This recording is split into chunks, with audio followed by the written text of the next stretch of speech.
Okay.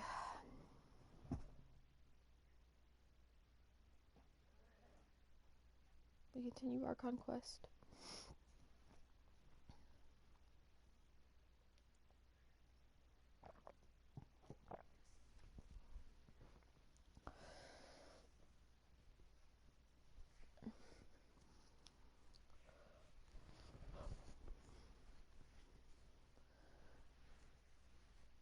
I swear sometimes that man is out to get me. 9 to 5.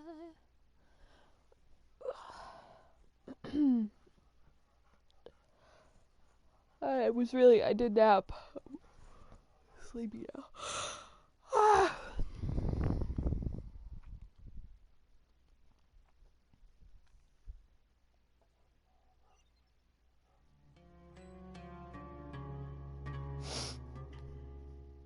Okay.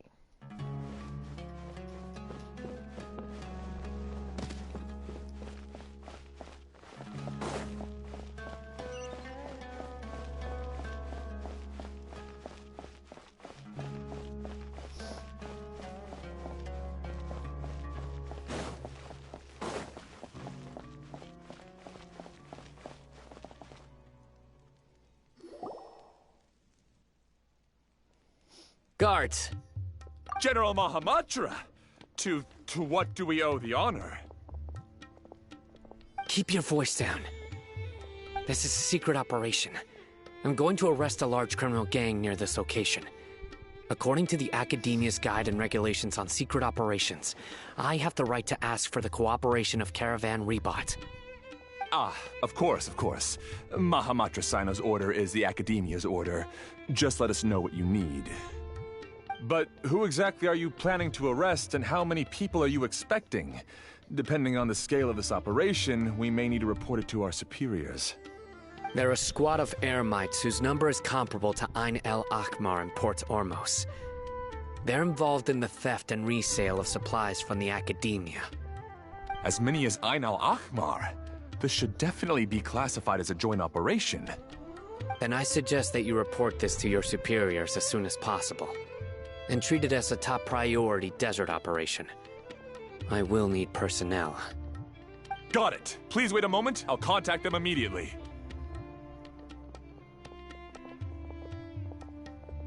It looks so commanding when you're working. Because this is work. You're much friendlier to us. Because I trust you. Okay.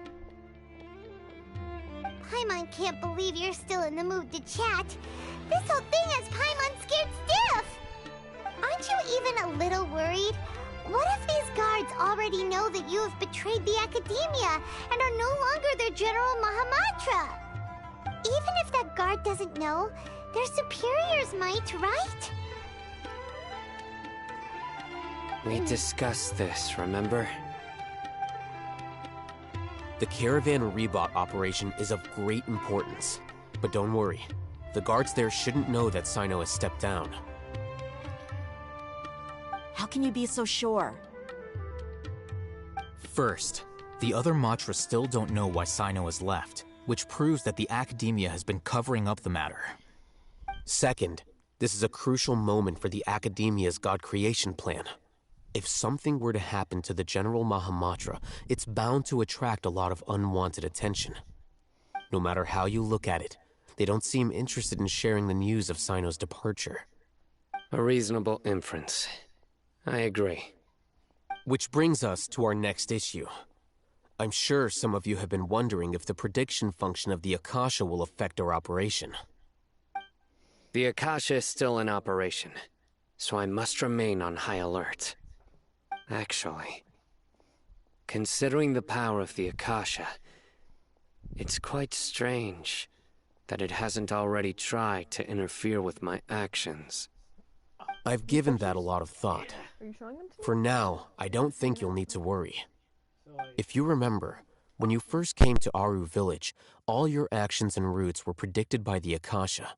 It even gave that information to those who kidnapped the village keepers.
Sorry, my dad's going through old stuff. Showing me some pictures. Okay.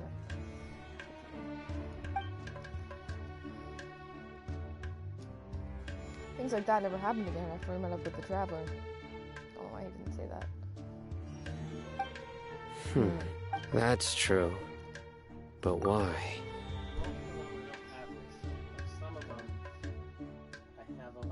Well, floppy disks? That's not that helpful. Well, maybe if you sent it to Legacy Box or something, we could do it. Oh, okay. Like external? Wow. Do you think that'll even function on a newer computer? Okay. Floppy disk reader. Alright. Look at it from a different angle. Why do you think the Akasha will predict your actions? Because my personal data has been entered into the Akasha. That's true, but the key to this question is, how well can the Akasha make predictions about a person? Haven't you ever thought about it? Just how can it do this in the first place? Because the Akasha controls the entirety of Sumeru. The Academia firmly believes that all human actions can be explained through logic. By sorting and analyzing entered data, the Akasha can derive behavioral logic and predict the actions of those who fit an existing logic model. However, at the risk of sounding like an advocate for fallacies, can everyone truly be considered logical at all times? Emotions are part of our behavioral logic, but can you guarantee that every experience of the same joy or pain would be equally intense? How can our feelings and opinions be predictable down to the letter in every single instance? Sino, in the past, you've always worked alone.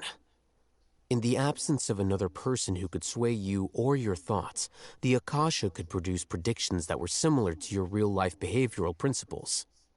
Decisive and principled, you were used to solving problems alone. That's why the Akasha could figure you out. But now, you've joined a team.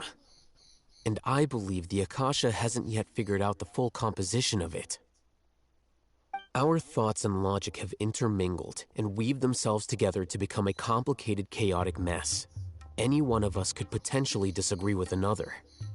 The Akasha lacks data on these interactions, and it's impossible for it to predict your actions in the future based on your decisions in the past.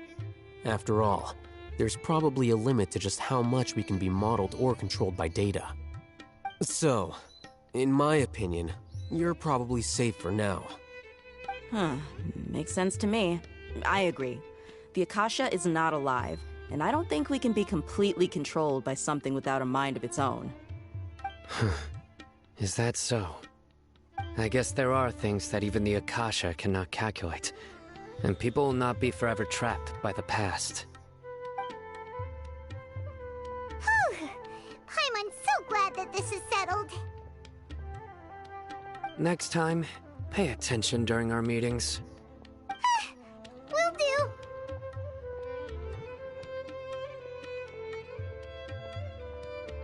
I'm confident that we can do this. Just remember to stay vigilant. Footsteps! General Mahamatra, we were not expecting your presence here. I'm the security officer of the Great Red Sand District. My name is Luxembarba. This is my assistant, the Traveler. She will be working with me. The construct next to her is for her work. Beep! Construct, beep! What a great honor to meet you. Your golden hair is as bright as the sun. And, is this the latest technology from the Academia? Nice to meet you too. Have you made a decision regarding the matter I mentioned to your subordinate? It seems to be a dire situation, so of course you will have our full cooperation. To be perfectly honest, I've always longed to go on a mission with someone as well known as yourself. There's no need for flattery. Yes, sir. Take your most elite platoon and follow me to the eastern side of the district. We will carry out the operation there. Understood. Map. Hurry, bring the map!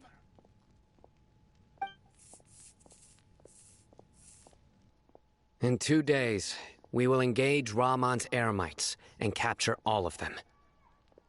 Any questions about the time or location? None at all, sir. Good. See you then. Yes, sir.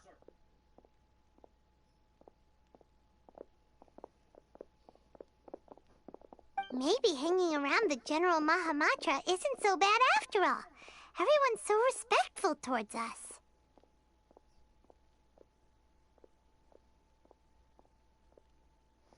Yeah, it does feel pretty good. This is all due to the absolute authority of the Academia. And now, we're going to strike back against that massive pillar of power. Get ready. We will move out in 2 days.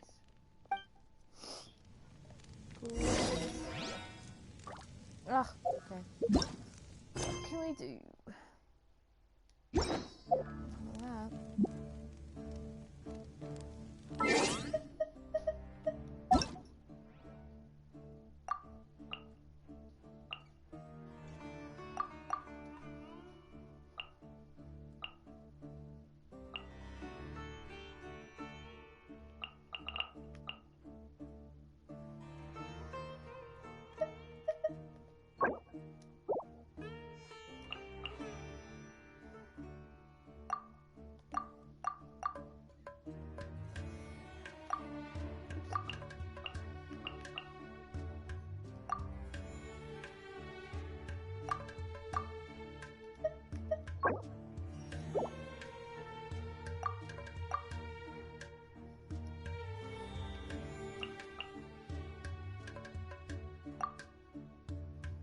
I guess we'll just wait.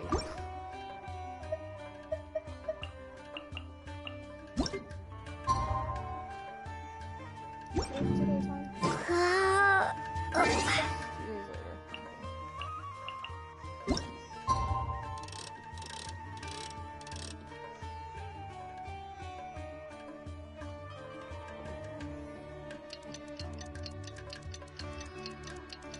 I'll just sit here.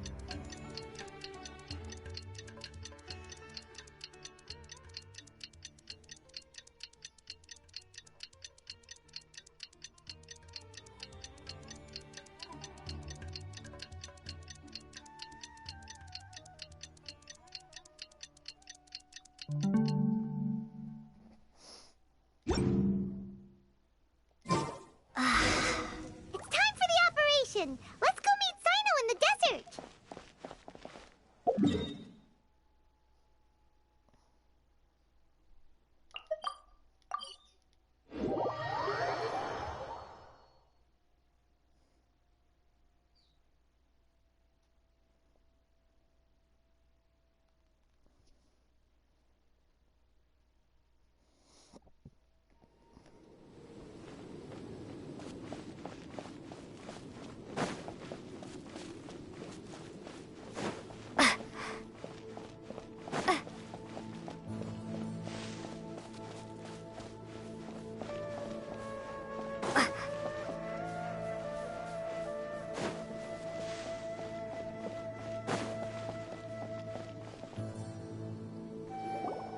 Look, over there! Our helpers have arrived already!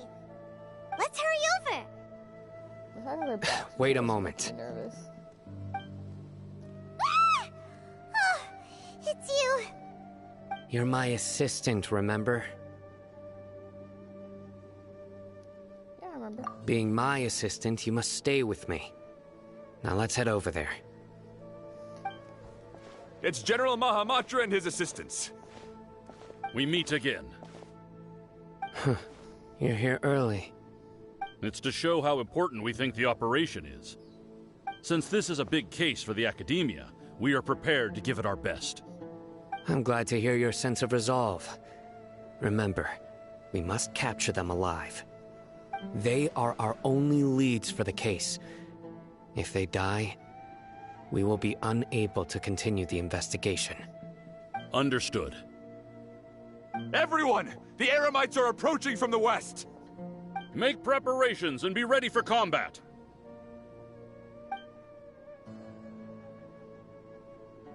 Halt! Oh? What a warm welcome! What do you want? Judging from those shiny weapons in your hands, it seems like you're not interested in a deal. Rahman, the Academia has caught wind of your smuggling and illicit sales. If you value your life, I advise you to surrender. Who are you supposed to be? A Matra from the Academia? I can't believe you came all this way just to catch us. I'm not here to talk. Oh. Nobody's given me this much time of day since I became a mercenary. Brothers! For that slight, let's wash our blades with their blood. Let's show them we Eremites are not to be messed with.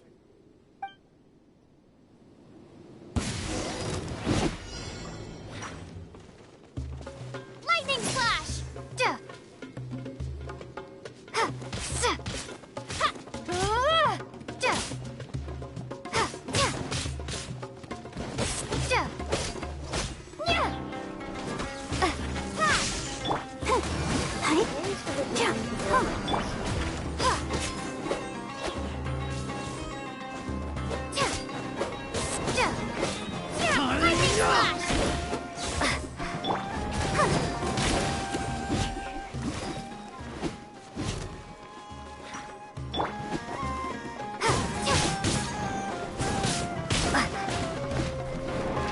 Take this!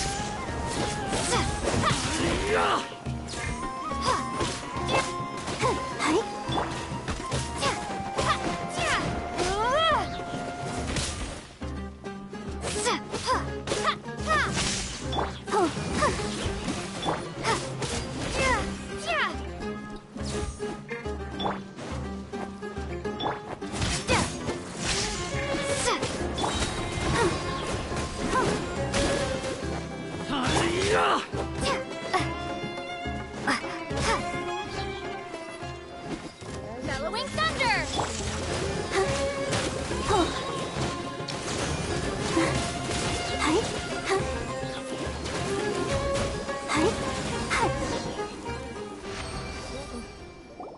It's over.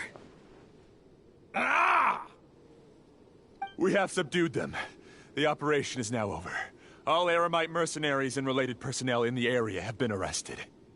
Ah, you pitiful Dendro Archon dogs! You'll regret this! I'm afraid you'll regret it first. King Jeshret will curse you, and you will all! Silence! Oh, Restrain them and take them back to Caravan Rebot. Count their numbers and send them to the Academia as instructed by the General Mahamatra. Yes, sir!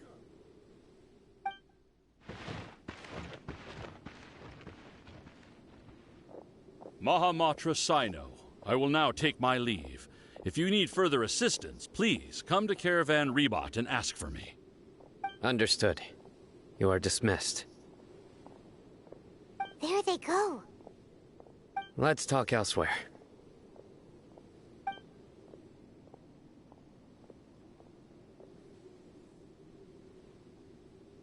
This part of the plan went really well. Yes, things went perfectly. That's fantastic! And that punch you gave Ramon there sure looked convincing enough. Once we're done here, I'll return to Caravan Rebot and oversee the group's transport. I promise. I'll get everyone into Sumeru City safely. Thank you, Sino. Yeah, you're the reason why everything went so well. It's not the time to celebrate yet. I believe Dia should already be waiting for you. Go join up with her. She will need you to introduce her to Tainari. Speaking of which, is it really okay for us not to share the full plan with Tainari? What if he'll feel miffed about it and refuse to work with us? I'm more worried about that too. I have a very close relationship with Tainari. Given how well we know each other, I believe my message alone should be enough to bring him to our side. He knows I won't make jokes about things like this. If we need help, Tainari is the best option. Get ready for the next phase of the plan. don't keep them waiting.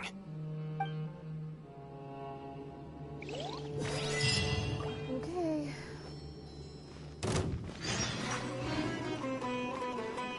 I'll protect us. Take this!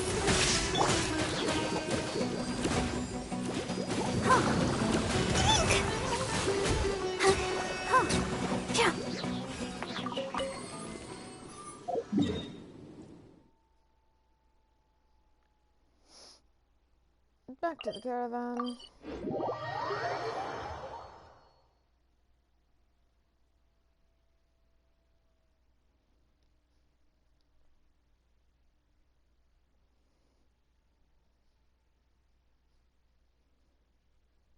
I wonder when I'll be as tall as my big sister.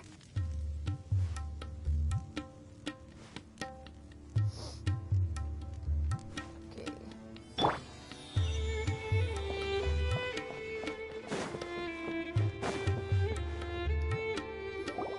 Dia! We're here! It's about time. Didn't you say our part of the plan is the most important of all? And here you come rolling in late.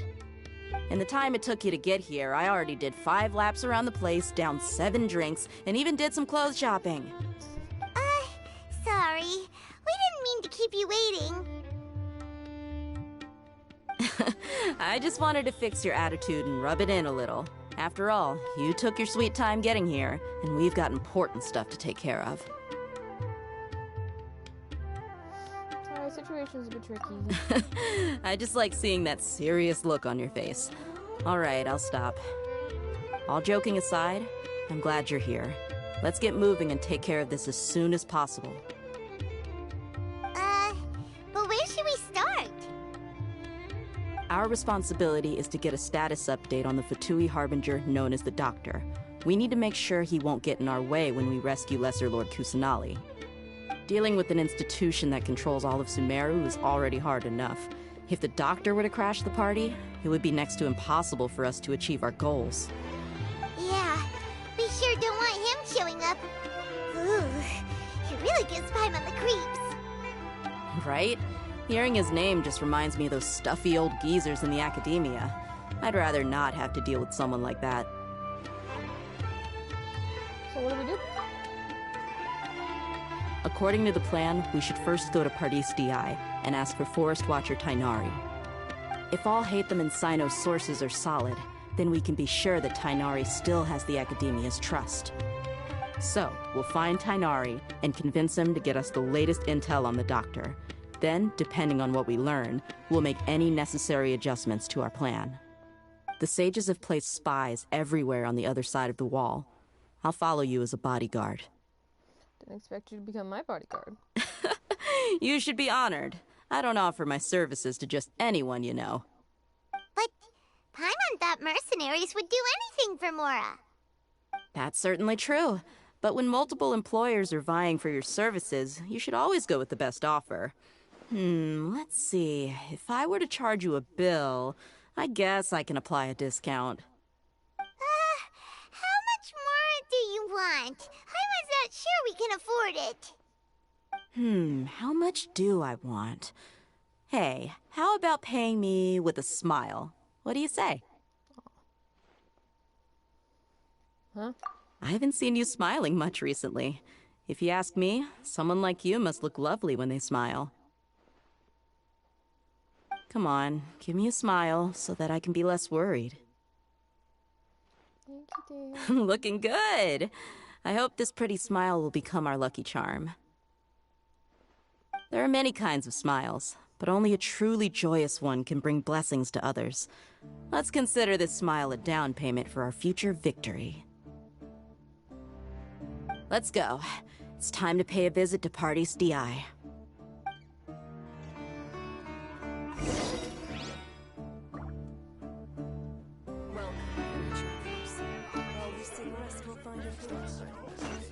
Okay. Here we go.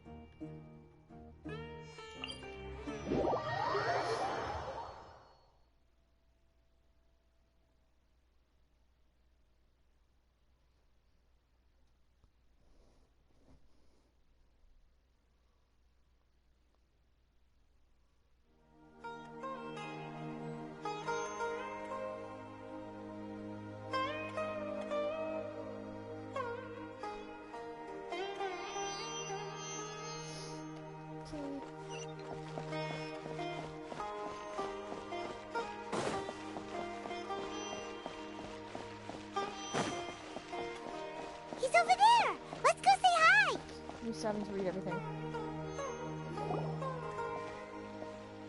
Tainari! Traveler, Paimon. And you are? Long time no see. Hey there. This is our friend Dia. She's an Aramite mercenary. A mercenary?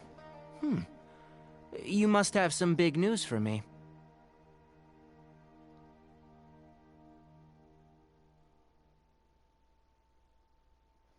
Tenari, we wanted to ask you about something. It's something really important. Please help us out.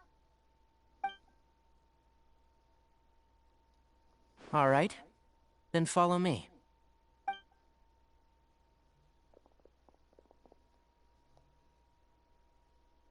This place is better. We won't be disturbed by any passerby. Okay. What is this important thing you want to ask me? Have you ever met the doctor?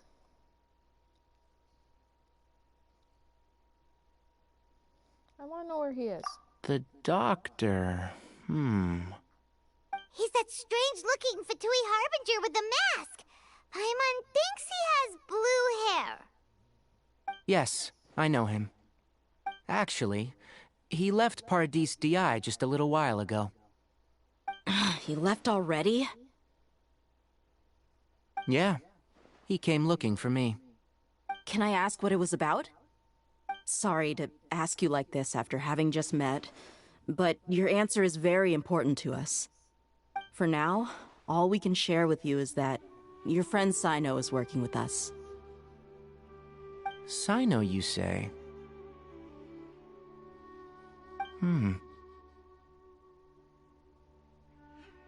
I see.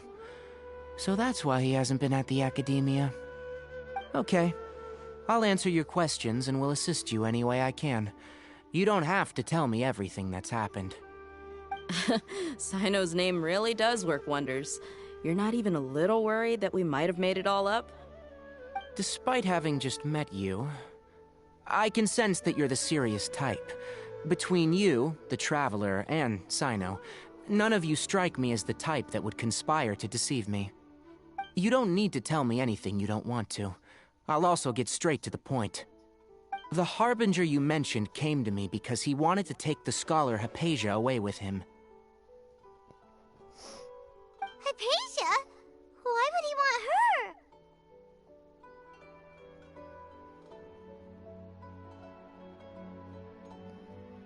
What is he after? And what do you mean by take away? Is he planning to leave Sumeru? Yes. He told me his return to Snezhnaya is imminent. So you mean you're leaving this place soon? Indeed. Otherwise, we could have perhaps talked a little more. I was just about to set out when I remembered something important. To that end, I made a final trip to Paradis Di. Let me ask, have you been taking care of a scholar by the name of Hypatia? Your sources are accurate. No doubt because you've recruited many informants.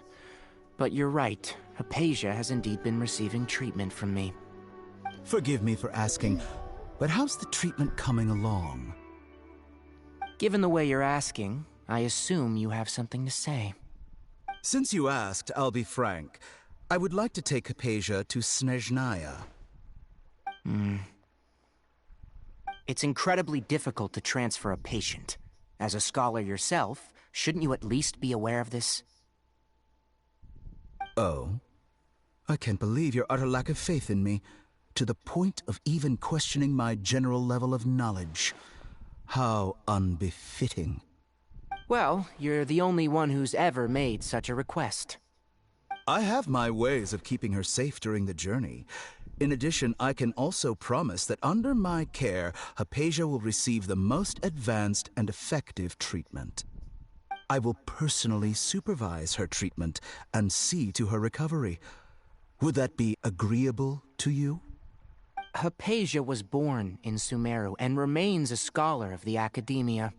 Her situation has not become dire enough to necessitate her transfer to another nation. Transporting her to Snezhnaya is risky, and the potential benefits are unknown. As the person currently responsible for her treatment, I cannot possibly sign off on this transfer. Your suggestion is rude and reckless. I'll pass. You tell him. I don't know much about the doctor, but after talking with him, I realized that just like many other scholars, he possesses an aura of arrogance that I've come to detest. It's not so much that he's looking down on others, but more that he's confident in himself and his abilities to a point of near insanity. I would never refer a patient to someone like him. You think he'll just give up on her? I prepared myself for a protracted battle of wits, and was really surprised to see him just give up on the topic. Still, his reaction really concerned me.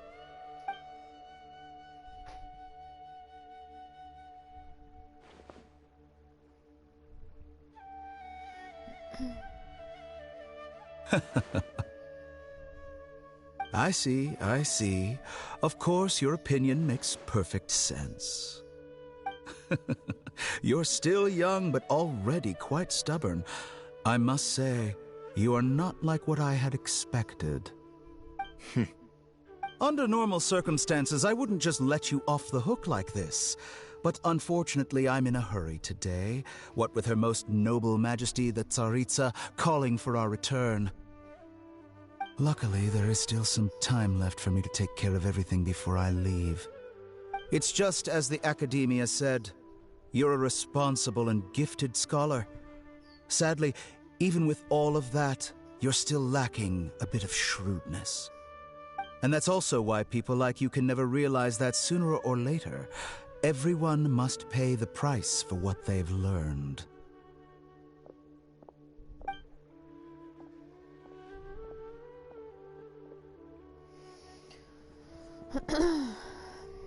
Creepy guy. Paimon can't help but feel like he's hinting at something unpleasant. He asked a question, yet didn't care for my answer. Perhaps I'm nothing but a talking rock in his eyes. He never came off as malicious, but an utter lack of compassion permeated throughout our conversation. From his tone, I can sense that he's always looked down on others.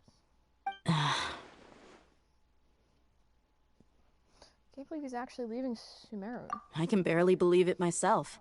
But if that's true, the situation will be in our favor. I don't think I missed any details. Frankly speaking, I don't want you to do anything too risky. Now that you know a little more, it should be easier for you to stay safe.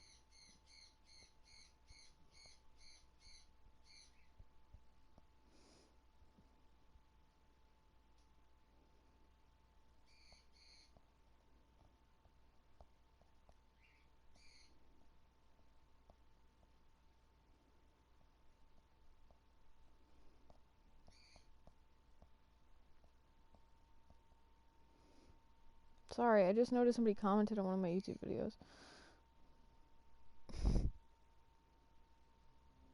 Okay. He just said hello.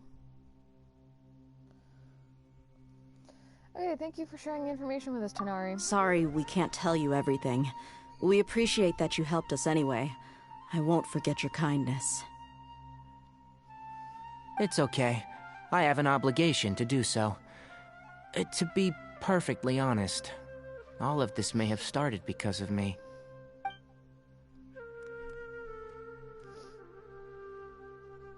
Recently, my master wrote several letters to me, asking me to return to the Academia and assist him with his research.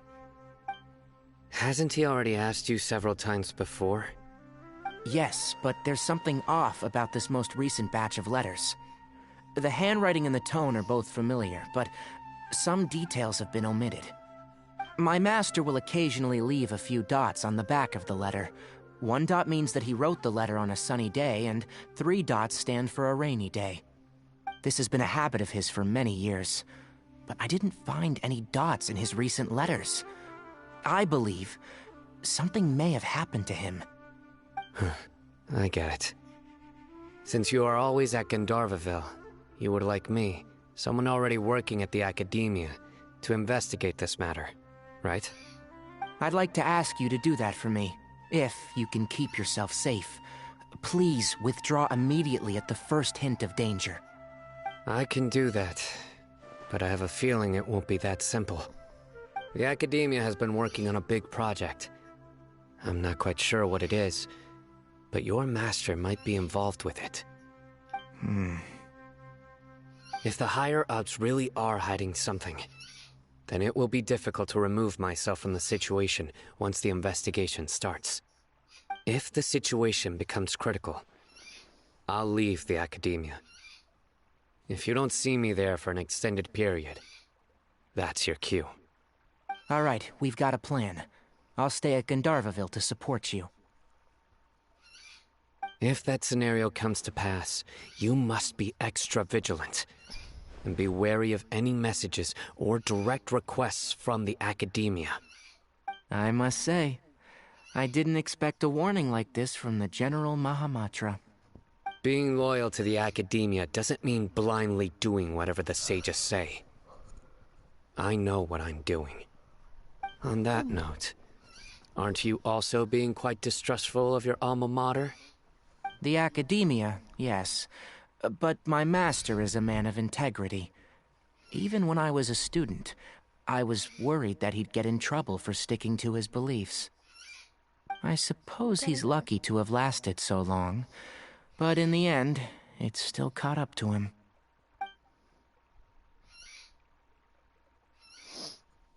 I see. So you noticed something was up with the Academia from the very beginning. This may well be how Sino became involved in all of this. In which case, I must keep my promise and help you however I can. Also, if you run into Sino again, please help me pass on a message to him. Trust your own senses and experiences. Oh, that's gotta be I code. think this may be something he needs to hear right now. Okay, we'll find a chance to tell him. Thanks. Right. Now let's go hunt down this Harbinger. Oh, by the way, which way did the doctor go when he left Pardis DI? That way. Gotcha. Thanks so much. We'll be on our way. See you later.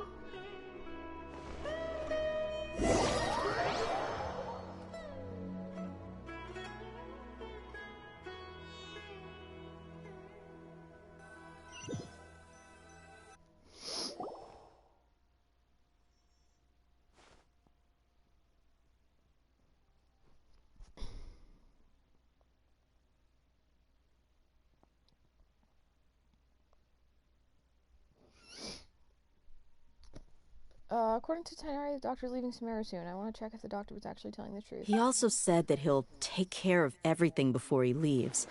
What did he mean by that? We need to be extra careful when dealing with a person like him. Just to be safe, let's chase him and see what we find. But we have no idea where he went! How can we start chasing him? We'll do it the mercenary way. I'll find leads as we go. All you have to do is just follow me. That Harbinger may have tried to cover his trail, but he still left some traces. Or perhaps he never even thought about concealing his whereabouts. Maybe that's just how arrogant he really is. Yep, we're headed in the right direction. The traces are still fresh, but there's no sign of his entourage. Clearly they're in a hurry. It's just as I thought.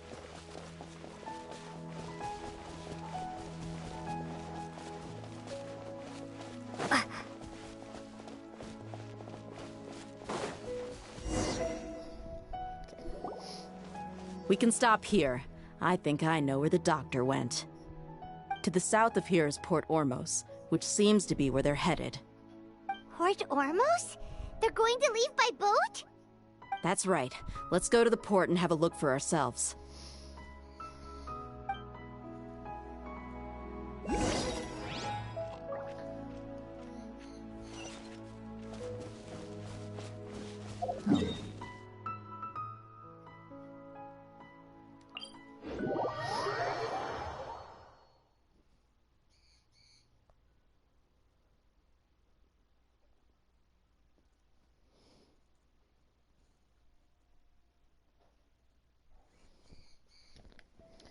Okay. Okay.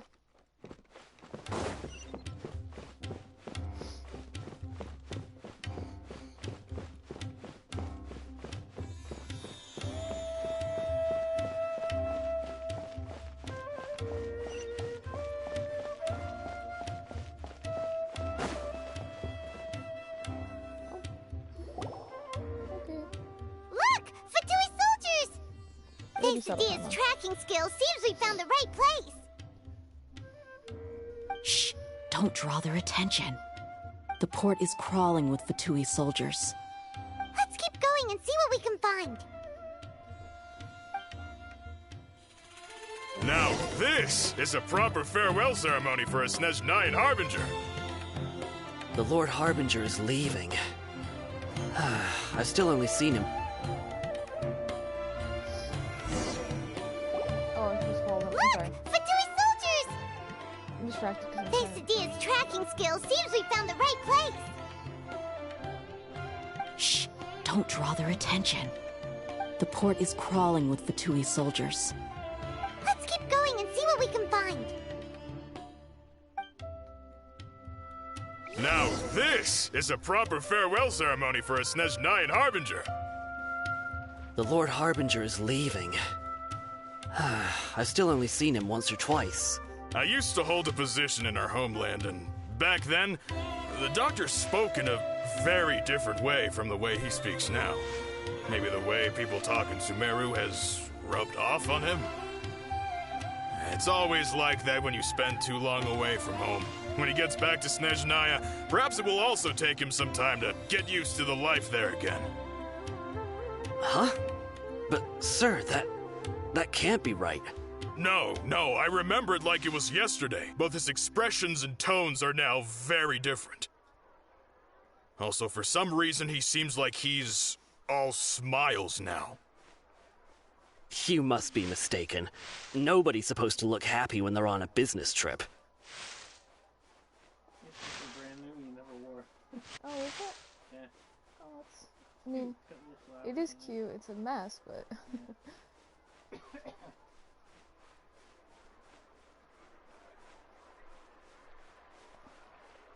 The doctor is on that boat. So he told the truth after all. He is actually leaving Sumeru.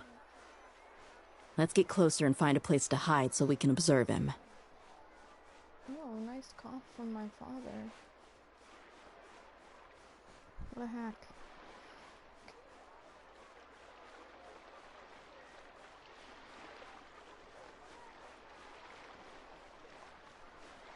Now that I've learned that I can crouch, I've gotten, I think, much better at this.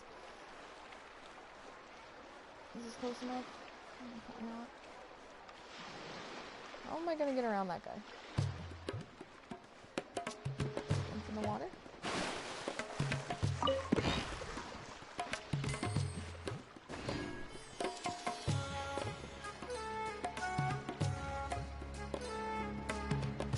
I'm supposed to get this on board? Oh yeah.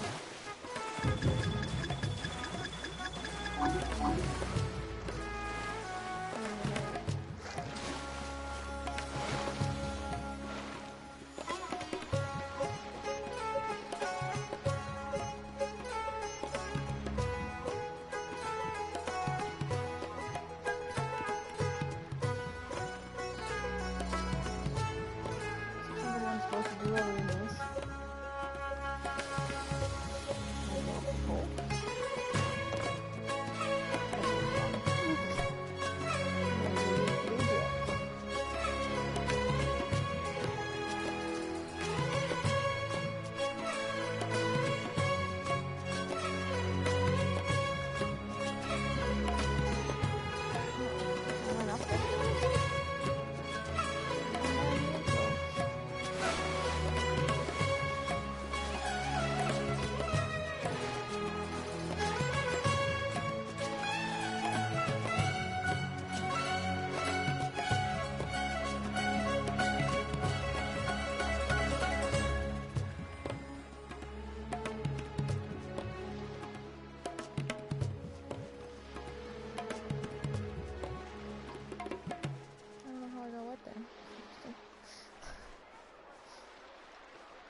This place'll do. We can hide here while we keep an eye on the boat.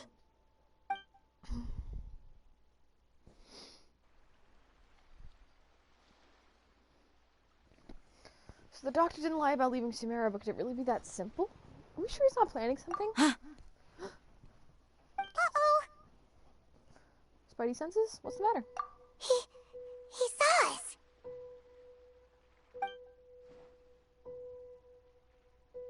Huh? Is he waving at us? It's time to say goodbye. Wait, is he the only person on the boat? Huh? You mean there's nobody with him? And where are all the soldiers we saw in the port just now?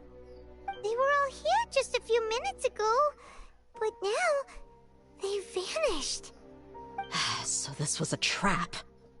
There's nobody around us. Wait, don't tell me that...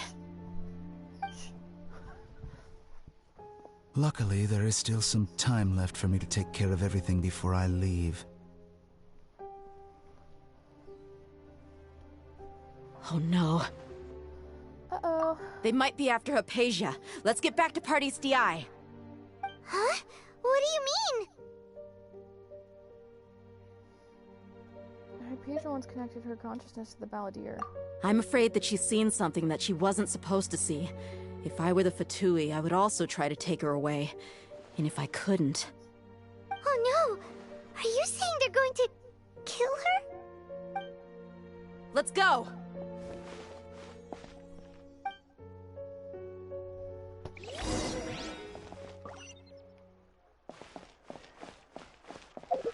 Teleport right there.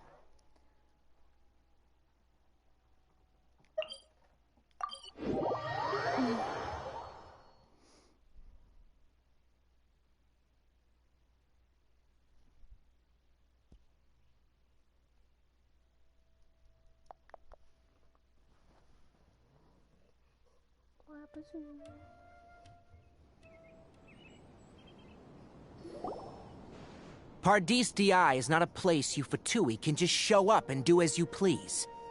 I believe we've already made ourselves quite clear. Our superior gave us permission to search for and collect medicinal herbs in Pardis DI for research purposes. But you've been in Sumeru for some time already. I find it coincidental that you chose to only come here today. Even the Grand Sage himself may not have the right to question our research, much less an ordinary scholar like yourself. I've done my duty to inform you.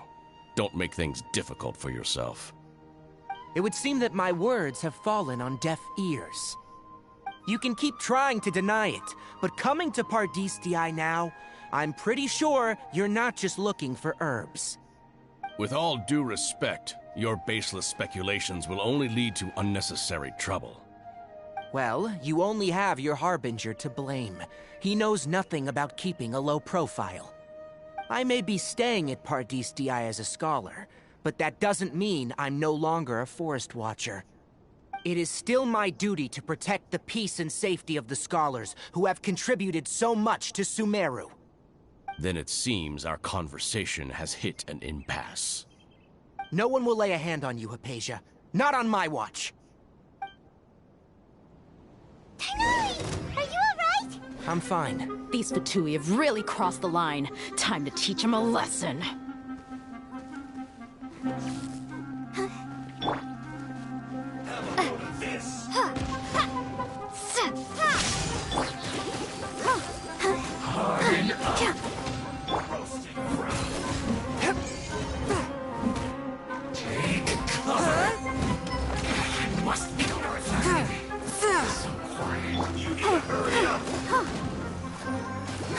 This was well done! Fuse clogged! Lightning flash!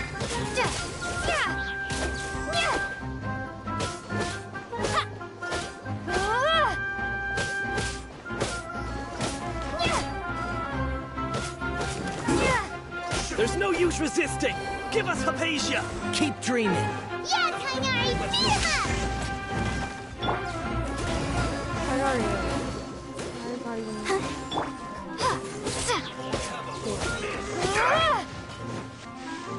Stay right there.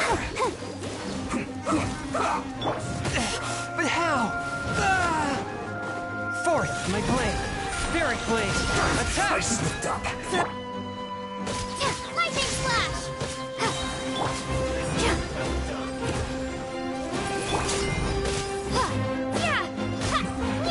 This isn't good.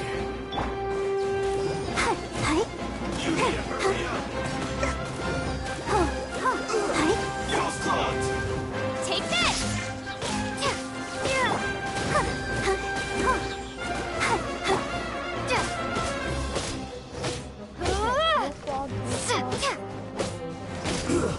Shouldn't get careless. Lightning slash! The doctor's orders are absolute! Yeah? You've been someone's lapdog for so long that you don't know anything else now!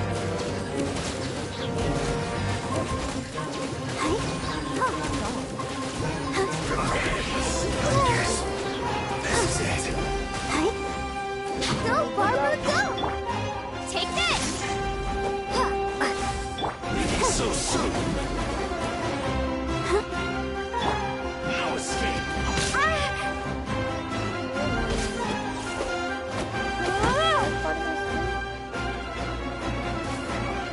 Prepare yourself.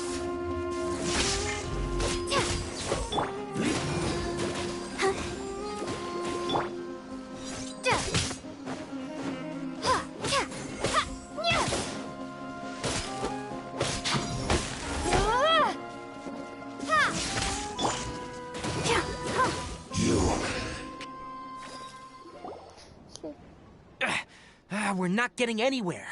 Traveler, Paimon, please go to Hypatia. We need to make sure they don't try to sneak around and attack from behind. Got it!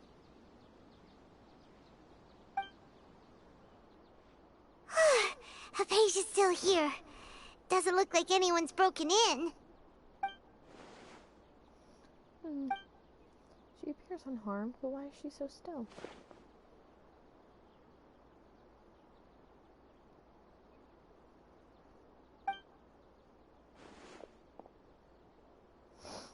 Oh, she's just sleeping. Well, how is she? Tired. Everything's fine. She's sound asleep. Oh, that's good.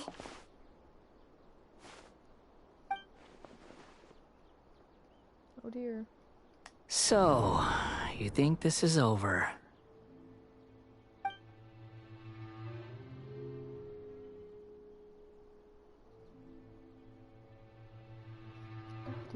What? The Balladeer is here? No, but yes. I've missed that look of abject horror.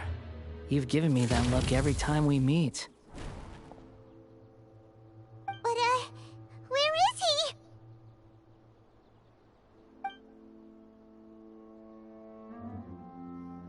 Paimon can't see him, so is he a spirit or a ghost? Wait. Is it because I made physical contact with Hypatia? Is the Balladeer in her consciousness? I can hear all of your thoughts, you know. Don't you remember? I already saw you the first time you came to Party's DI and made contact with Hypatia. What did you do to Hypatia? I didn't need to do anything. It is her honor to be able to connect her consciousness with me. You're gross. Who are you talking to? It can't be the Balladeer, right? That's impossible. I know you must be curious. I might as well tell you that I decided to enter Hypatia's consciousness the moment I sensed your touch. But why? I wanted to observe you on a fool's errand. Hey, Traveler! What are you doing? Paimon, please stay quiet for now. My deification is nearly complete. All that's left now are just some final details. Do you understand? Even if you manage to rescue Lesser Lord Kusanali, it will be impossible for you to defeat a bona fide god like me. Is it wise to force that childlike god into a divine battle against me? The Academia acted even faster than we thought.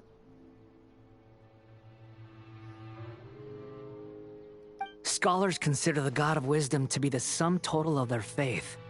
It's how they can justify reverence for a god as they construct it. But this also shows that humanity's worship of gods is a combination of blasphemy and exaltation. It's truly laughable. If you can hear my thoughts, I want to ask you a question. Yes. What is it? You're acting more friendly than usual, or am I mistaken? Yeah, I'm in a good mood, which is why I'm talking to you like this. But are you really okay with all this? What do you mean? The Academia plans to infuse your consciousness with divine knowledge capsules. This is extremely risky. Even if the Academia's theories are correct and you manage to gain the wisdom of a god, you would probably no longer remain yourself. You'll become the new Greater Lord Rukkhadevata for the Academia. Even if it means losing yourself, would you still want to become a god? Those words almost make you sound like a friend who actually cares. But you're wrong. I'm different from all of you. Oh, okay. I was born to become a god. My entire life up until this point has just been a meaningless routine. Just think about a sheet of paper. By itself, it holds no meaning. The content recorded on it is what gives it value. All I had recorded down before were some painful memories and boring human feelings. Such senseless drivel should have been erased a long time ago. Indeed, to me, the sight of you fools in your futile struggles is far more amusing. Tell me, just what has this world done for you to protect it with such zest and conviction?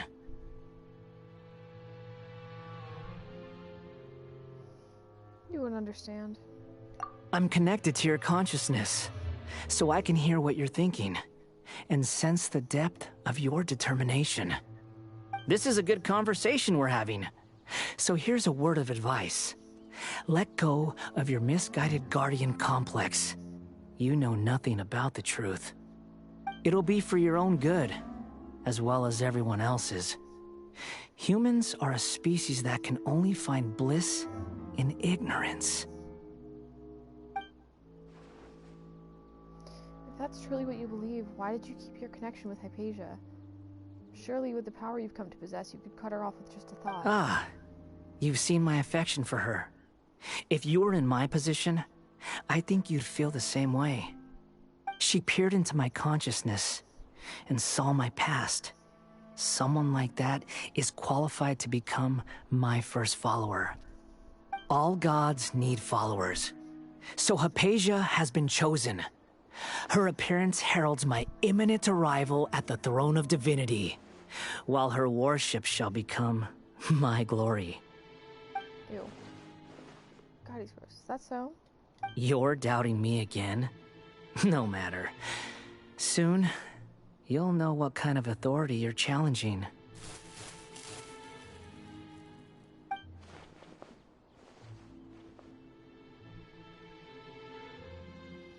If you truly cherish your follower, you should protect her from harm. Who wants to hurt my devout follower?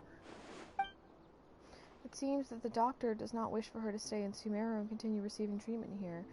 Isn't that a little suspicious? The doctor wants to hurt my first follower? Doesn't that make you mad?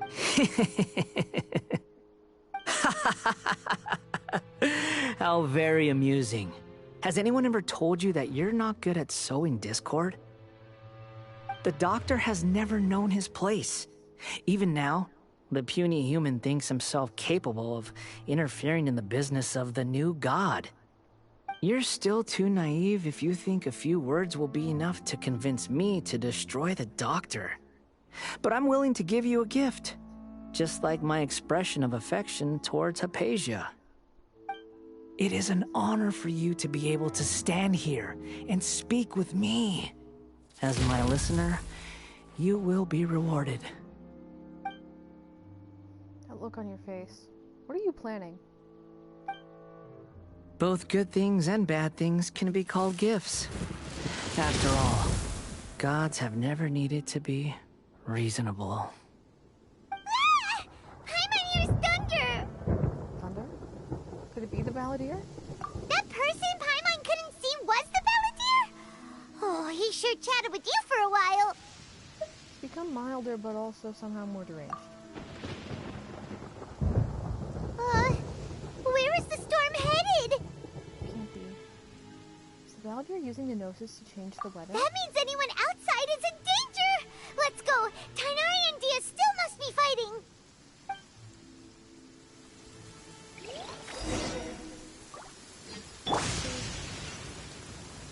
This is delightful. I mean, it's terrible. But I like thunder. That's all this is. Ooh, and I'm electro right now. Hey, how are you, Electro? Oh! Have the Fatui retreated? Tainari and Dea over there. Hey! What happened to you? He's hurt. I'm fine. Oh! Don't move. I've seen eremites get struck by lightning before. You need to rest.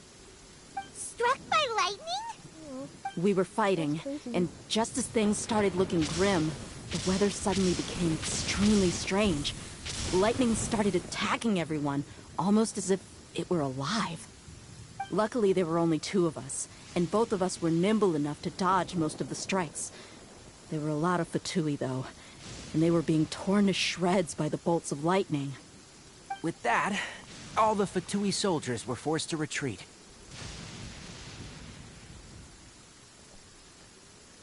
I'm really sorry. Why are you sorry? I might have triggered the thunder and lightning. It's all right. I'm sure you also never expected this to happen. Don't blame yourself. My wound aside, you look like you've seen something unpleasant. Is Hypatia all right? It's okay for now, but I want to tell you something. Hey, didn't I tell you not to move? Just in case, let's go to Hypatia's place and talk about things there.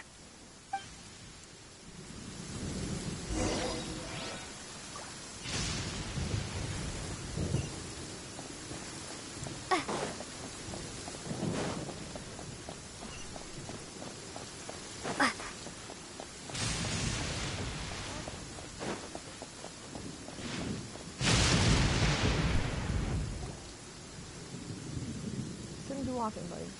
But whatever. Also, it shouldn't be out in the rain. Thank goodness, she's fine. Hey, how about taking care of yourself first? I understand my condition. The wound is not fatal. I'll be all right. Ugh. The more you understand medicine, the worse of a patient you become. I know. They always think they can push through the pain. Oh, he sat down. Let me rest for a bit. Sorry, traveler. Now you may start. Had everything for the meeting, the doctor at Fort... Okay. So that's what you were talking to the Balladeer about? Oh, Paimon can't believe what he's thinking. The Academia's God creation plan. How ridiculous. That sounds, ambitious, I guess? Anyway, this is all way beyond me. As long as I can enjoy every day with a drink in my hand, tasty food in my stomach, and a good night's rest, that's enough. I'll only work when I have to. I must be the least ambitious person who's ever set foot in Party's DI. Don't say that. I haven't even thanked you for your help back there. Don't mention it. Well, if nothing else, all this proves that the doctor really did have some urgent matter to attend to, and left Sumeru in a hurry. Yeah, and I also have a theory.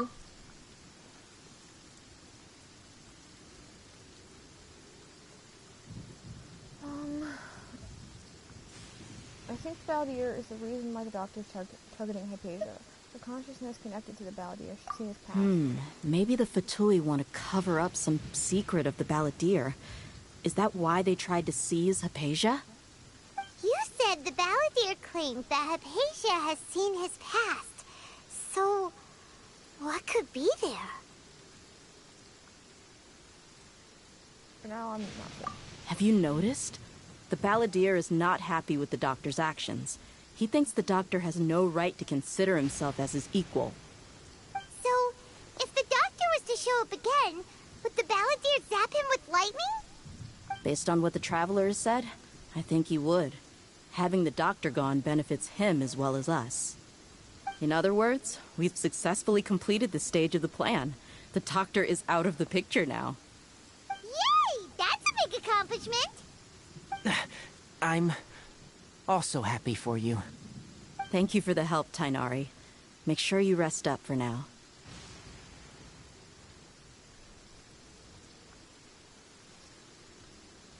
Yeah, please get some rest. Yeah, all right. Okay, that wraps things up for us here at Party's DI. Traveler, it's about time we rendezvous with the others at the Grand Bazaar. Let's continue to keep a low profile. You can head there once you're ready.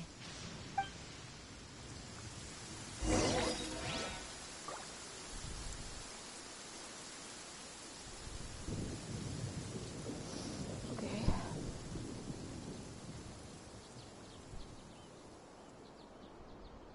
Aw.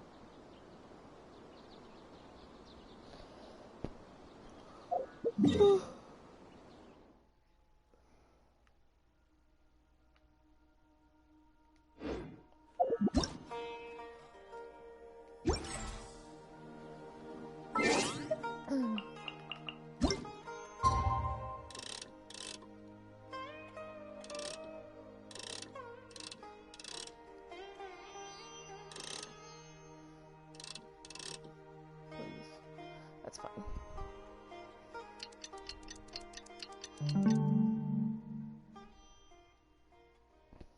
Okay.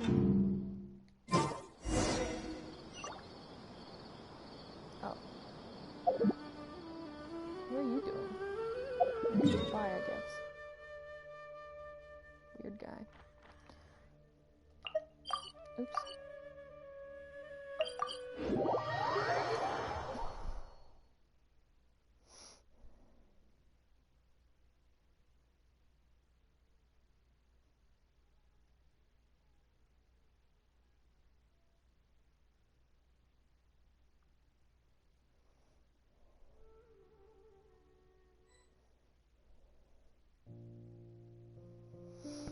Okay.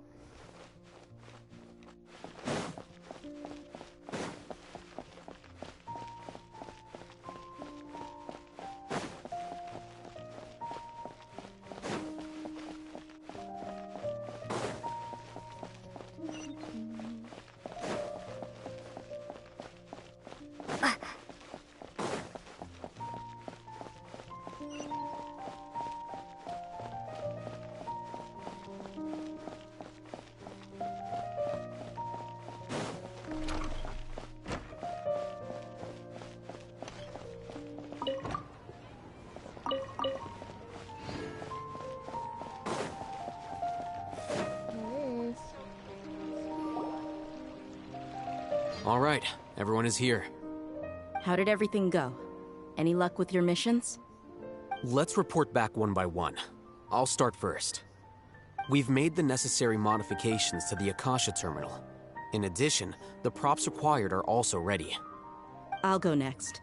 The Traveler and I went to Party's DI. The situation was a bit complicated, but we found Tainari. Unfortunately, he was wounded during a fight. Who was behind it? Well, that's the tough part. What should I say, Traveler? The Fatui or the Balladeer? Let's go with the Balladeer. After some back and forth, we confirmed that the doctor has left Sumeru by boat. He has something urgent to attend to back in Snezhnaya. So, we've successfully removed the doctor from the picture. Also, Tainari's already resting, so he'll be okay. Good. Oh, Tainari also asked us to tell you this message. Trust your own senses and experiences. All right. I'll remember that. Everything also went smoothly on my side. The Eremites should have arrived at their destination by now. To avoid alerting the quarry, they will stay there for now. I can't believe you actually got so many Eremites into Sumeru City. It's all thanks to Rahman and his brave team, as well as their bold strategy. It appears to have been very effective. I'm glad to hear it. Well, is that everything? Okay, this meeting is adjourned. Huh? Wait, you mean that's it? Well, what else is there to discuss?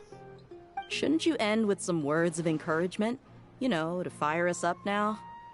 Personally, I'd rather we all go home and get some rest.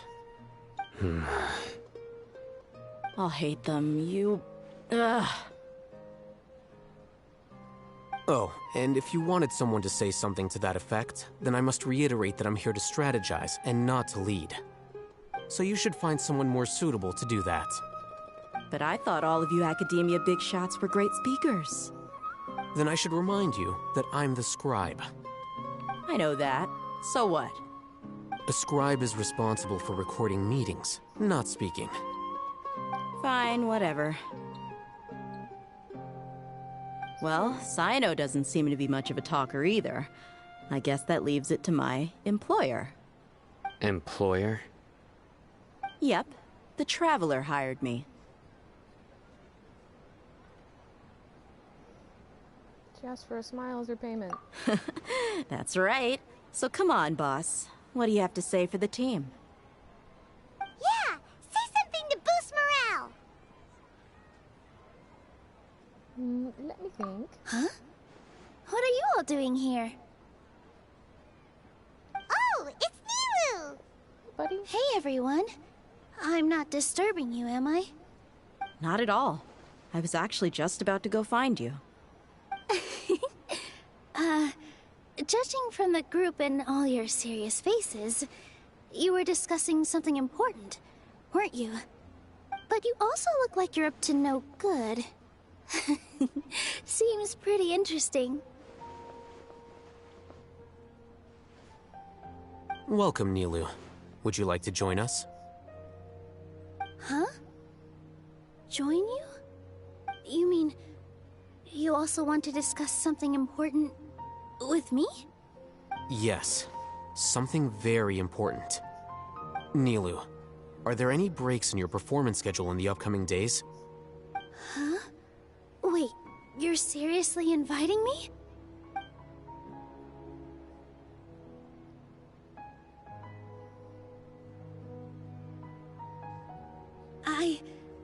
I can't believe my ears. You are truly the bravest and most passionate people of Sumeru, well, that I've ever met. Ahem. Oh, right. The Traveler and Paimon are not from Sumeru, but you are awesome as well. That's right! You're awesome, Milo. I must admit that I'm a little scared. But I'll try my best for Lesser Lord Kusanali. If I can somehow use my abilities to help you, then count me in. Remember, believe in yourself. Okay. I'll get my friends at the Grand Bazaar to help us tomorrow. Just remember not to say too much. Be discreet. Yep, you got it. All the preparations are done. Now, can we finally conclude this meeting? Yep. Tomorrow we're gonna save a god. So, have you thought up what you'd like to say, boss?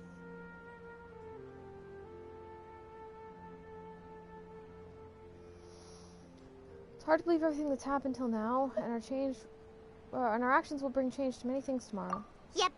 It's a grand plan, and we're all super awesome. That's right. So, just get a good night's sleep, everyone. Well said. A good night's rest before an operation can be the difference between success and failure. Thankfully, I've had my place to myself recently. It's been nice and quiet. Huh? Oh, nothing. Alright, let's all go home and get a good night's sleep so we can be up early tomorrow. Okay. So I guess that means it's time to say goodnight now. Yep! Good night, everyone!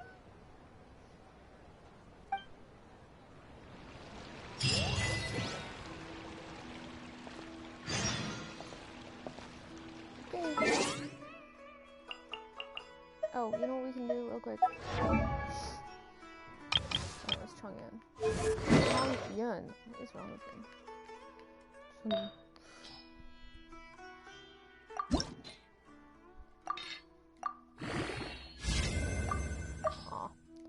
Oh, you know, do something. Do something. What is it?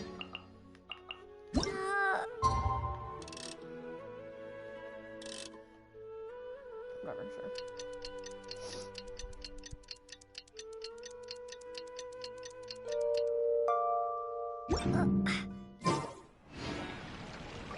Today is the Academia's Niagarbaha Day. We can finally put our plan into action. Alhaitham should be waiting for us. Let's go to the Academia and find him. Jutes is the best stall in the whole bazaar. Welcome. Get your spices here. We've got all kinds.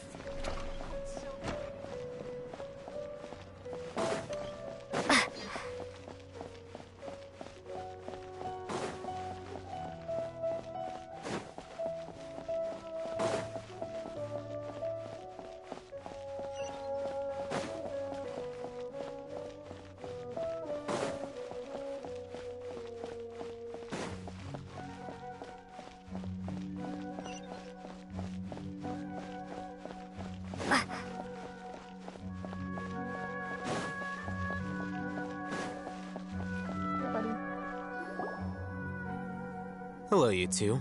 Sleep well? Not really. Paimon got too nervous thinking about today and didn't fall asleep until the sun was almost up. What about you, Alhaitham? Naturally, I slept just fine. After all, a good rest should be considered part of the plan, since energy is an important resource. You just want to show off how calm you are. It's crucial to dissipate any tension before we execute our plan. The only thing you're doing is being annoying. Anyway, do you need me to go over the game plan again? Yeah, just in case. Our target is Grand Sage Azar's office. Everyone in the Academia knows that's where the Grand Sage's console is. Only they can operate it. Many restricted commands and operations are executed via that console. I'm sure that console has a way to free Lesser Lord Kusanali. You know, Paimon's been thinking, what kind of technology could let the sages imprison even a god? That isn't something they could have accomplished with their scholarly talents alone. In the Sanctuary of Suristhana, there's a device of Greater Lord Rukkhadevata's that she once used to isolate herself while meditating. 500 years ago, the Grand Sage at the time modified the device so that it can no longer be controlled from the inside. They were effectively trapping one god with the power of another. So, how are we gonna get to the Grand Sage's office? Don't forget, today is Niagarbaha Day, arguably the most important day to the Academia. The sages and core Academia personnel are busy loading the latest batch of research developments and legal decrees into knowledge capsules so that they can be entered into the Akasha. All the Darshan's researchers have their noses to the grindstone, and the Academia's grounds are flowing with all sorts of people. It's the perfect time for an infiltration. When the Grand Sage leaves his office to supervise the entering process, that's our cue to access the console and free the Dendro Archon. When you put things that way, this plan feels a bit unrefined. Well, yes. That's just the visible side of our plan, after all. If precedence holds, the Academia should have already started preparing for Niagarbaha Day. Everyone should be in position. All that's left is for us to lead the charge. Let's go. So are we just gonna walk in through the front door, or...? Yes. Were you expecting a stealthier approach? Paimon can't think of a good comeback. Alright, it's all on Alhaitham if things go south.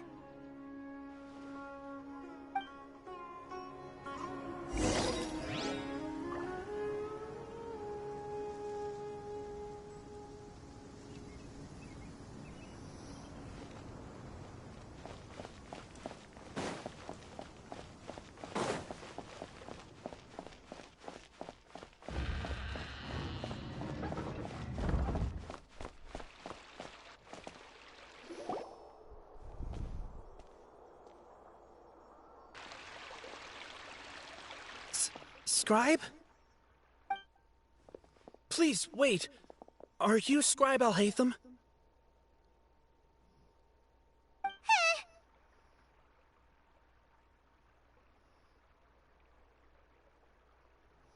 Calm down, Paimon. That's me. Is something the matter? I'm in a hurry. No. I was just surprised to see you here. I had heard that the sages were looking for you not long ago, but I didn't know what for. And, also, please don't bring outside guests into the academia. Well, this isn't looking good. Outside guests? How did you arrive at such a conclusion? Your groundless inference shames the Haravatat Darshan. What did you say? I'm the top student in Haravatat, and I earned 3rd place at the last Inter-Darshan debate. Don't look down on me! That wasn't my intention.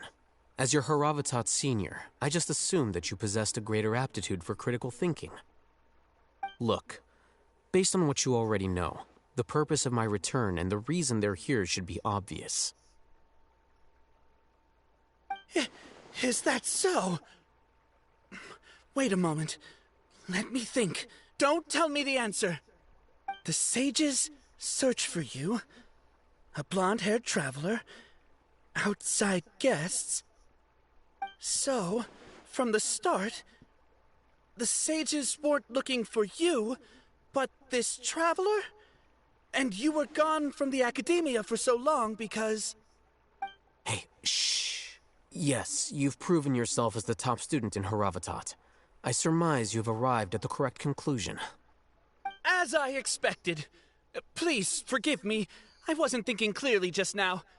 Thank you for getting me back on track. It's nothing. We'll be on our way then. All right. Thank you for your contributions to the academia, Scribe.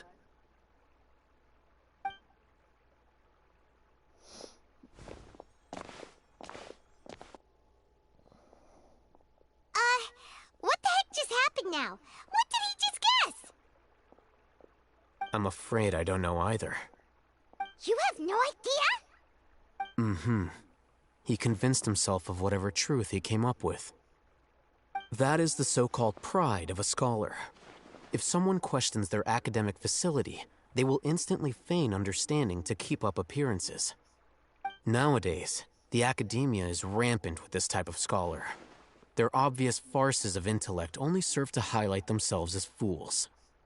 Wow, so there are special ways to deal with smart people. We don't even need to make up our own excuses. We shouldn't waste any more time. It would be problematic if we missed our window of opportunity. Let's go.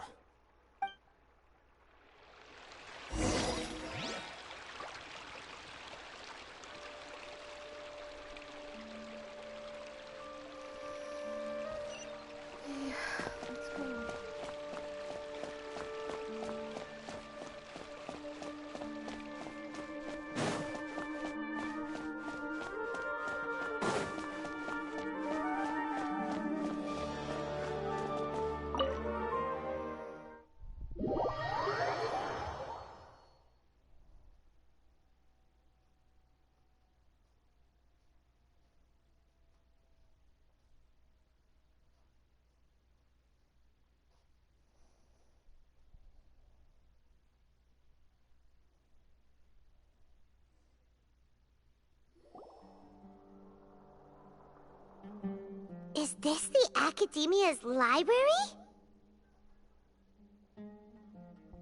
Indeed. Known as the House of Dana, it is quite possibly the most extensive special collections library in Teyvat. There are a lot of students going through here. Is it really okay just to waltz right in? The Academia marches to a fast beat, especially since it's Nagarbaha Day. They're all occupied with their own matters. Just act natural. Now, hurry along. Does acting natural include collecting a book? I guess I can't actually. Doing sparklies, that's about one.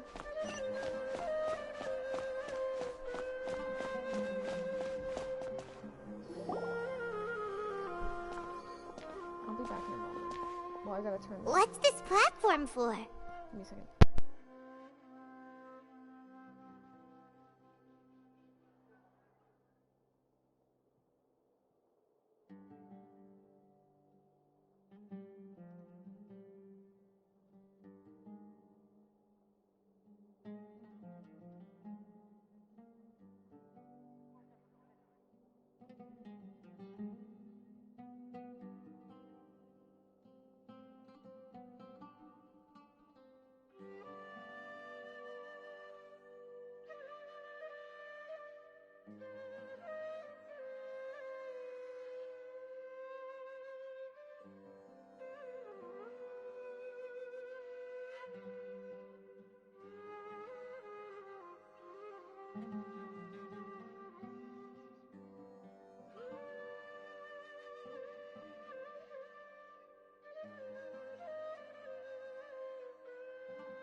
It's a lift that Academia personnel use to access higher floors. Are we gonna take it then? The Grand Sage's office is up there somewhere. No, not right now. We can't guarantee that we won't run into the Grand Sage. Let's step back and observe for now.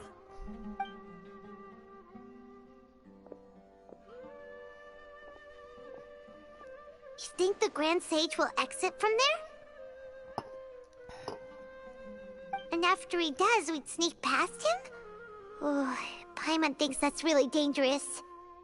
Who knows? However, if we can confirm Azar's current location, our operation will be much safer if we... Allow me to offer you a hint.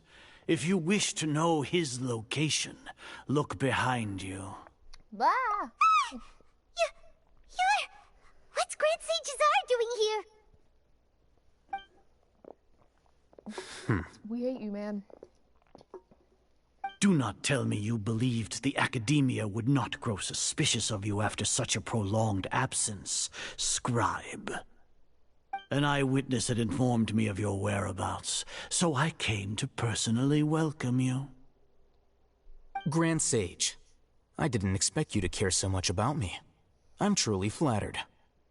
I'm sure, but compared to you, I am far more interested in these two unexpected guests. You are the Traveler and Paimon, correct? It's a pity that only now have I been afforded the opportunity to formally meet two of Sumeru's most esteemed guests. I do apologize for my lack of decorum. We'll just say let's talk. Excellent. You immediately initiated discussion instead of attempting to prepare some perfunctory excuse.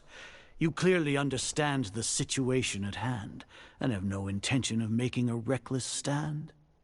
The foot traffic here renders this place unsuitable for discussion. Please, follow me to my office.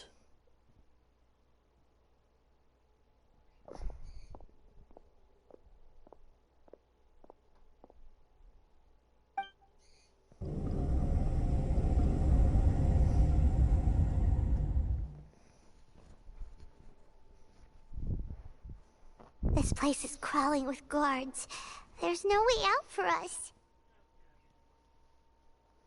All right then, Traveler. What did you wish to discuss with me? Today is Niagarbaha Day, so I still have many responsibilities to attend to. There is little time for idle chit-chat before I detain you all. The Fatui are not to be trusted. Fatui able to turn your motives. You seem to know quite a bit about our endeavors. If that is so, then you should be praising our great work, rather than using your trivial misgivings in a futile attempt to sway me. Trivial? Then tell me, what do the Fatui want from me? I know this. Worthless. Okay. Those are all completely worthless. Benefits, divine power. These materialistic words do nothing but debase our great work. Creating a god. Yes, we are using human wisdom to create a god. If humanity cannot attain omniscience and omnipotence, then we shall create a god to reveal them. This is the pinnacle of human wisdom. We shall regain a god's guidance at long last. No longer will we flounder in the interminable void of consciousness and knowledge. Even Irminsul will be freed from its plight. For our nation of scholars, this is the ultimate aspiration. No cost is too great to realize it. You say that it's the pinnacle of human wisdom, but in the end you're still relying on a god. You will never understand the rapture of having a god be born within your very hands. With your degree of knowledge, you cannot even comprehend such an emotion. What about Lesser Lord Kusanali? It's not like Sumeru didn't already have a god of its own. Gods exist on a plane that far eclipses humanity's. Lesser Lord Kusanali. What can she even do? A lot, actually. Weirdo. Care for the people? Fend off sandstorms? Fabricate silly fairy tales? These are but child's play for the academia. Does that make us equal to the gods? We are a people favored by Greater Lord Rukkhadevata. Though I may have personally not seen it, our forefathers bore witness to true wisdom. The ascension of the Lesser Lord has brought nothing but bewilderment to the scholars. They all ask, is that truly what true wisdom is supposed to look like? With that in mind, it is better to keep her isolated in the sanctuary of Suristhana, so our academy will not become embroiled in turmoil. What a pathetic justification! Do you really think that only the super smart or powerful should be able to call themselves gods? I don't know what I consider it, the arrogance of scholars. As per your judgment, Grand Sage, they are indeed dangerous individuals. Not only are they acting against the academia, but their ideologies have the potential to lead scholars astray. Looks like there really was merit in my assignment. Alhaitham? Are you talking about us? Anyway, I've brought them to the academia as ordered, but it took some time and trouble. Relax, Paimon, he's lying. I mean, not lying, Oh, but, you know. that reminds me. Here's the investigation report you had requested. It's a summary of my time spent with the Traveler, an array of information about her ready for your perusal. Alhaitham? So you're still on the academia side! We finally started to trust you! Alhaitham, you...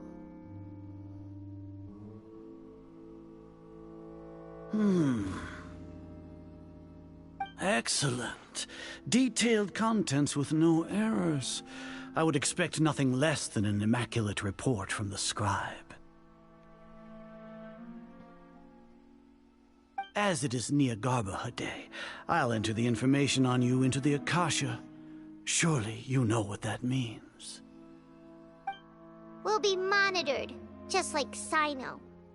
With the Akasha's calculation prowess, all of your actions will be predicted with an accuracy of at least 98%. Furthermore, your data will be updated in real time whenever new information presents itself.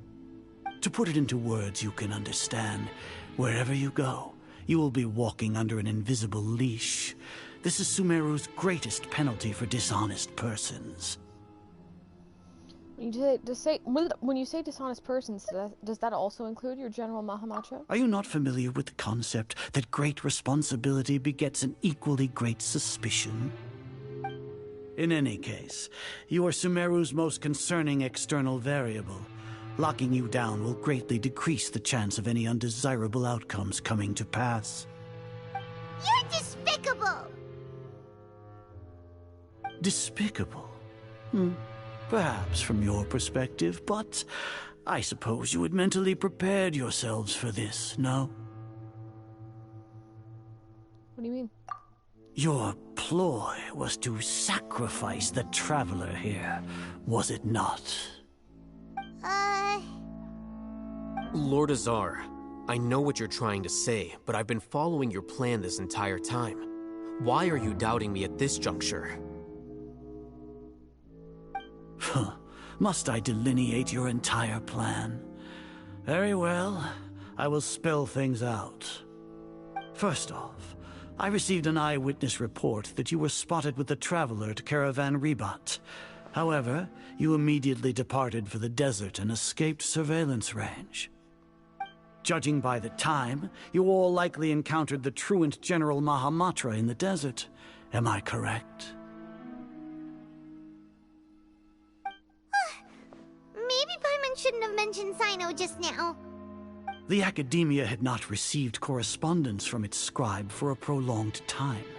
You were also in the company of the Traveler, a close associate of Lesser Lord Kusanali and General Mahamatra Sino, who had defected from the Academia. With their instigation, what was the probability that you would betray the Academia? Rationally speaking, 50%? 70%? What do you think? Regardless, that's only a guess. The facts are that I've brought the Traveler right before you, and I gave you my report. Indeed, your boldness deserves praise. To think that despite status as an outlander, the Traveler is still willing to sacrifice for the sake of your plan. If I'm correct, you have a contingency plan to save Lesser Lord Kusanali and ruin our great work. Sneak into the Academia on Nia Garbaha Day, using Alhaitham's status as the scribe, for there is a good chance that an opportunity to save the Lesser Lord will arise.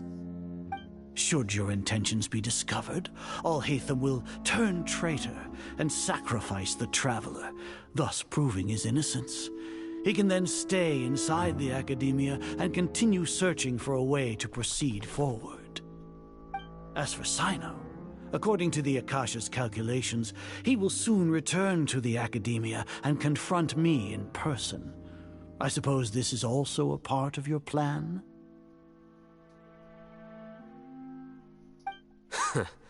You'll see me as a traitor regardless of what I say, no? Even if you impugn me, it would have little effect on you all. You misunderstand. Losing our scribe would irreparably damage the Academia's regular operations and the development of Sumeru's future academic systems.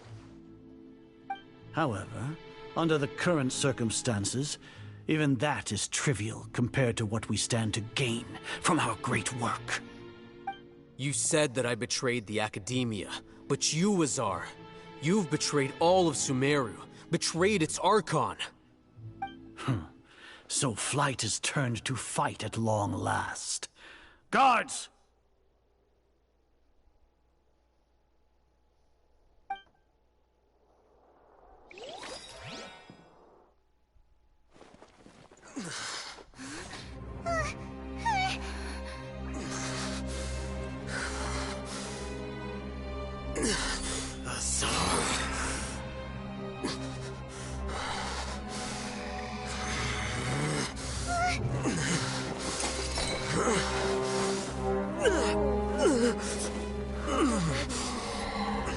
Well, what do we have here?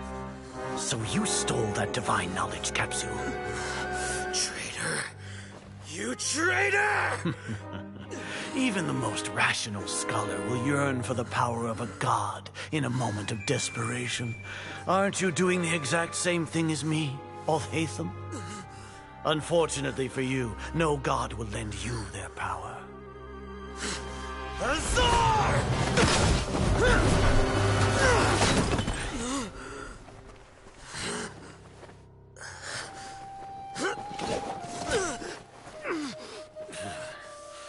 He has gone completely insane.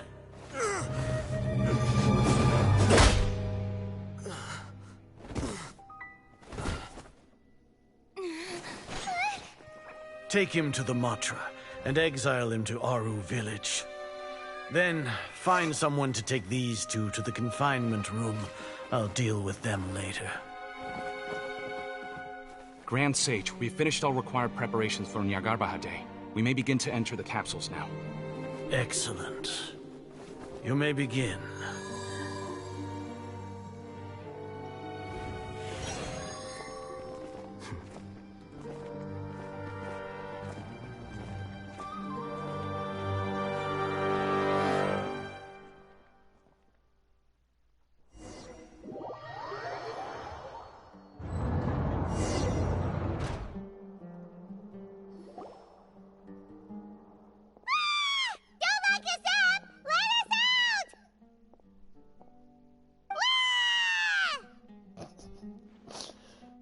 Alright, that's enough Paimon.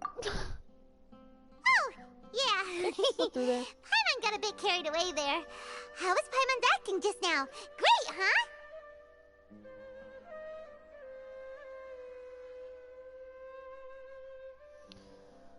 Marvelous. Everything's going according to plan so far. We made it into confinement, and Alhaitham's probably done with his part too. We can relax for a bit. We even managed to trick Grand Sage Azar! Oh, Hatham sure knows how to cook up a plan!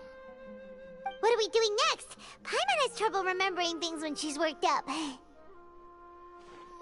Let's review what we discussed during our strategy meeting. Right! Paimon thinks it went something like this. Apart from that, we still have yet another goal in the first stage of our operation, which is to send the Traveler to the confinement room. What? Why do we want to get her locked up on purpose?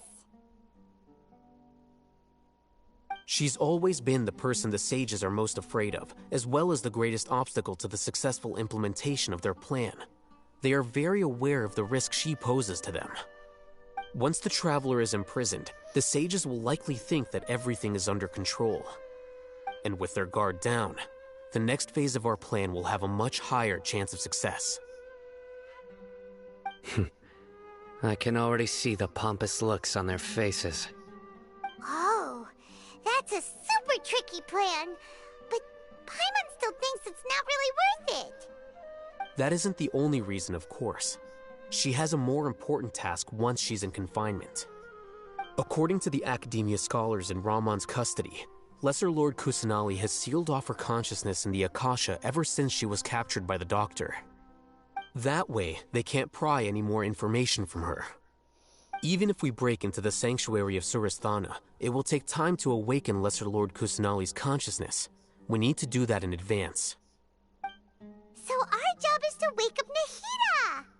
Okay, totally worth getting thrown in jail for. The confinement room is inside the Academia, close to the sanctuary of Surasthana. It's a completely enclosed space, and you won't be receiving any visitors. I'll work with Ramon's scholars to make some modifications to your Akasha terminal. Once you're in, get as close as you can to Lesser Lord Kusanali and try to connect to her consciousness. However, as for whether she'll actually wake up, that will depend on our luck.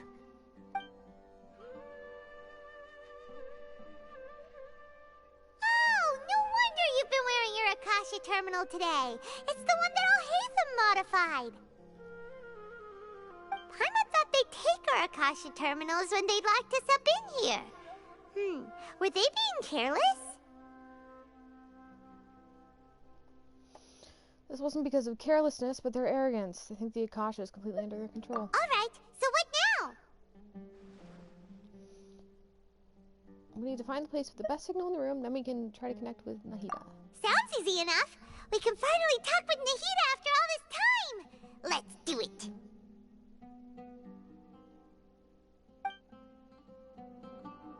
There's a light flashing on your Akasha terminal. It's almost like... the faster it blinks, the better the signal.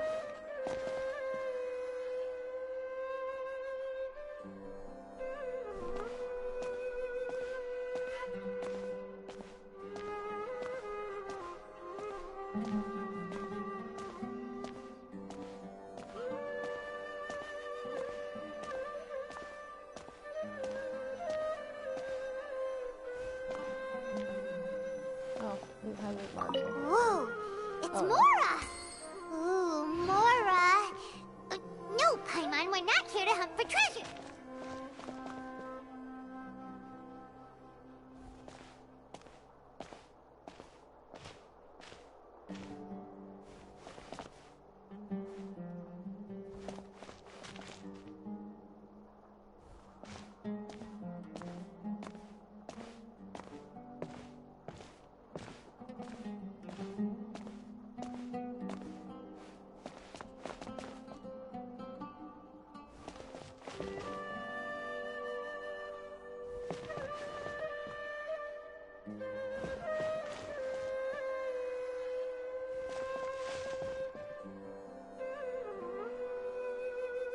It seems like it's gotta be like right here, but...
jammed?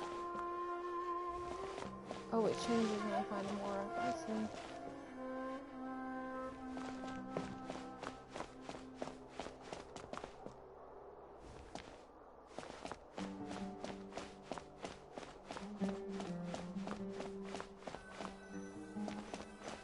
Here? No signal again. Is it getting jammed? Is there something else I'm supposed to do? What's doing next?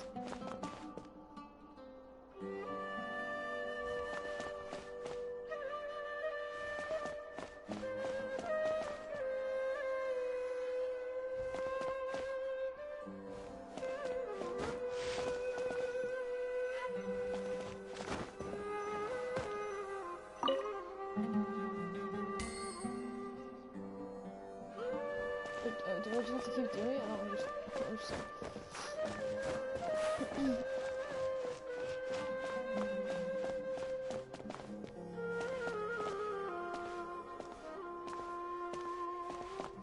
The fact that Paimon said the same line twice is making me feel like I'm doing something wrong, but... or not that I'm doing something wrong, but that I need to do something else.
Is this the right spot? Are you getting anything?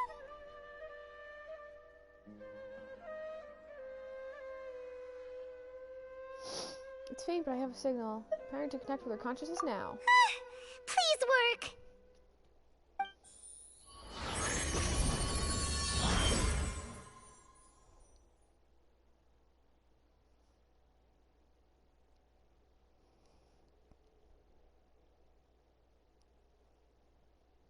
Is this a realm of consciousness?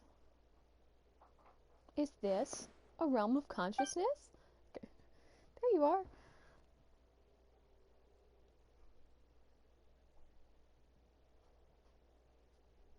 Nita's not moving. She really has sealed off her consciousness. I need to think of a way to wake her up.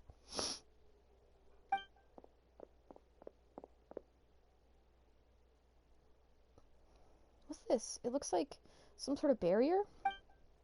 Is Nahida using the barrier to isolate her consciousness from the outside world? Nahida! Nahida! Hey! Nahida!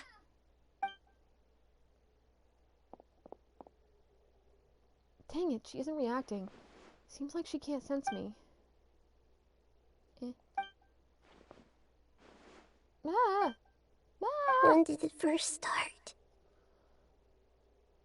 Oh, right. It started from the moment I was born. I want to become a worthy Archon. So I've kept studying. Kept listening to my people and their hearts. Kept looking for a way to save Irminsul. So I can catch up. catch up to Greater Lord Rukkhadevata. But I'm stuck in the sanctuary of Surasthana. The sages are creating a god to replace me. And I'm forced to lock my consciousness in this boundless darkness. Nahida! What now? Is there really nothing I can do? But she's right here in front of me. I can't just give up like this. I had already left her behind once when the doctor first appeared. I can't do that again. Nahida!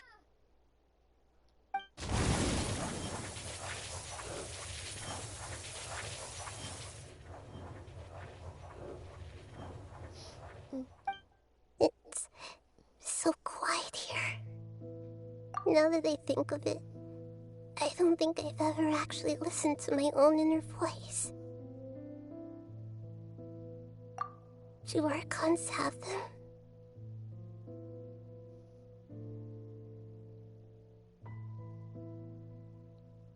Should Archons have them? Have I been doing the right thing? Am I really not needed? How do I really feel about all of this? It's so quiet here. Since you're the god of wisdom, you've known the answers to all these questions since the very beginning, haven't you? Who are you? Whose voice is that? It sounds familiar.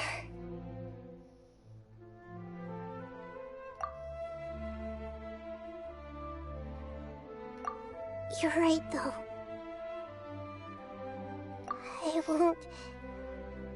I won't ignore my own voice anymore.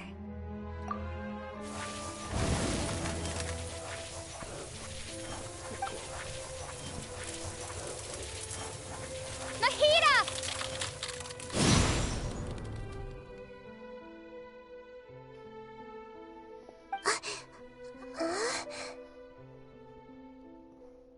Nahida? Oh my goodness, she's so sweet. She's Did you wake me up? Thank you. Why are you here? We're here to rescue you. Are you alright? I'm fine. It's just... when I think of everything that's happened to me, I feel really angry now. You're right to be angry, girl. You should have been angry ages ago. Yep.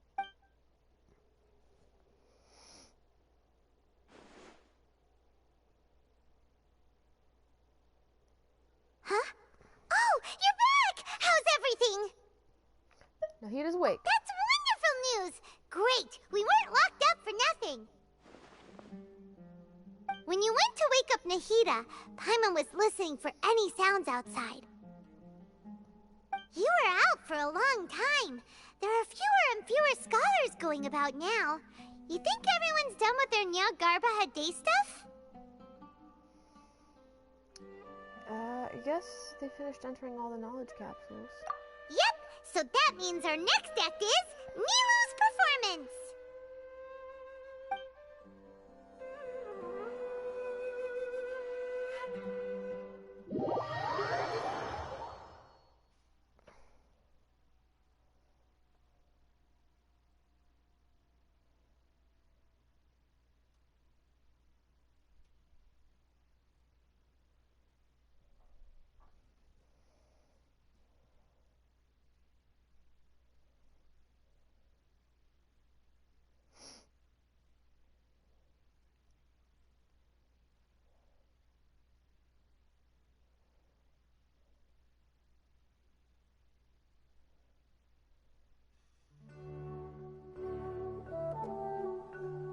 Nilou, are you sure about this?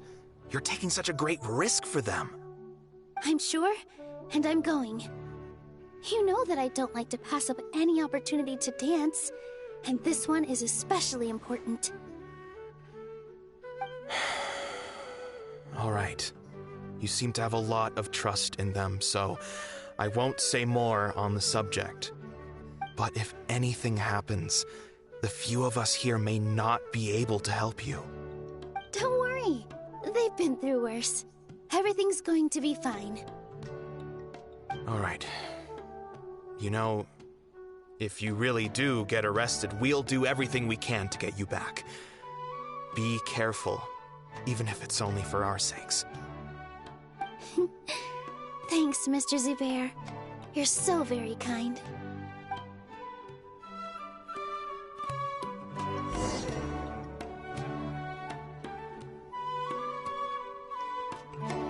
Oh. Well, this is new.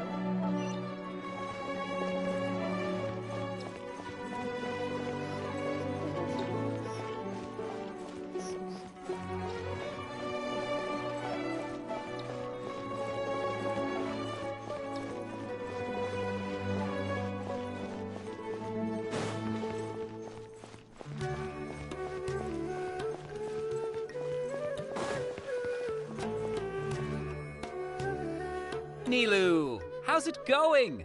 Nervous? Definitely more than usual. But it's because I'm worried I won't dance well enough. It's okay. Just focus on your performance. We'll take care of everything else. You sure know how to talk. Taking all the credit, even though we came here together to help out. Well, thank you both. I'll have to treat you to a meal after all this ends. I really, really appreciate all of your help. Ooh, that sounds great. Huh? How can we say no to that? All right, let's get back to business. Nilou, we'll be here to keep people from going to the academia so they don't interrupt your performance. I was planning on telling them something like, the Academia's been conducting a weird experiment, and some of their test subjects escaped. It's really dangerous there, so stay away. Oh, you couldn't think of anything better? Oh well, I guess it does sound like something the Academia would do. I think it sounds great. I'm counting on you guys. Don't worry, it'll be a piece of cake.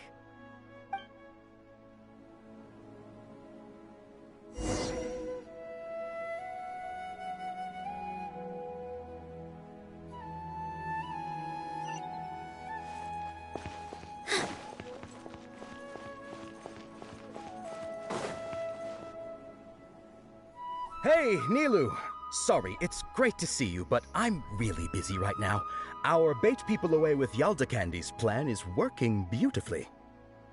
Do you want some candy? We have more than we can give out. Vihar, thank you so much for doing all of this. And even dressed up as the Knight of Flowers, no less. I'll pass on the candy, though. I cut back on sweets in the period leading up to a performance, and I'm about to start one. You have a point. The stage is cleared and everything's ready, so you can start your performance at any time. Yeah, thanks to you. I'm really grateful. All right, time to hit the stage. You're welcome. The honor's all mine, since I'll have such a great view of the show.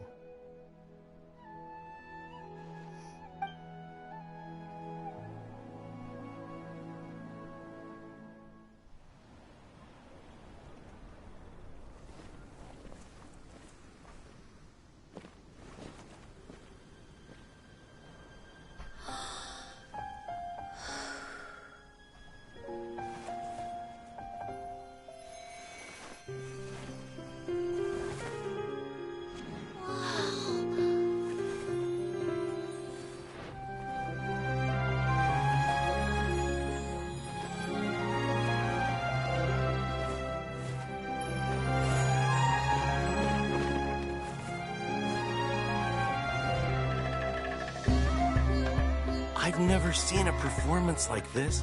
This is incredible. Yeah, but I heard that public performances like these have been banned. I can't believe she's doing this here.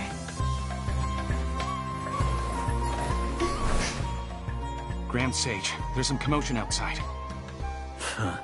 How uninteresting. Issue the new Prohibition Act from the Akasha to the guards. They'll know what to do.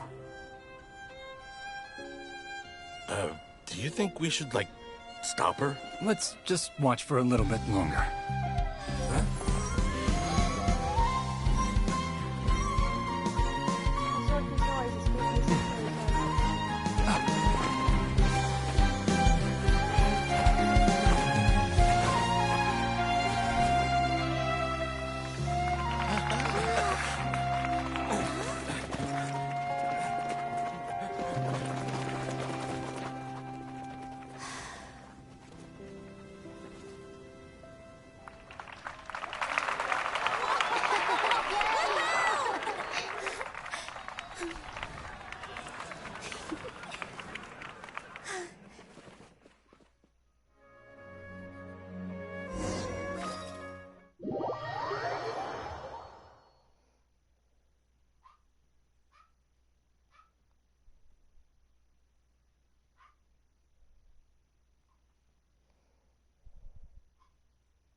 Did you hear that? It sounds like a lot of guards just ran by. Does this mean the plan has moved on to the next stage? Sounds like Nilu completed her task. Yep. It's great that everything seems to be going well. Come to think of it, when did Al-Haytham replace the knowledge capsule that was about to be entered into the Akasha?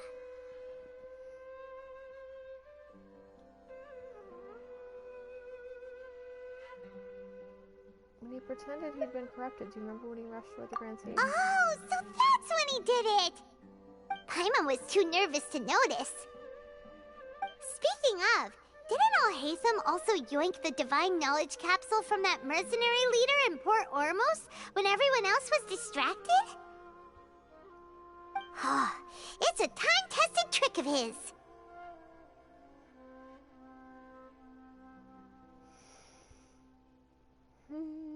He can maintain his composure when things get chaotic. That's why he can pull off this kind of thing. Why are we complimenting him? Yeah, he's smart and all, but he still makes Paimon's blood boil. Let's review our plan for this stage again. It's not like we have anything else to do right now anyway, and it'll help us feel more confident.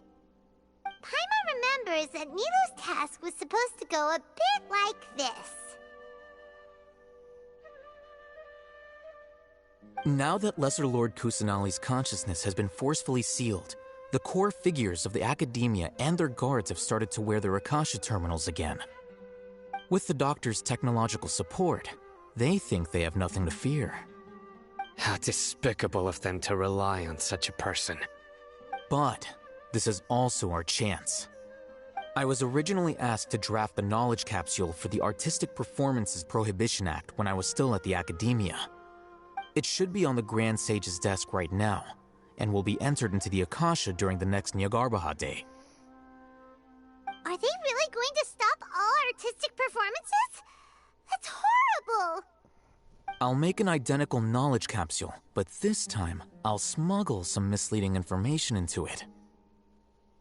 We only need to find an opportunity to switch the capsules. Once it's been entered into the Akasha on Nyargarbaha Day, if someone were to be seen performing in public, the sages would definitely use that opportunity to announce the ban, and so the misleading information will be disseminated amongst the guards. Sure sounds complicated, but it seems like if everything goes well, we'll be able to get rid of all the guards in the Academia without any effort. That's pretty clever, getting right into their heads. I just have one question. Even if we manage to get the misleading info out to the guards, how can we be sure that they'll believe it? People who are used to relying on the Akasha become less inquisitive, and their ability to distinguish truth from misinformation is significantly reduced.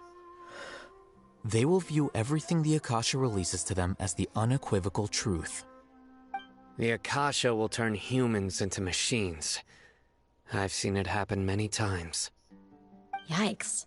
Good thing I didn't wear it for long when I was working in Sumeru City. At first, I thought it was a good thing too. By the way, This plan still requires a performer, right? Do you have someone in mind? Nilu of Zubair Theater. I know her really well. We can trust her. I'm kinda hesitant to ask her to participate in a dangerous plan like this, but we can ask her in person. All right. After the guards and the Academia are gone, then it'll be time for me and my stowaway brothers to shine.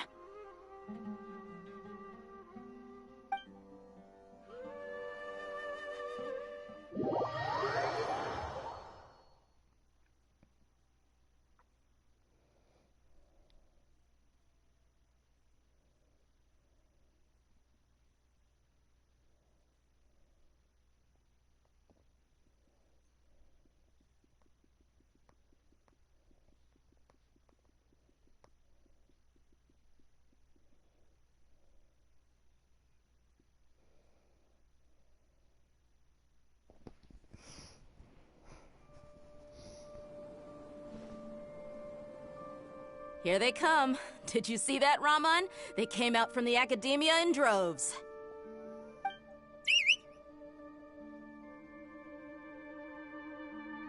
After laying low in the city for so long, this is the moment we've been waiting for. My brothers have already sprung into action. We couldn't do anything to them inside their coop, but outside the Academia, this is our hunting ground. With a lioness like you, the prey sure won't be able to run far. We still need to eliminate the guards as soon as possible. If we give the sages enough time to realize what's happening, the plan's doomed. All they've done is to sit on their cushy salaries and twiddle their thumbs all day while we fought and struggled every day in the desert. The only advantage they might have is their numbers. Speaking of which, most of the guards who report directly to the Six Sages belong to the Corps of 30, but they have a completely different reputation. Following those blasted sages every whim, throwing away all the principles of being a mercenary. As someone in the same profession, I'm obligated to teach them a good lesson today. Indeed, the trap has been set. All we need to do is lead them there. All right, let's each take a road and herd those scattered guards back into one place. Make sure to attract their attention. Isak will be the key. You gave such an important task to that child. Will he be okay?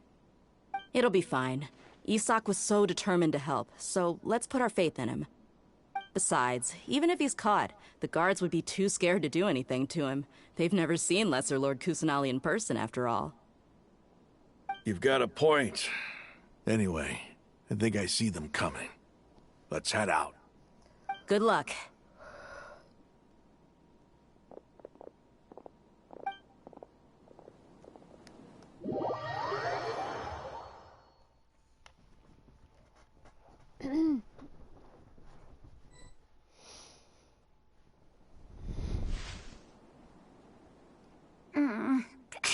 This outfit. Hey, do you remember what you need to do, Isak? When the guards get here, you'll pretend to be Lesser Lord Kusanali and run away from them. Oh, yeah, I remember. Of course I do. I'm just a little nervous. Relax. Don't think about getting caught. Even if that happens, we won't leave you behind. You only need to think about getting the guards' attention and leading them to the Grand Bazaar. Leave the rest to us. Okay, got it. I'm here to pay back Lesser Lord Kusanali for helping Grandpa. I won't get cold feet. Hey, they're here. I can see the Academia guards.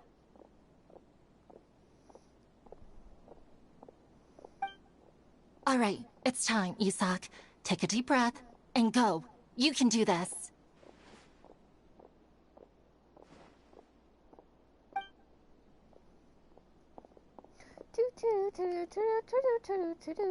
I'm not playing her, by the way. She's doing this all on her own. Making it look like I am, though. Why is there a guard over there? Did he already run ahead of me? This is different from our plan. But there's no time. I need to make a choice.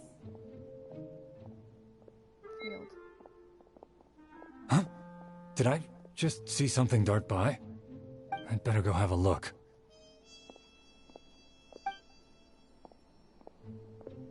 Were my eyes playing tricks on me? I should go check to see if someone's hiding over there. Okay, still. There seems to be nothing here. Just to be safe, I should... Look around. Good thing they didn't find me. I was close. I'd better hurry and keep going.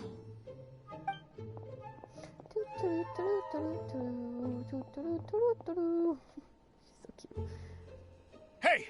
Lesser Lord Kusanali's over there! Stop! What? Lesser Lord Kusanali? How did I not see anything just now? Oh no, they found me. Where should I go? The target suspected to be Lesser Lord Kusanali has escaped into the Grand Bazaar. Assemble and arrest her! Feels like there's more places to hide in there.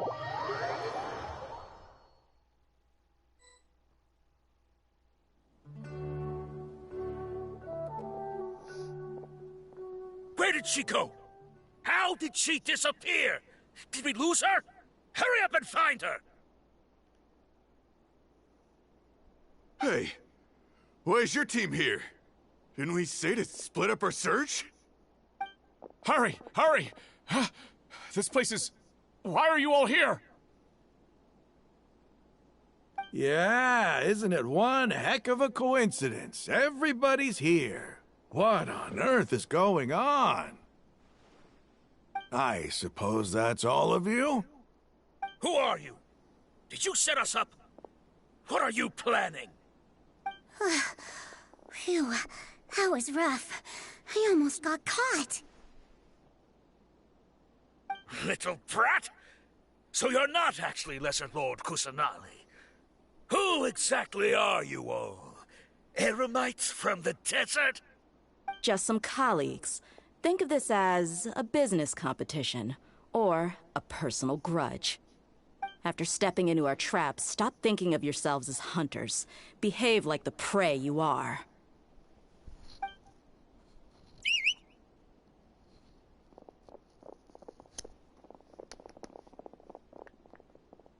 Sorry, I'm making noises. Ooh, fighting stance. Ooh. An ambush? How's that possible? This is Sumeru City, but mercenaries from the desert somehow ambushed us! You've spent all your time hiding away in the academia. This place has long since become our hunting ground. Brace yourselves! My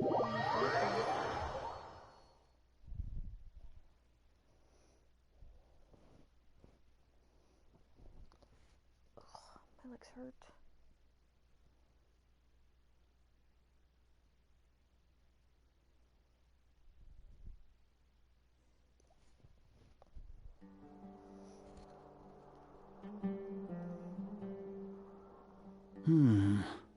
This is odd. The academia has quieted down after the conclusion of the Nyagarbha Day ceremonies, but it's much quieter than usual. Where are the guards? Why have I not seen a single one? Guards? Guards! Grand Sage, how may I be of assistance? I called for the guards. Why did you come? My apologies, Grand Sage. Right now, all Academia guards have entered the city to perform the ordered arrest. I thought you knew. Arrest? Who is there to arrest? I have an ominous feeling. Arrest Lesser Lord Kusanali, right? Is that not what the order was? Lesser Lord Kusanali? You mean she has disappeared? Yes. I wouldn't dare make up something like that. Right now, everyone is in a panic, and many are saying that Lesser Lord Kusanali will take revenge on us. What happened? Just what is going on? Lesser Lord Kusanali somehow escaped? Was it Alhaitham and his party that freed her? That's impossible. The Academia is heavily guarded today, and any order to release Lesser Lord Kusanali would be strictly confidential. Besides, Alhaitham and the Traveler are already in our hands. What manner of trickery did they employ? How could Lesser Lord Kusanali disappear into thin air? Disappear? Wait. How was the arrest order distributed to the guards? It was issued by the Akasha earlier today. Only you have the authority to send messages like that, so I thought it was your order. Let me check.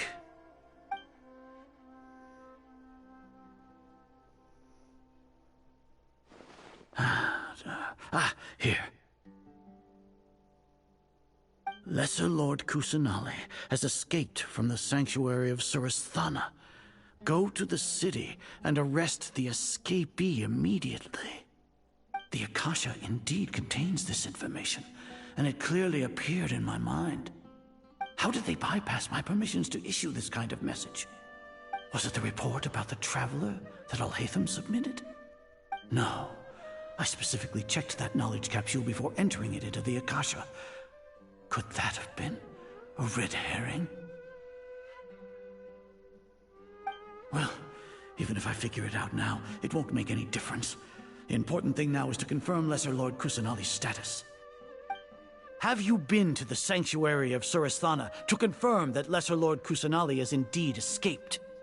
Confirm? No, I haven't.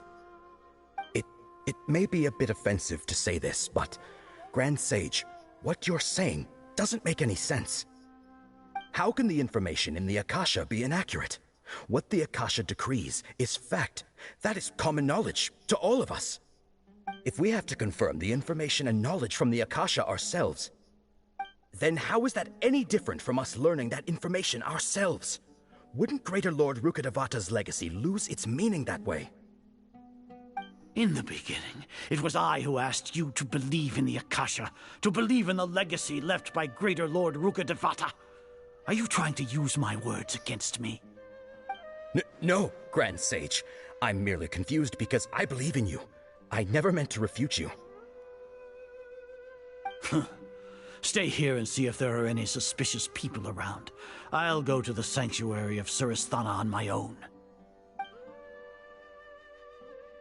Yes, Grand Sage.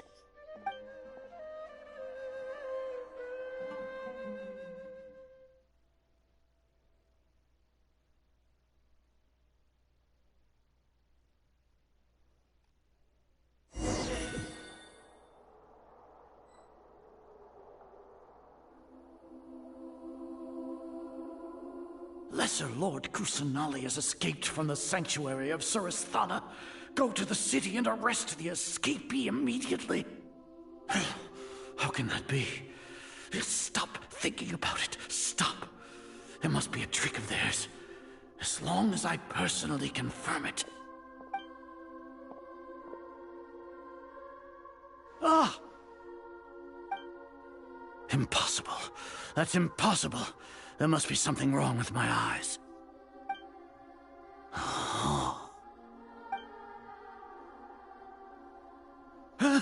She really appeared again? What is the meaning of this? What a comical sight, Azar. Once the Akasha has put certain thoughts into your head, even the Grand Sage can no longer see what's right in front of him. You all can only see the world in your mind, the one you think you know. And precisely because of this, you disregarded Lesser Lord Kusanali's existence. She has been a wise and worthy Archon. Sino, have you been waiting for a chance like this? The Akasha predicted that you would return to the Academia to confront me. But I didn't expect it to turn out like this. I was careless. No, you were blinded. Your faults stem from your reliance on the Akasha. You're still the same as always. I truly did not expect a proud person like you to cooperate with Alhaitham and the Traveler. People change, Azar. Admit it. The Akasha can't predict my actions anymore. Then tell me, what have you found during your investigation? You want to buy time? This is the sanctuary of Surasthana. Under your own regulations, even Academia's staff are forbidden to come here. No one will come to save you. As for the investigation, I've at least confirmed that you are guilty of insurgency against the Archon. A serious crime. So what? Did you do all of this so I would plead guilty in front of you, General Mahamatra? No. I want you to plead guilty in front of the Archon herself. You once said that I had no standing to judge you. So now, how about judgment in the name of a god?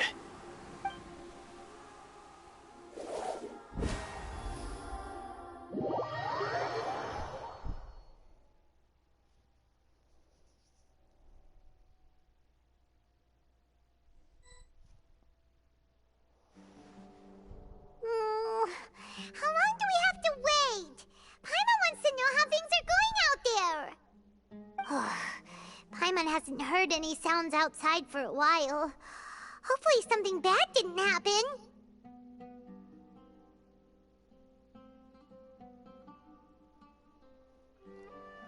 We must trust our friends. Yeah, but aren't you scared that we might be locked up in here for the rest of our lives? Thinking about it, at least Paimon has you. We could still chat like this. When Paimon thinks of Nahida being imprisoned alone in the sanctuary of Surasthana, Paimon can't help but feel sorry for her.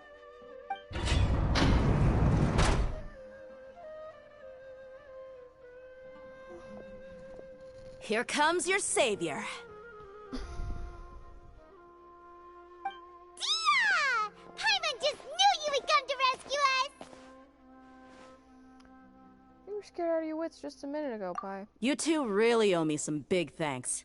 I had to search through who knows how many guards to find the key here. It felt even more tiring than whacking them. I'm exhausted. Thanks a lot. Need Paimon to rub your shoulders? No, that's, I'll pass. What are you afraid of? Oh, are you ticklish? Now isn't the time to talk about being ticklish. How's Nahida?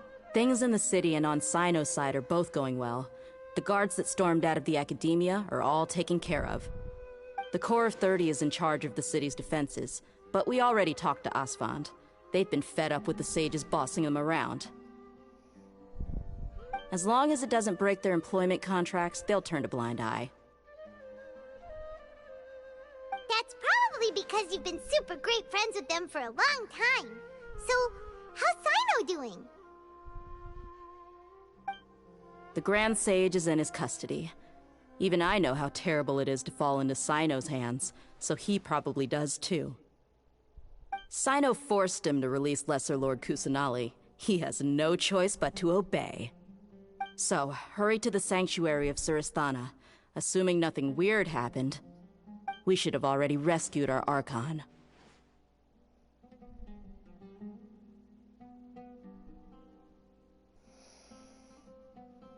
We rescued her!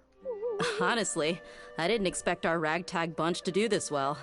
We just came together last minute to save the Archon, you know? Alright, you two better go. I still have to clean up some messes in the city. See you around.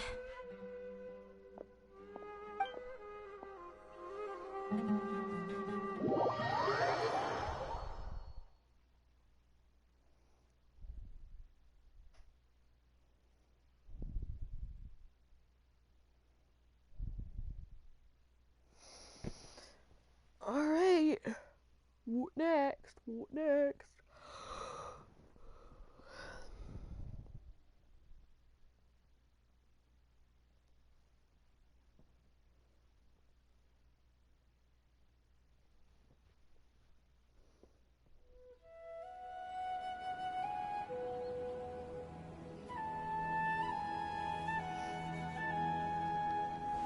guess I'll get this one here.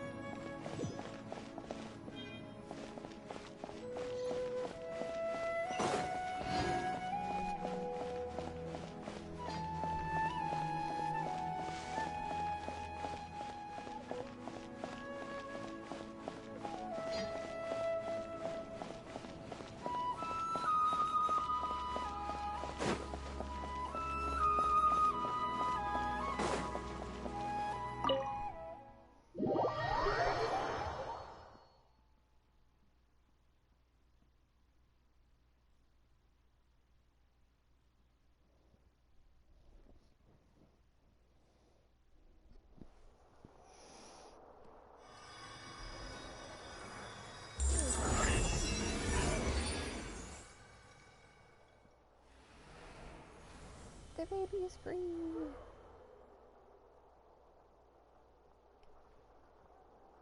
Nahida!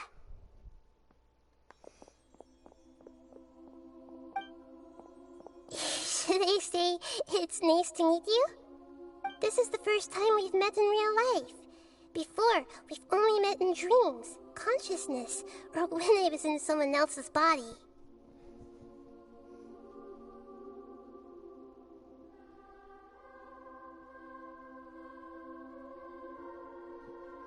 We finally meet. Thank you so much for coming to rescue me, but I also need to apologize. During this time, I did some self-reflection.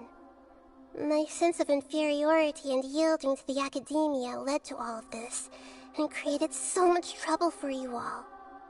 You deserve to be free. Don't worry. Exactly! We're here because you're a good Archon and one of our friends! Thanks, you too. Amazing.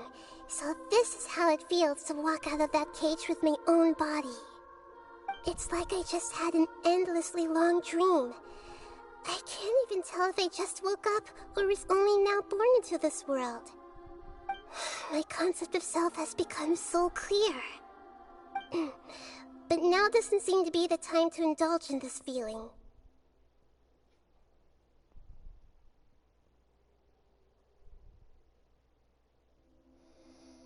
The Academia's God creation plan. Saving Armin's soul. That's This is really embarrassing. You all just rescued an Archon, and now she needs your help to save her country, and even the entire world. It's okay. With you here, Paimon's sure that everything will work out. There's one more thing. What is it?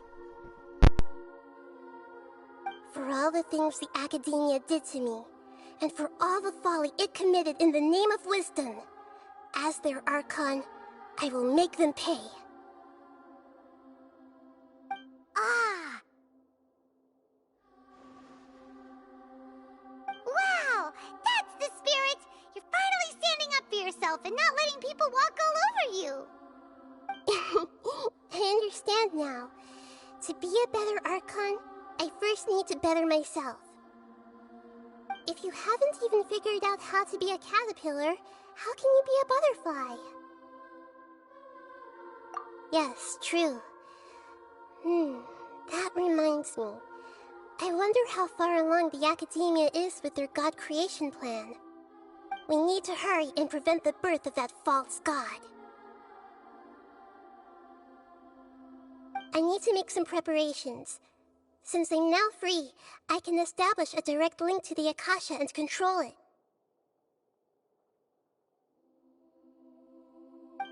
First things first, I need to remove the restrictions that the doctor put on me in the Akasha.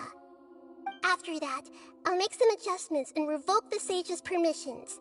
The Akasha will then be like how it originally was, only operable by the Archon. After all, the Academia betrayed Greater Lord Rukkhadevata's trust.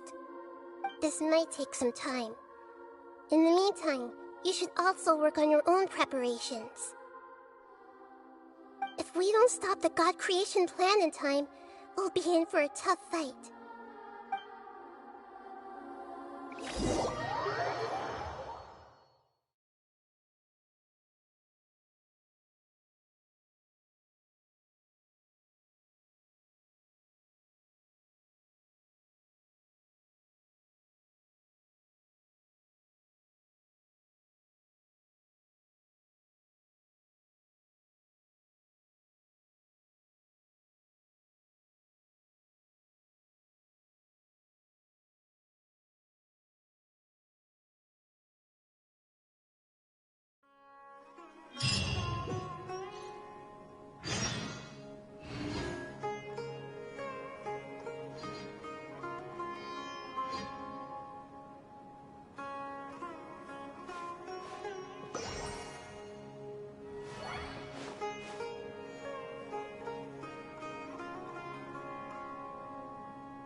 How's it going, Nahida? I'm done with the parts that needed my involvement to complete. Although it's my first time working with the Akasha like this, its internal structure and operation procedures are easy for me to understand. Greater Lord Rukkhadevata's design is truly brilliant. Oh, also, this is for you. Huh? What's this little floaty thingy? It's a small device I put together just now. You can think of it as an upgraded Akasha terminal. You may not need it right now, but it should be helpful in certain situations. Wait! This thing has the same characteristics as Paimon! We're both small things that float! Oh, all the things that make Paimon special got copied! When Paimon appears with the Traveler from now on, people won't remember Paimon because she isn't unique anymore! It's alright, Paimon. It can't replace you. It's only a flying device, but you're the Traveler's irreplaceable friend. You're so good at comforting people, Nahida. If only the Traveler was as smart as you.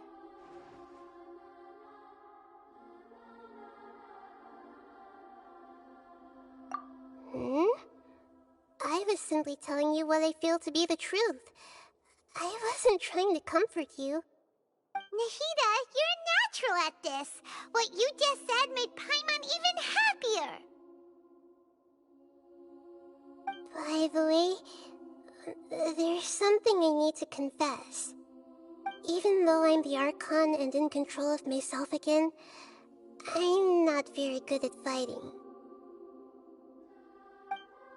You may have heard that an Archon's power is derived from their people's faith. However, I'm not as well loved as Greater Lord Rukkhadevata. If we get into a situation where combat is our only option, I'll have to count on you, and I'll do my best to provide support.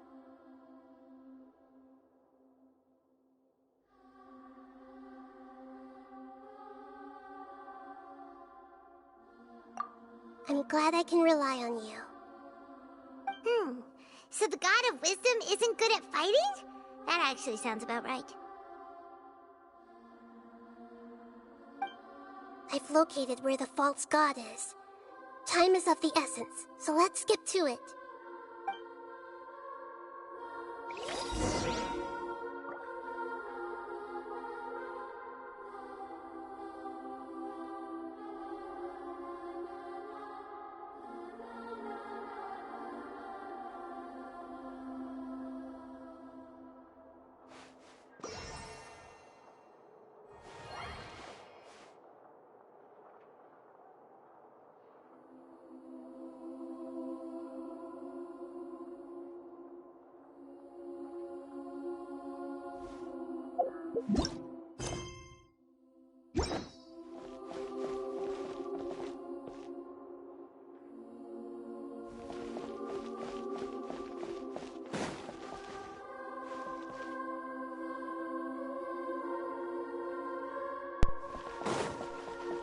It's very beautiful in here. Can you just say that? Anyway, I don't know where I'm supposed to go. Though you've saved Lesser Lord Kusanali, there's no time to celebrate or rest. There's an ancient god to stop, and Irminsul to save. Now the fated Tabaz in your hand. This is the passage.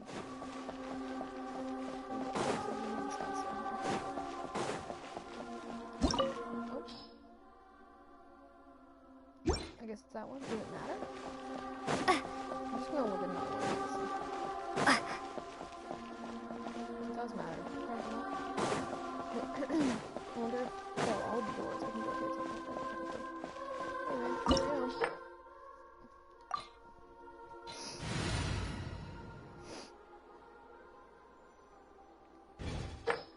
I feel like I should be down to for this. Hang on, I'm gonna go resonate, then I'll be back.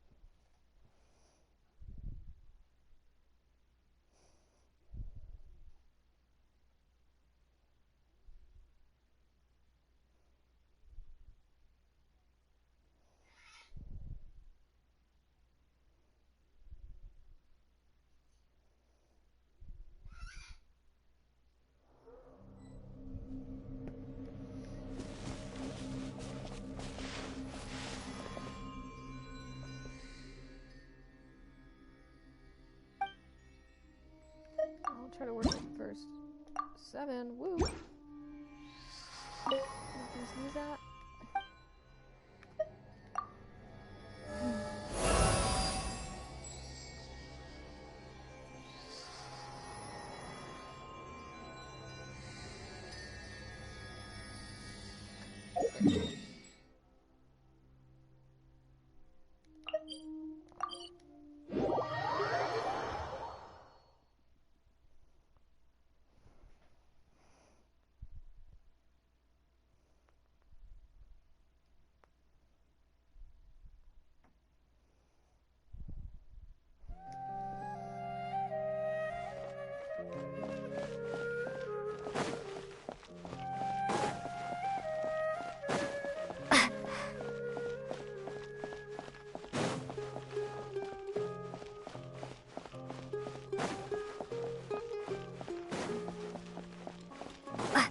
It's gorgeous. I mean, look at this.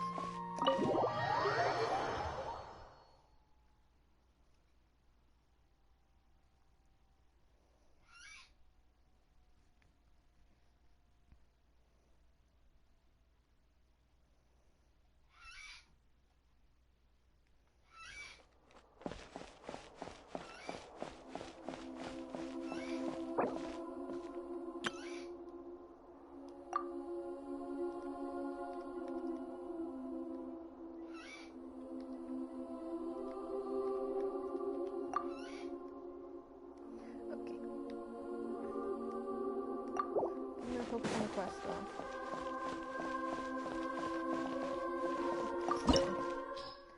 Okay.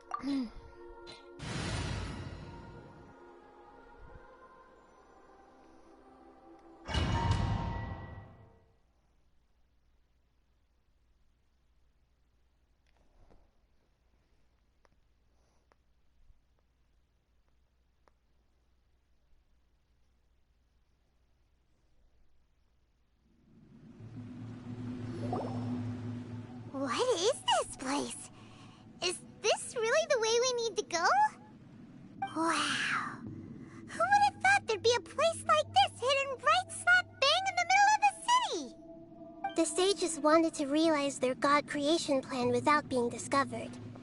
The safest and most convenient way would be to build within the academia itself. That's true. They were already hiding one god, so why not two? Judging from the structure here, the project is a huge undertaking. The sages really saw the god creation plan as their ultimate goal. But this place doesn't look like it could have been constructed by the academia alone. The Fatui under the Doctor sure didn't hold back. They provided a lot of technological support.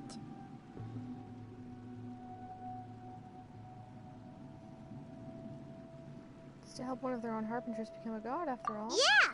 Or else they wouldn't have been that generous. Is that it, though? I've always felt that this Doctor is different from the Academia sages. He doesn't seem to share their sense of urgency. Instead of being interested in the end product, it's like he's enjoying the experimental process. The Fatui Harbingers are all such weirdos. So, the Doctor being weird is actually normal. So, this Fatui that they're trying to turn into a god is called the Balladeer? We had previously come into contact with his consciousness. He harbors particularly strong obsessions. One is the desire for a gnosis, since he was created to be the vessel for one. The other obsession is probably related to his past. I can't quite explain it. Paimon knows that he was a prototype puppet for the Raiden Shogun before he became a Fatui Harbinger. That's why he wants a gnosis so badly. There's no way he'd willingly be a test subject. Now with that temper and ego of his. It sounds like you know the Balladeer quite well.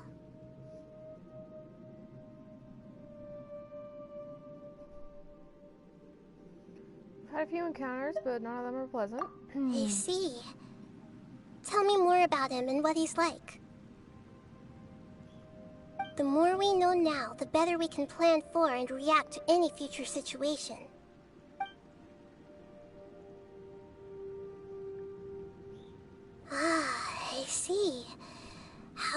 fascinating. Alright, time to go. Let's get through here and meet him in person.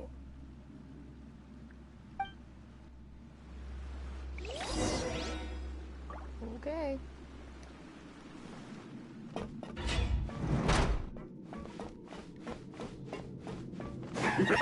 Work time, no time to work.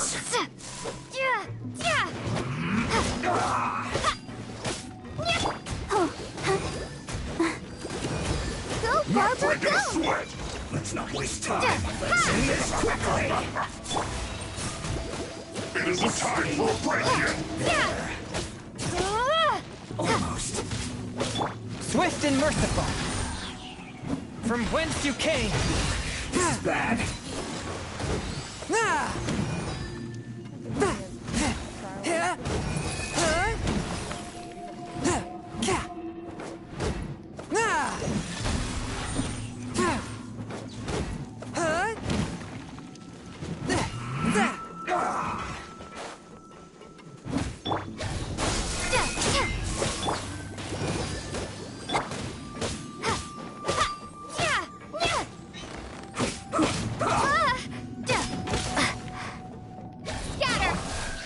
This isn't good.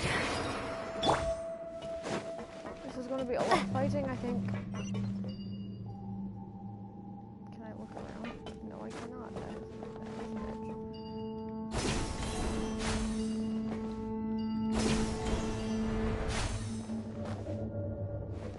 an It looks like we can climb up these pipes. Oh, like the ladder you found?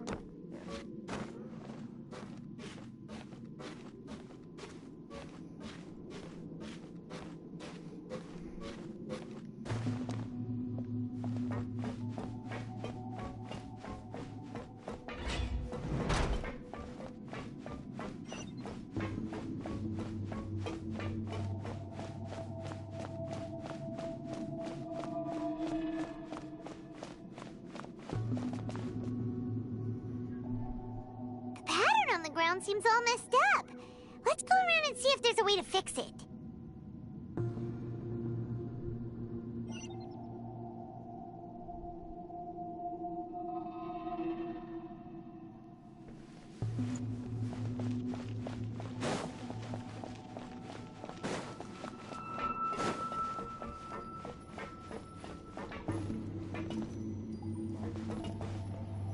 Is this saying drop down? Is this saying back?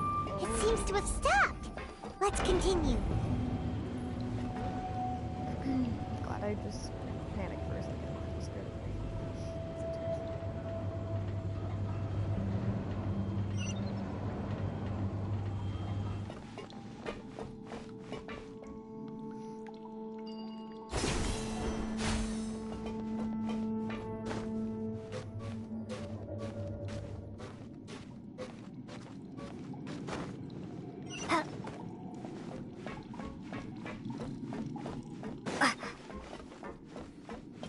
No more words.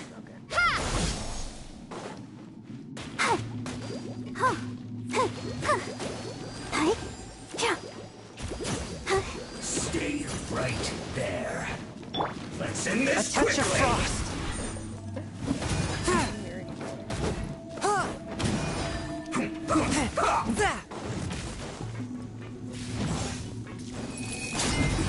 This is bad.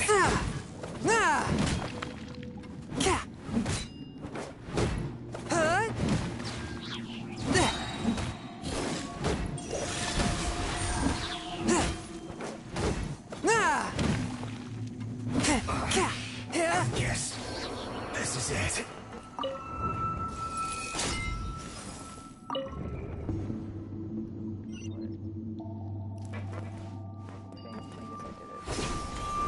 Oh,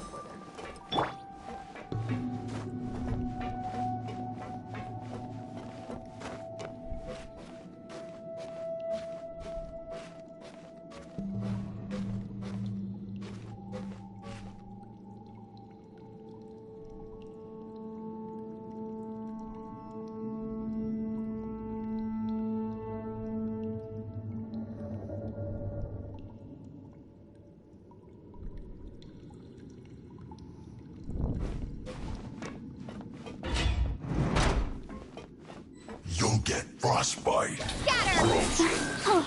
Crisp.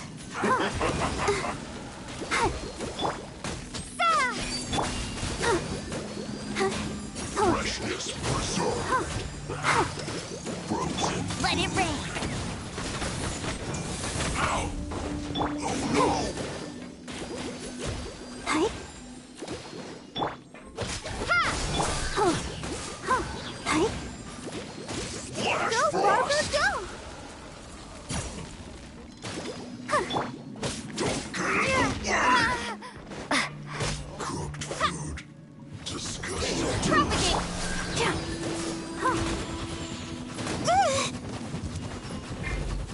Go, Barbara, go! Leaving so soon.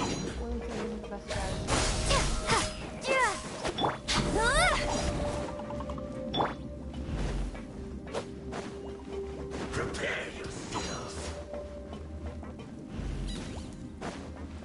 No escape.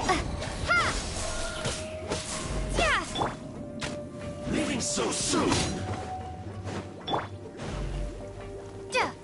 No escape. A bad date.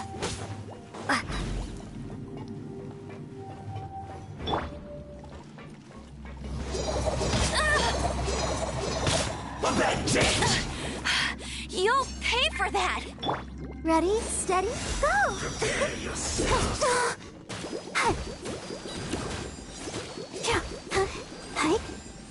Oh, let's dance.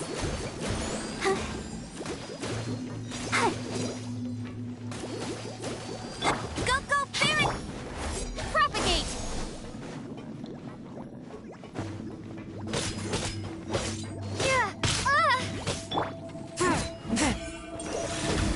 Spirit Blade! Attack!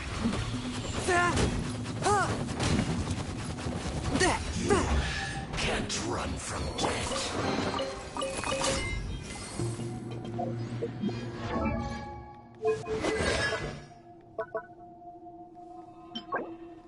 I don't have the chance.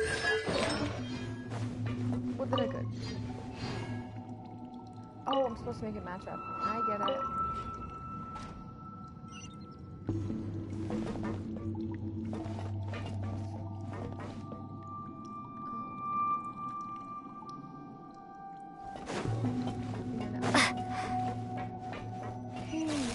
The cart is stuck.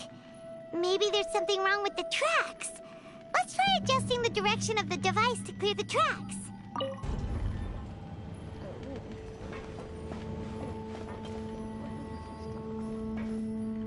Come back. I should have just hopped on it, I guess.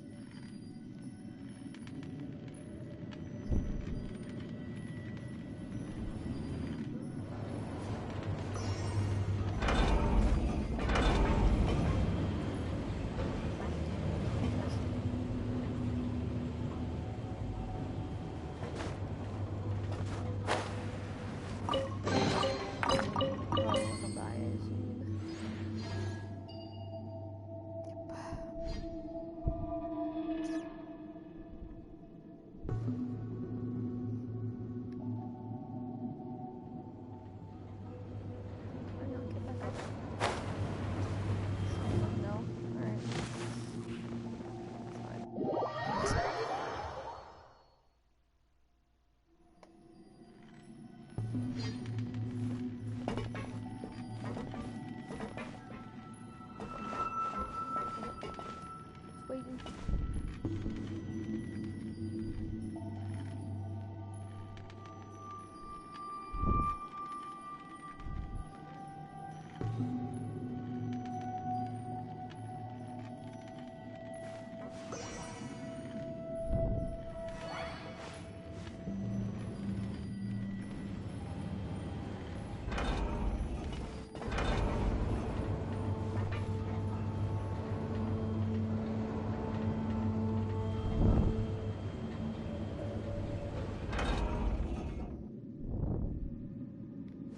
Oh.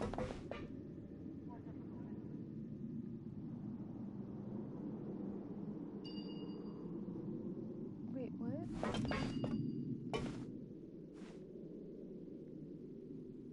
didn't do that before.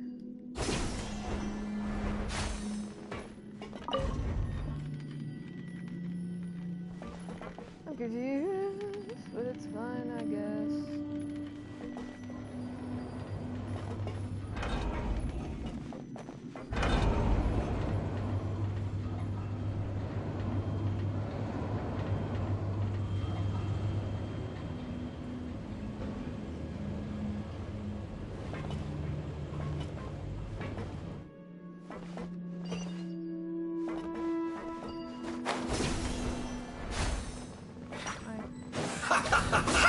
Time to fry!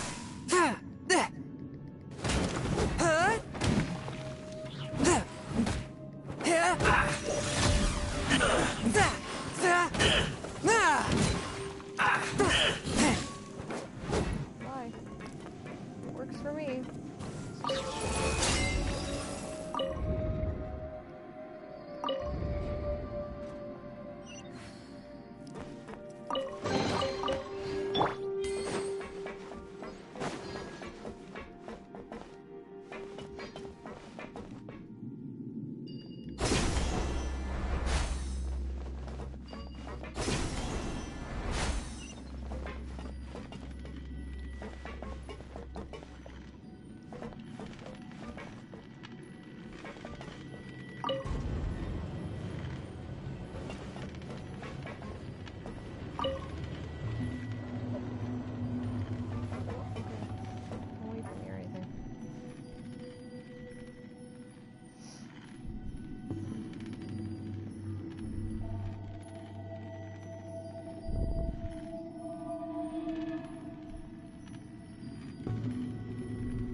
Hold your hand the whole way, huh?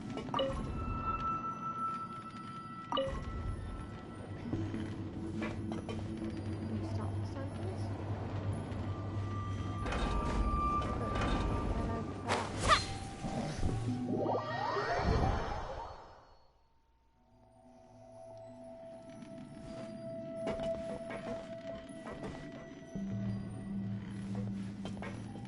I was worried it wasn't gonna stop. Overcorrected. My bad.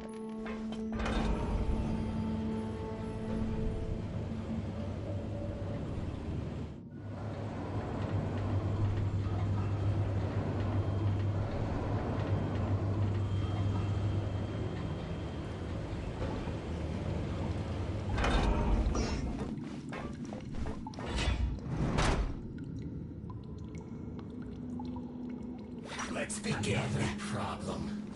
Use this first.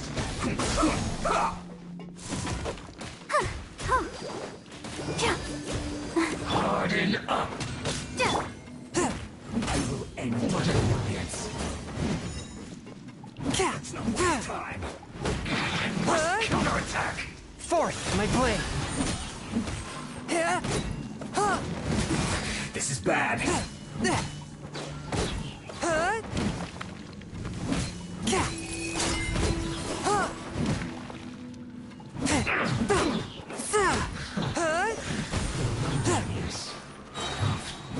From whence you came.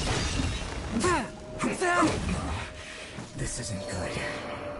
Come at me. Shouldn't be careless. Don't be a killjoy. We've only just begun. Swift and merciful.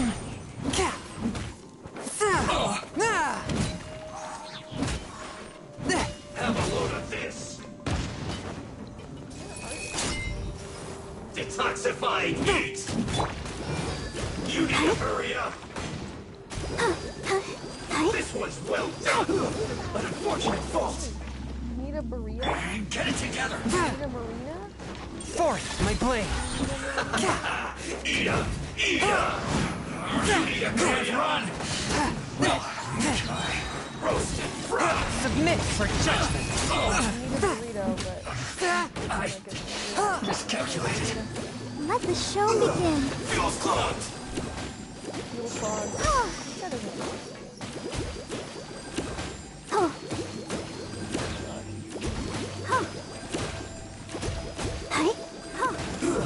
You shouldn't get careless. Let's move.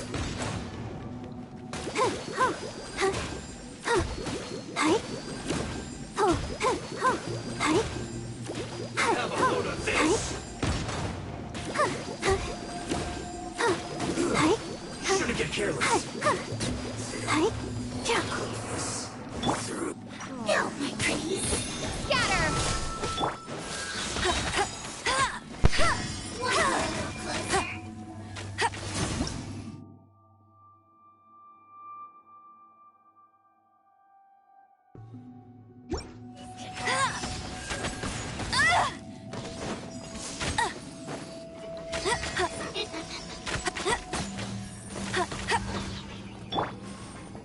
No escape!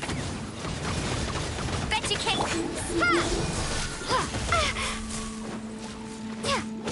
One after another. One closer.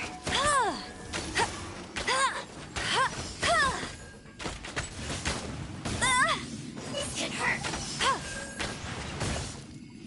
Getting a little cold.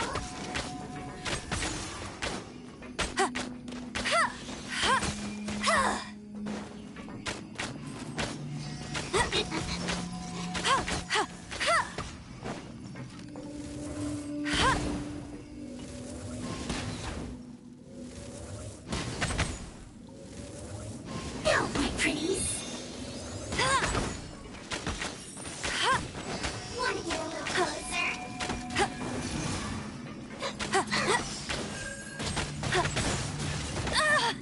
This could hurt.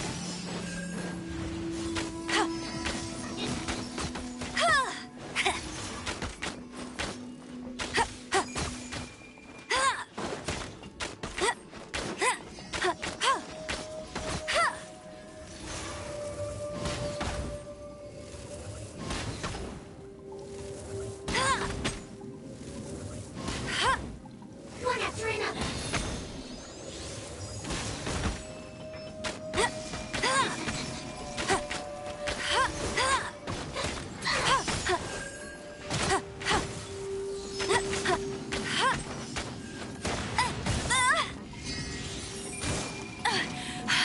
You'll pay for that.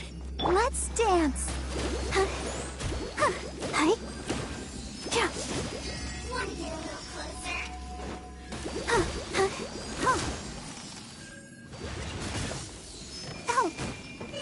Oh, hi. Oh, no! Hi.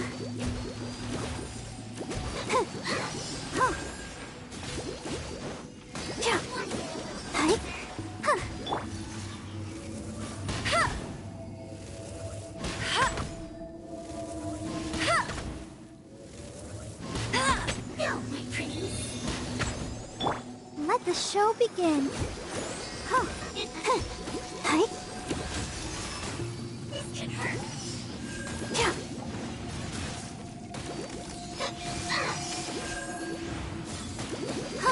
Hi. Oh.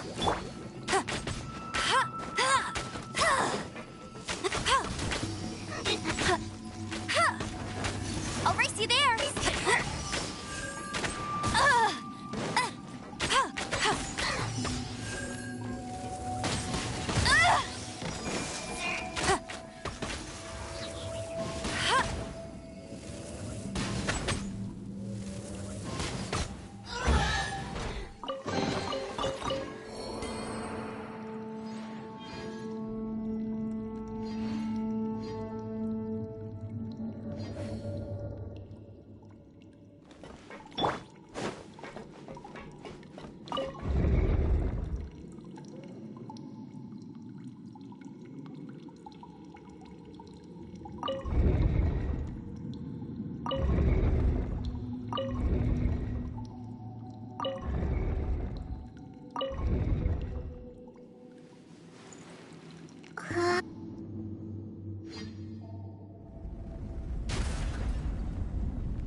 its operational status, we must prepare for the worst.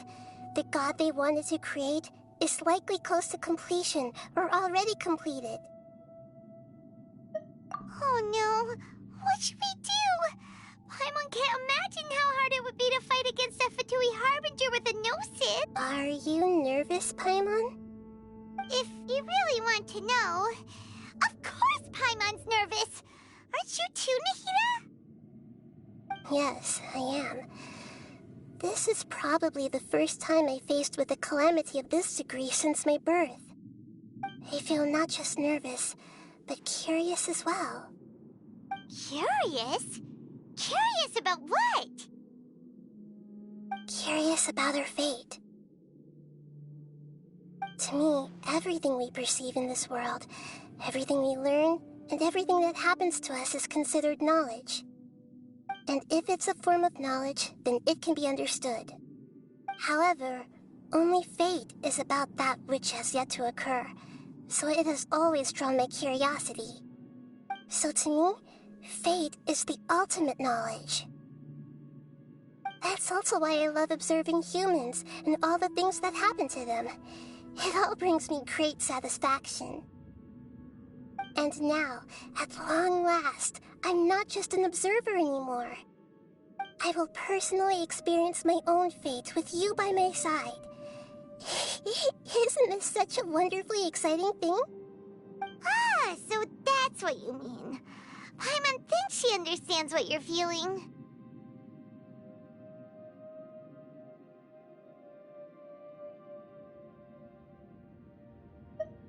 Agreed. Okay, let's continue on. I can sense his aura from here.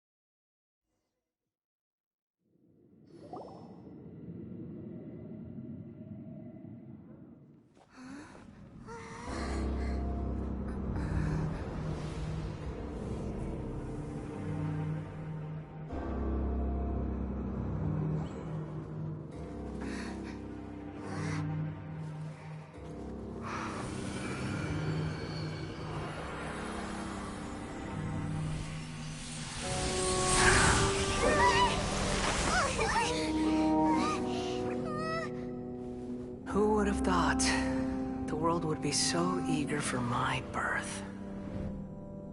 I remember you, Booer, the god of wisdom, and standing beside you, the traveler. Is he all-knowing and powerful now like Greater Lord Rukkhadevata? No, I can't feel the same kind of divinity I felt from the Greater Lord. It seems that the sages didn't get the chance to infuse the divine knowledge capsules into him. But even still, he has undoubtedly become a true god now. So we're too late? The Balladeer has already become a god? The Balladeer.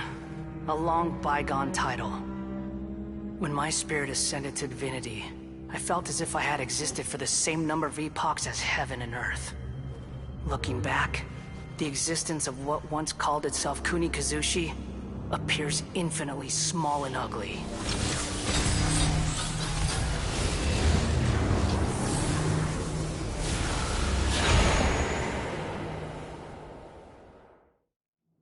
This imposing aura, it really feels like the gods!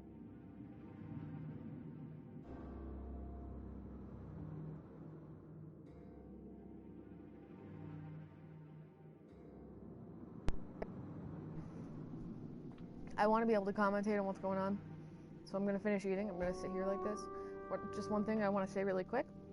This whole thing with this guy reminds me of Danganronpa 2. If you don't know what I'm talking about, don't worry about it. Don't look it up. Just check out the game. I'll probably play it here at some point if you want to do it that way, but very Danganronpa 2. Okay, anyway, sorry, pause.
Okay, I'm back.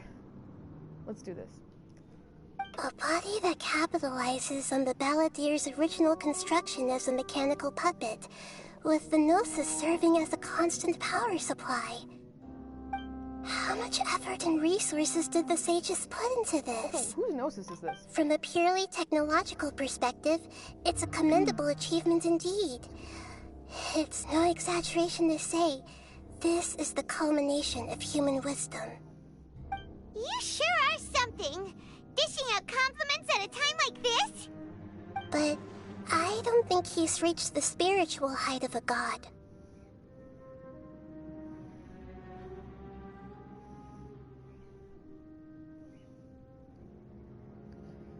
So, he's still the same old Balladeer on the inside. Not sure if that's good or bad. Strife is engraved upon every god and every gnosis brought forth into this world. Can you feel it? The exhilaration of such power, and the thrill of anticipation for our contention. Nahida wouldn't feel the same things as you! Do you not realize that you are interrupting a conversation between gods? Lowly creature, know your place.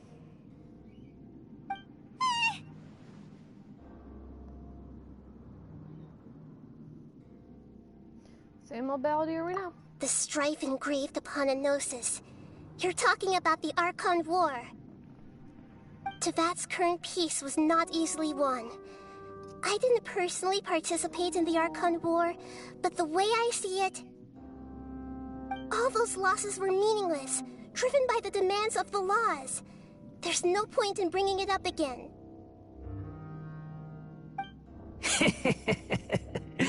Is that so? Yet I am deeply disappointed that I was never allowed the fortuity to personally participate in the Archon War. This is a first. Encountering a god in this world who does not crave power. No wonder your own people have abandoned you, God of Wisdom. But from now on, Nahida's followers will only continue to increase in number.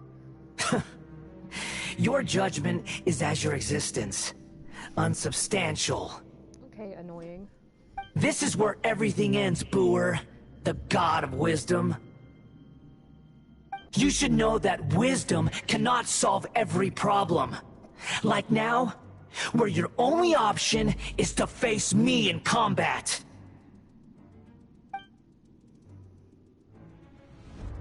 Come! Let us reenact a scene of the Archon War. Come and inaugurate my birth as a god.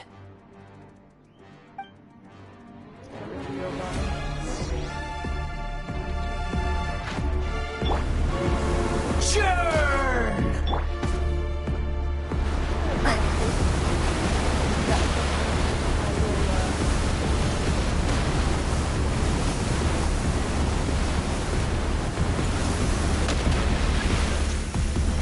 Perish!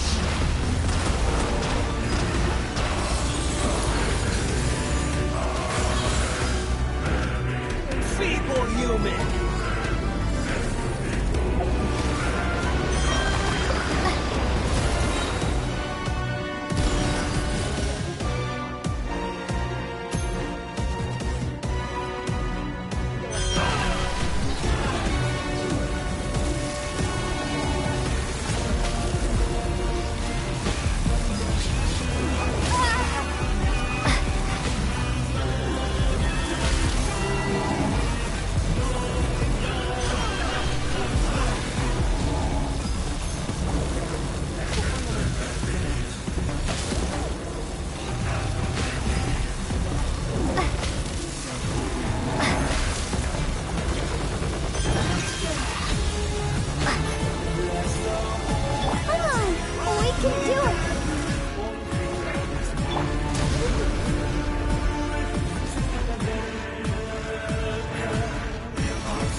At my command, you shall fall.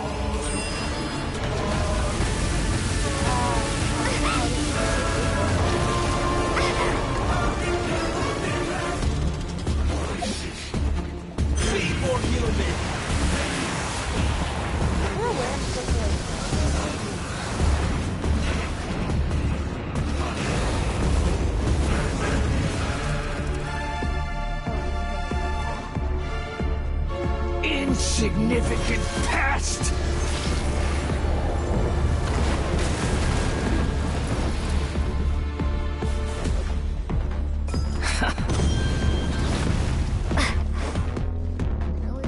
My endless cycle begins!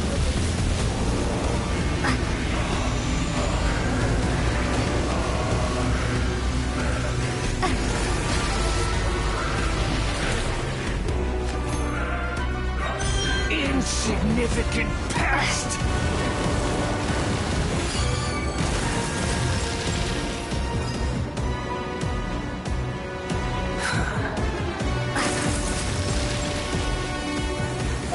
Feeble human!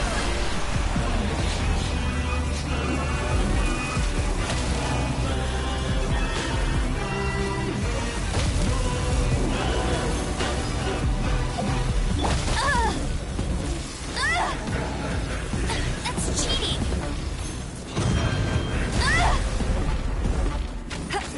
No one escapes my sights! At my command, you shall fall! Bet you can't keep up with me! I'll never surrender! Hey!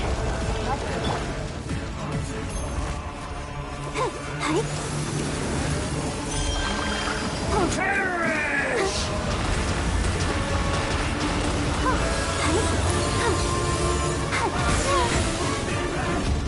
Insignificant past!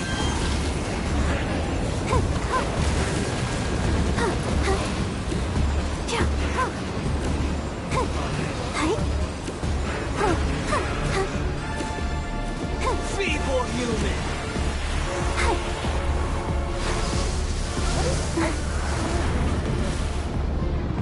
Go, Barbara, go!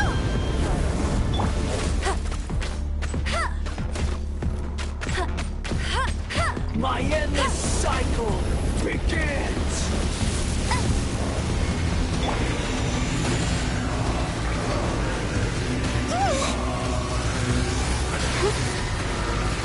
Let's dance! Insignificant past!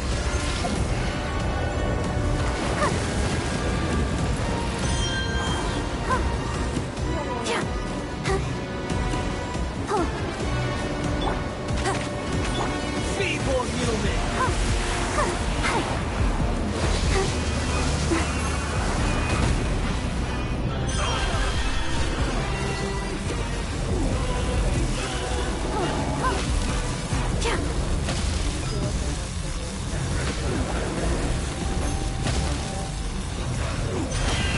More power!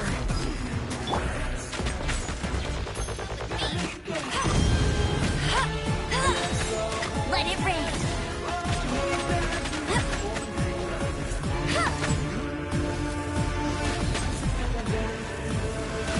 You cannot defy me, mortal!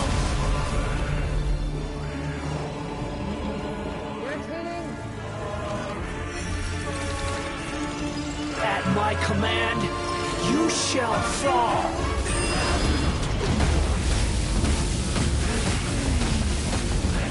That's cheating!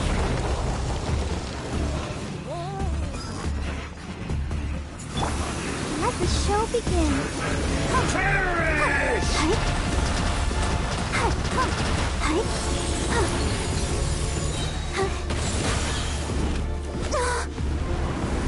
Churn!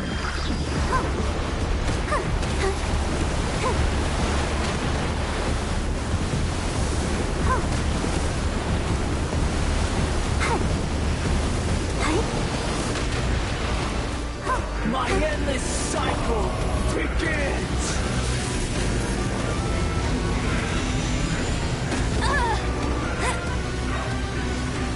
That's cheating!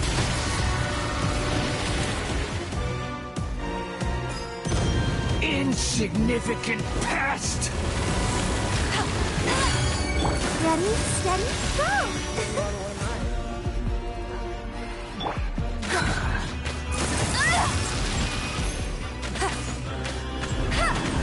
Churn!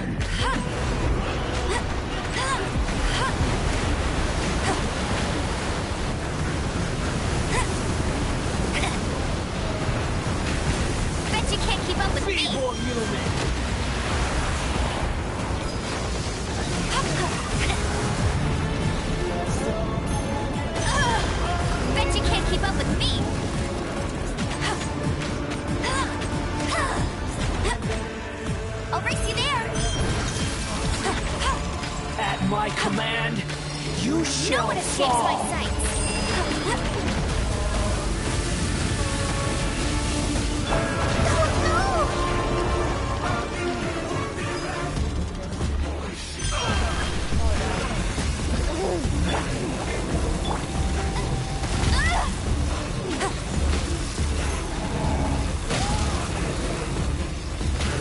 I'll race you there!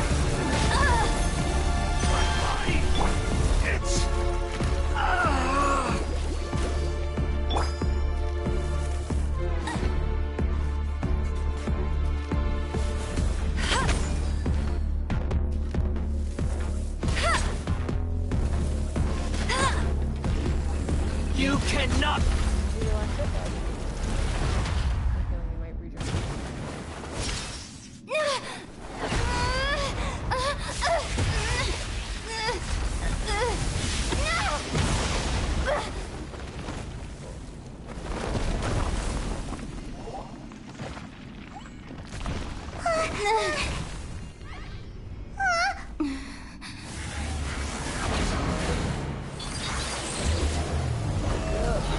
We're not done. No, no, no. I like his fancy little ballet legs.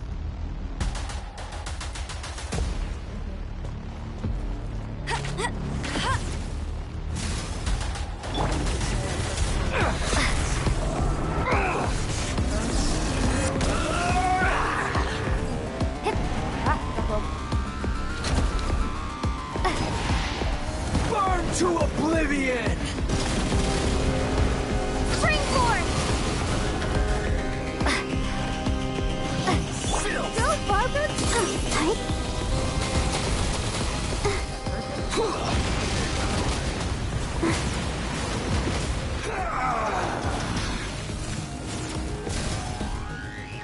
Very small. Kneel!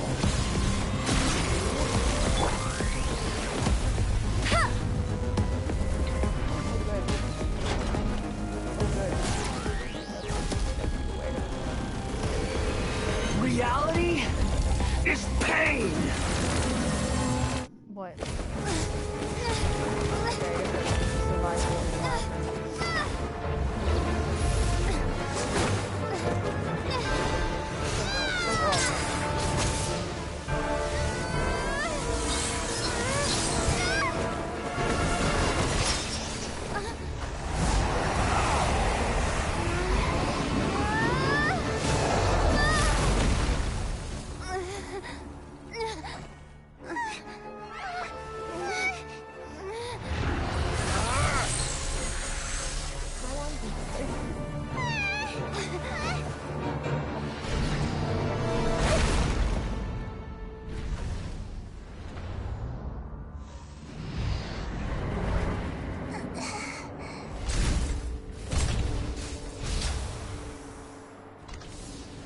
This is supposed to be a battle between gods.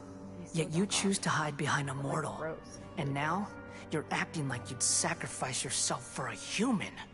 Are you having fun proving a false sense of heroism to yourself, Boor?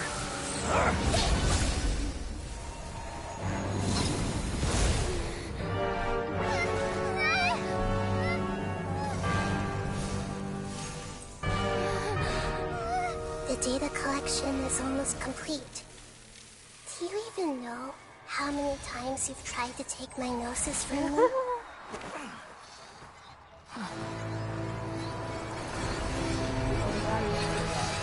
I gotta get this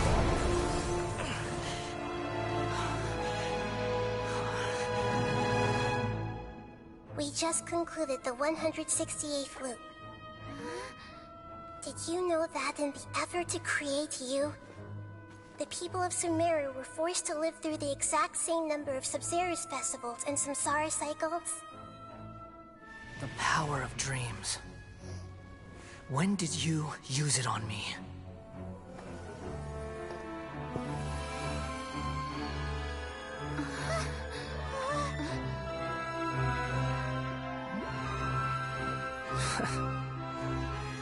You can't even defeat me in a dream.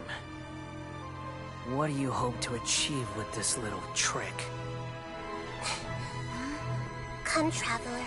Just like before. Allow me to awaken the memories in your dreams.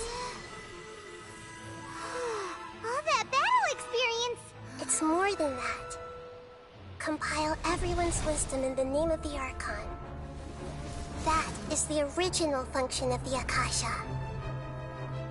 I've sent everything that happened just now to the people of Sumeru in the form of knowledge. I've asked them to help you find a way to defeat the false god.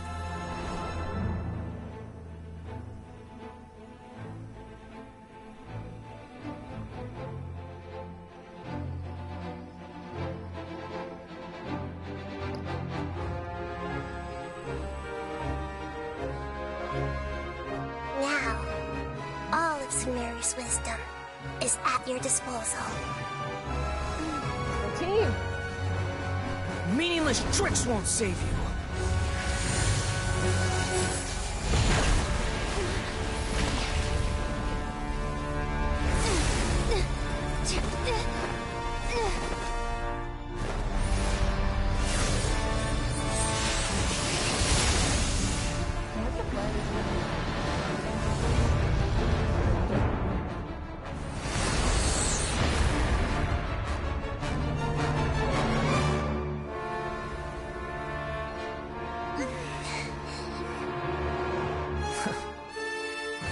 Are you done with your tricks? Can I finally take this as a real battle between gods? I'll leave this to you, the first sage of Boor. Okay. I am the all-knowing God!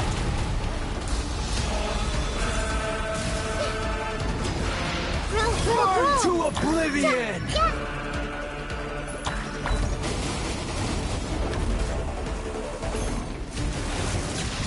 Kneel!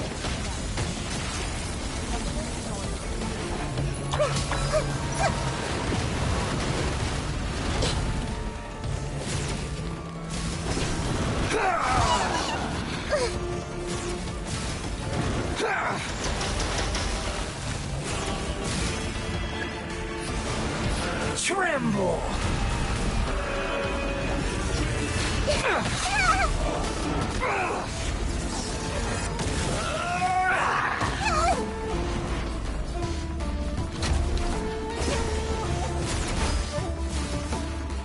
Hey! Reality is pain!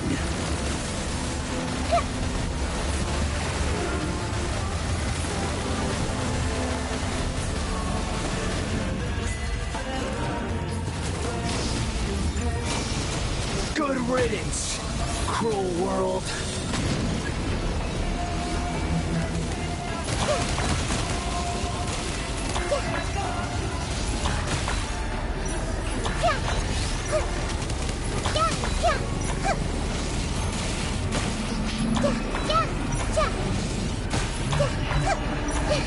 Everyone hold hands!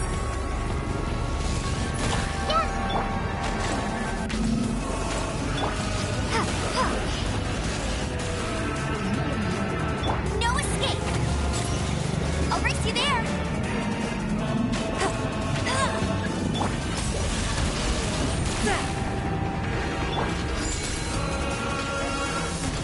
Your new god awakens! Now, your eyes have been opened.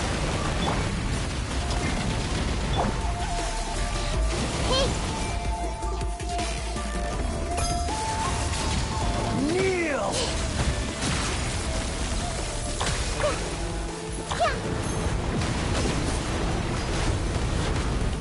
Everyone hold hands!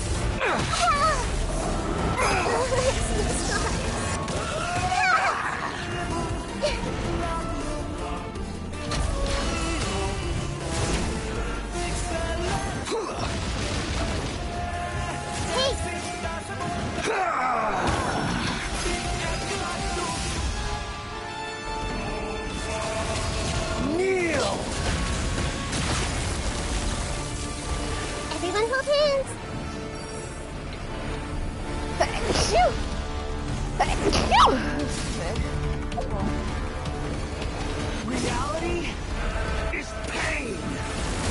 I see everything.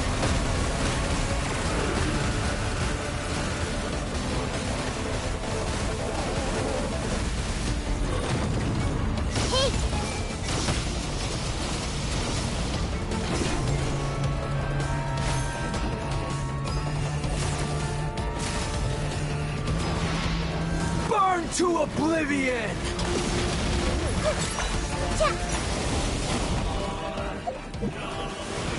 Tremble! I see everything.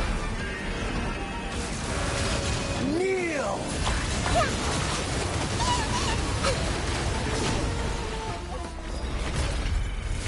Okay.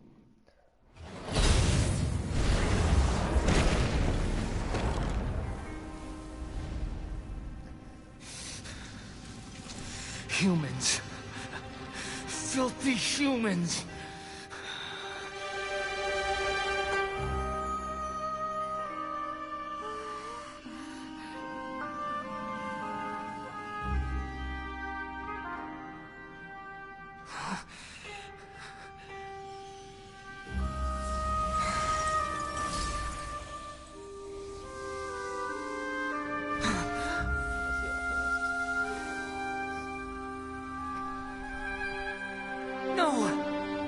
Wait! Please! Anything but the Gnosis!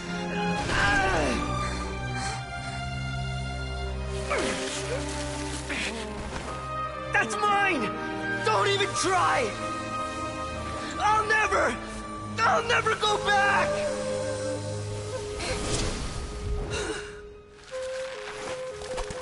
Ew.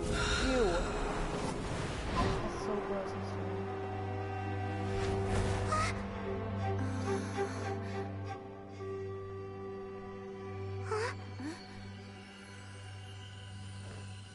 We haven't yet found the answer to the most important mystery. Irminsul is still waiting to be saved. With the power of another Gnosis, we may now finally understand the last memory of Greater Lord Rukkhadevata.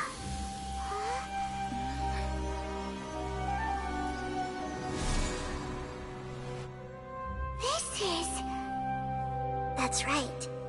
This is the last memory of my predecessor.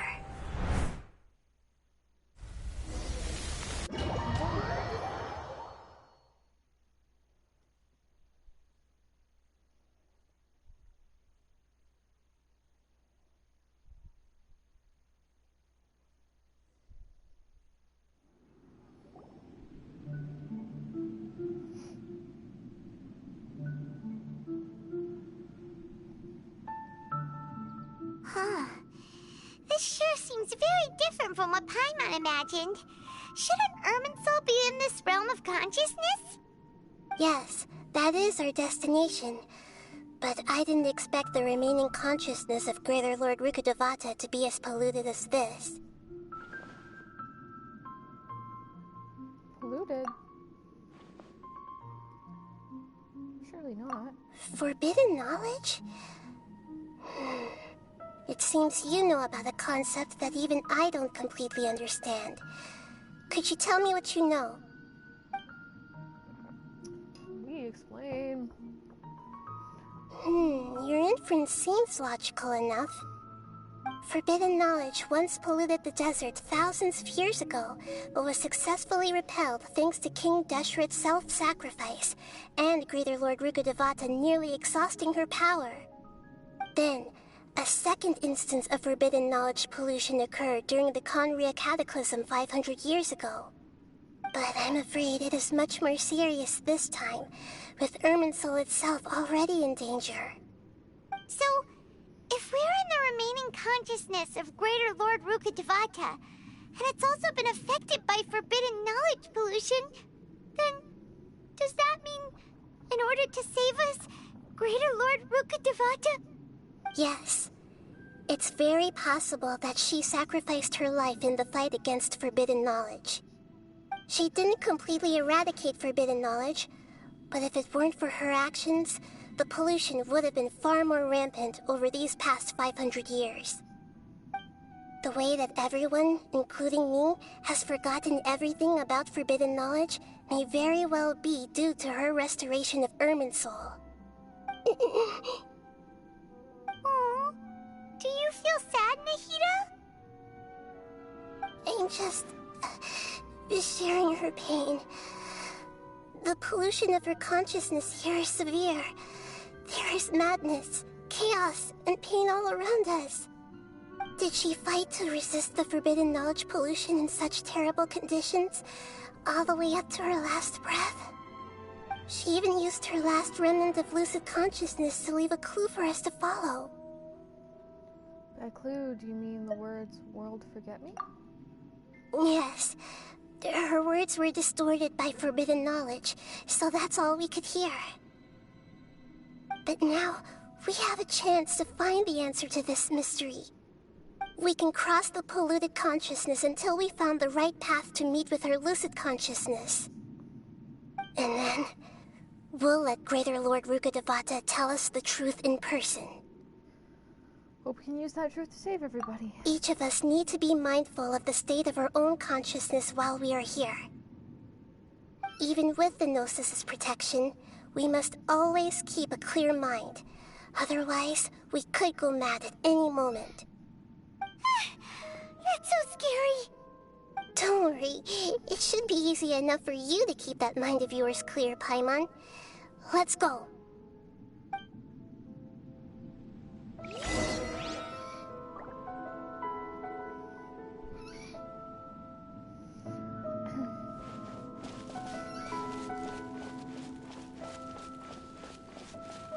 Are we in the air?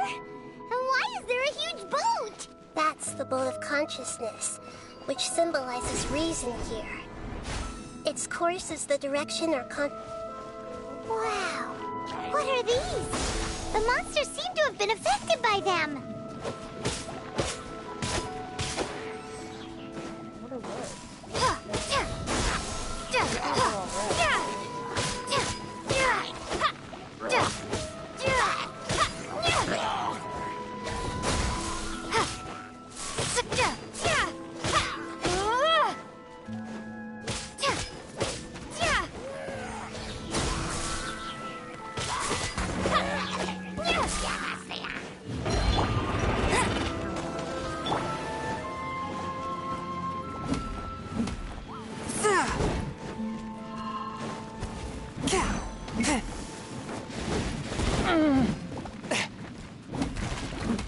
One with my blade.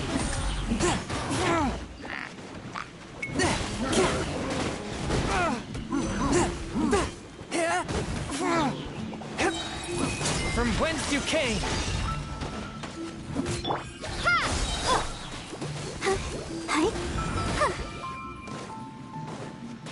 Let's dance. Go, Barbara, go! Go, Barbara, go! Ouchie!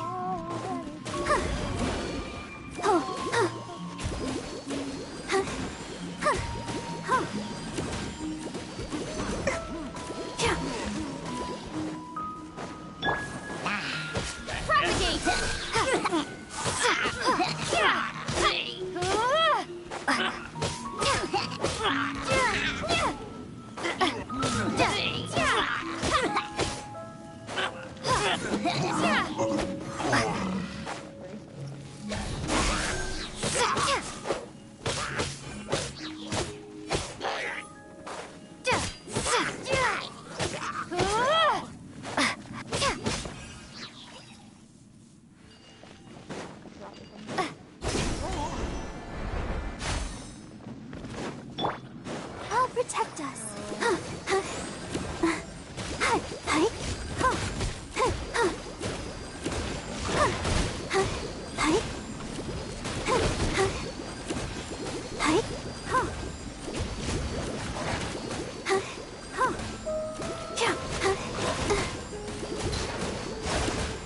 No one escapes my sight.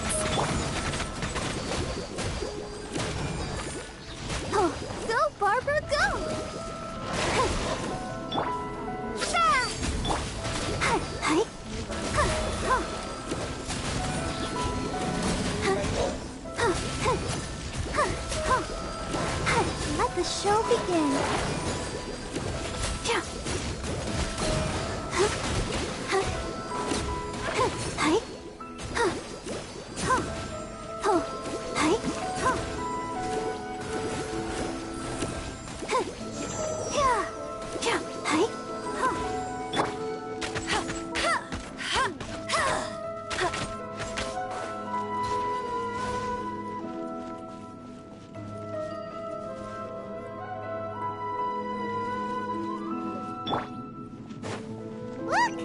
four-leaf sigils have appeared in the sky! What's happening?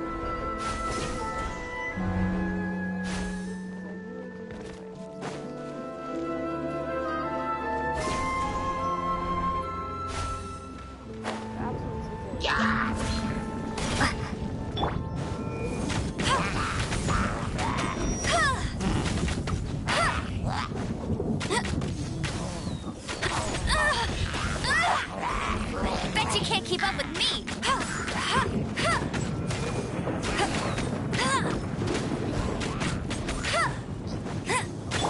Scatter! La la la la la.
I didn't.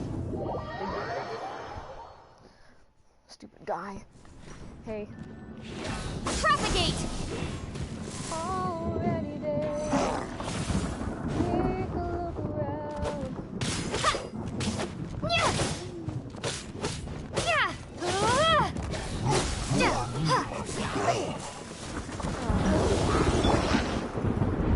Swift and merciful.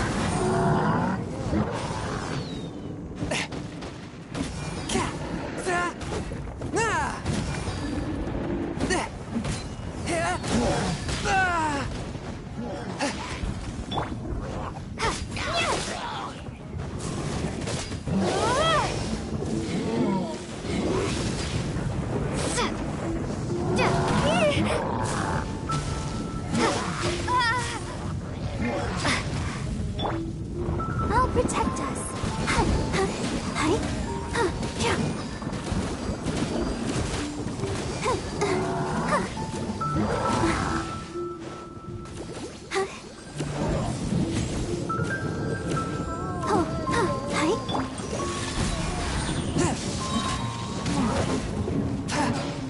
Spirit Blade.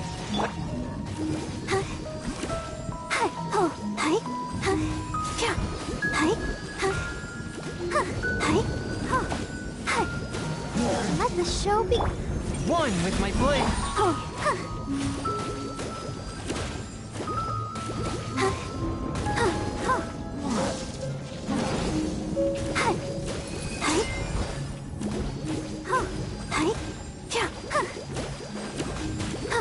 Fourth, my blade.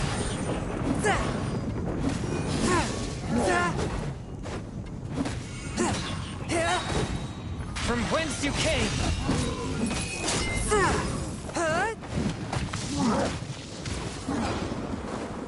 One with my blade. To control the boat of consciousness, we need to find the helm first. Yeah, let's find that helm. Helm's deep. No. It's not. Works. Oh, it is. Hello. My steering.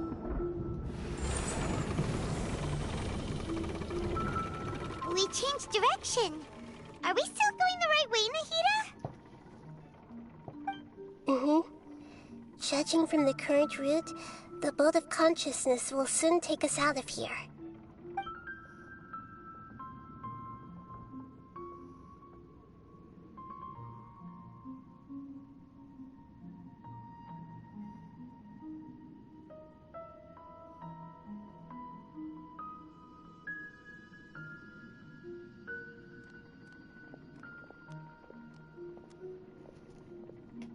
We'll be arriving at our destination soon. How are you feeling? Are your minds still intact?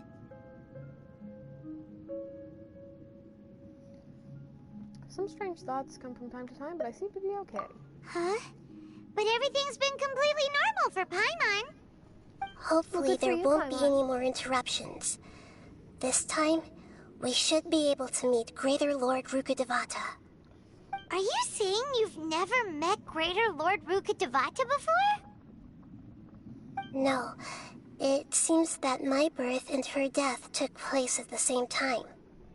Otherwise, I think she would have given me a little more guidance, and I could have done a better job. Hey, you've done a great job, Nahida. Let's get out of this creepy place and go meet her.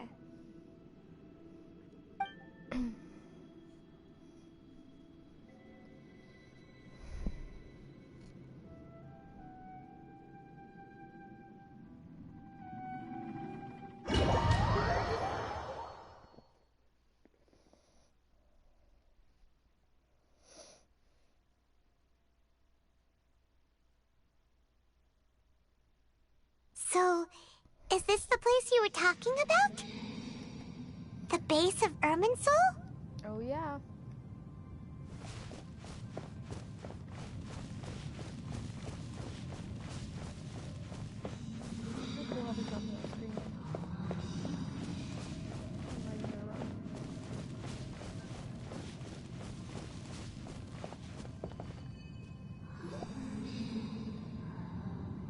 Well, this is the place.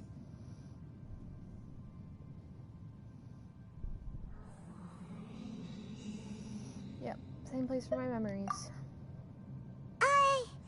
We're here to find Greater Lord Rukkhadevata, right? But the one standing over there is... Is that... me? She looks exactly like me. Are you Greater Lord Rukkhadevata? Yes, that's me. Are you surprised by my appearance? You look almost exactly the same. Irminsul and the surrounding lands have been reproduced here as they were years ago. But this is just a realm of consciousness. We are manifestations of the same nature. Hence why we would appear exactly the same. We're of the same nature? Why? Because you are me, and I am you. You are me in the new samsara. The new samsara? As Greater Lord Rukkhadevata, I'm the avatar of Irminsul. And you are the purest branch snapped from Irminsul. Imagine it this way. Even if a tree dies, its branches will eventually take root and grow, continuing the tree's life in another form. Is that true? I'm merely the remaining consciousness of Greater Lord Rukkhadevata. The real me has presumably died a long time ago.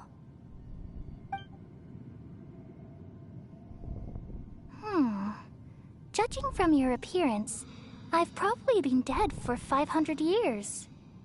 But you're finally here. My new self in the samsara. So... If this is true, then am I going to be a great Archon like you someday? Though we share the same nature, our fates are bound to be different. All things have their own fate. When a branch grows into a mature tree, it won't be the same as the original tree. That's why fate is the ultimate knowledge, isn't it? That's a great insight. Yes, very good. It's also precisely why you won't become like me. Really? But perhaps you may become an even greater Archon than I. I already see a determination in you that I didn't possess in my time, and the future that it leads you to will be yours alone. Along with the blessings from your past experiences. Don't worry. The growth of wisdom is like that of a plant. You only need to wait quietly for the flower to bloom.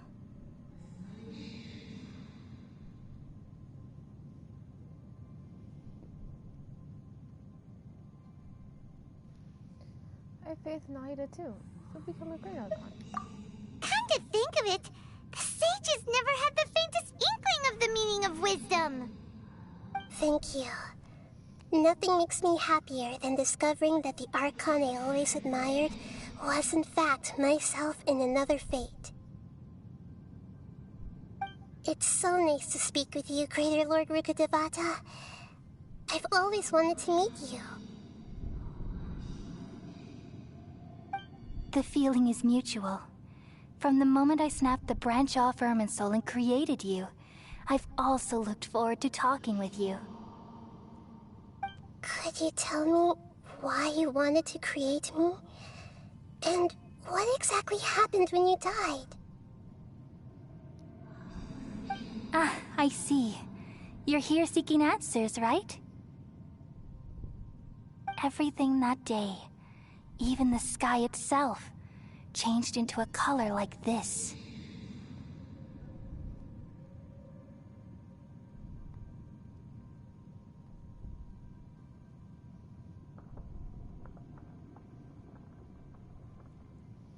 I knew it. A Conria cataclysm. At that time, the Seven were all summoned to the nation of Conria. Except for me. I had a more important task to attend to. I had to protect Irminsul. The disaster occurred together with the pollution of forbidden knowledge. At that very moment, with my consciousness connected to Irminsul, I sensed something was wrong. The pain started to torment my mind. By the time I reached Irminsul, it was already displaying signs of corruption. Had I not repelled the pollution of forbidden knowledge with King Deshret thousands of years ago, I might have felt even more hopeless and lost. So what exactly is forbidden knowledge? It's a kind of knowledge that doesn't belong to this world, and a form of truth that can't be understood. It came from the very bottom of the abyss. Even I could never understand it. The world is constantly rejecting it, leading to all kinds of bad phenomena. If we allow forbidden knowledge to pollute Irminsul, I'm afraid the entirety of Teyvat could fall apart. So, there's knowledge that even the God of Wisdom can't understand? At that time, I knew I couldn't repel the forbidden knowledge with my strength alone. Which is why I created a device that compiled human wisdom and named it the Akasha. It's truly the world's most amazing invention. Thank you. For a long time, I thought dreams were the fruit of human wisdom. Though it was selfish to do so, I borrowed people's dreams using the Akasha. Then I compiled their wisdom and all of my own power. Well, did it work? Thanks to the wisdom of the people of Sumeru, almost all the forbidden knowledge was cleared from Irminsul. But things didn't go as smoothly as I thought. I had a terrible headache, which gave me an uneasy feeling. And then I remembered that my consciousness was also connected with Irminsul. It brought me knowledge and wisdom, but vile corruption as well. From the very beginning, my existence had been polluted by the forbidden knowledge. Oh no! How could that happen? I've experienced that pain in your consciousness. It must have been a horrible experience. Yes, but my feelings weren't important. The important thing was that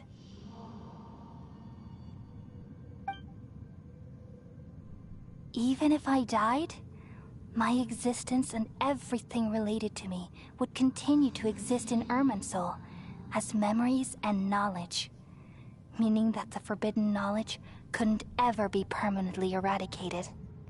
And there's no way for me to eliminate myself. It would be a sort of paradox. So, I took the purest branch of Irminsul as my incarnation in the next samsara, and left a trail of clues. All in hopes that you would come here and remove me and my pollution from Irminsul forever. Wait, no, I can't. So you realize what that implies. You are very smart indeed. Irminsul has all the knowledge and memories of this world. And as you've realized just now, removing me from Irminsul means I essentially will never have existed in this world. But this is the only way to save Irminsul. People love you so much, and they've missed you so much over the past 500 years. I am exactly the same. So how can we just forget you like this? Is there really no other way? There must be something else I can do. You're the god of wisdom, Booer. You should know that there is no other way. But this is so cruel. I don't want to forget you. No need to feel so sad, Booer. As someone who delights in wisdom, you should feel joy at finally finding the answer. These are the words in their entirety. The answer you've been seeking all along. Let the world completely forget me.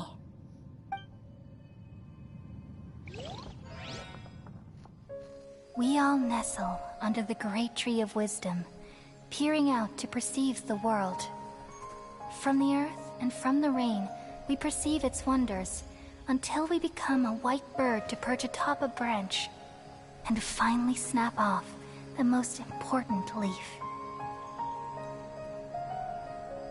Once upon a time, I alone dreamed in this world. In my dreams, everybody would also dream after they fell asleep.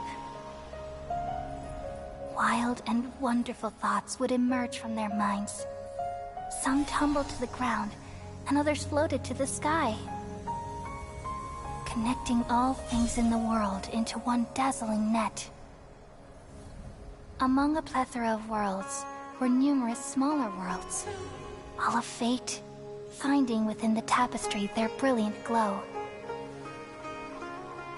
I gradually understood that these indescribable and constantly changing things are the most profound things in the world. Only they can completely repel the madness. Only dreams can awaken consciousness from the deepest darkness.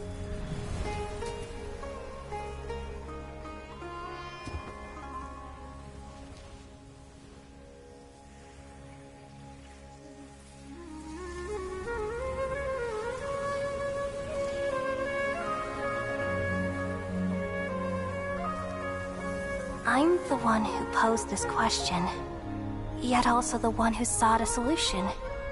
Saving the world with the dreams of the people used to be my answer. And now, you've also found your own answer, and I shall return all the dreams to the people.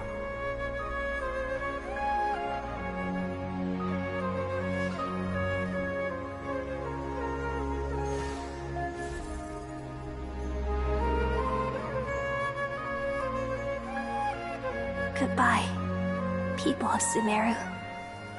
May you be blessed tonight with the sweetest of dreams.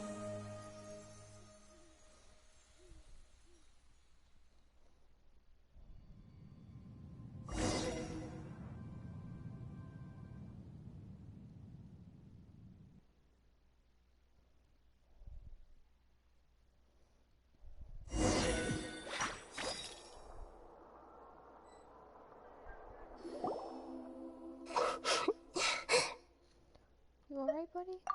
I'm alright. I'm just a little confused. What are you confused about? We've just saved the world, right? So why am I crying? I don't know where this feeling inside of me is coming from. remember what happened? Just now, we used the power of two gnosis to successfully connect with the Irminsul consciousness from 500 years ago. Then, we removed the remaining pollution from Irminsul. She's forgotten. Yeah, what's wrong? Weren't you there just now?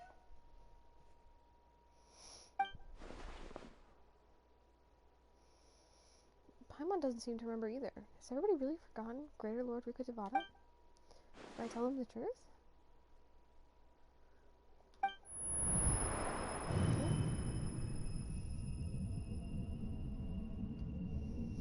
What's that sound? I feel super sleepy.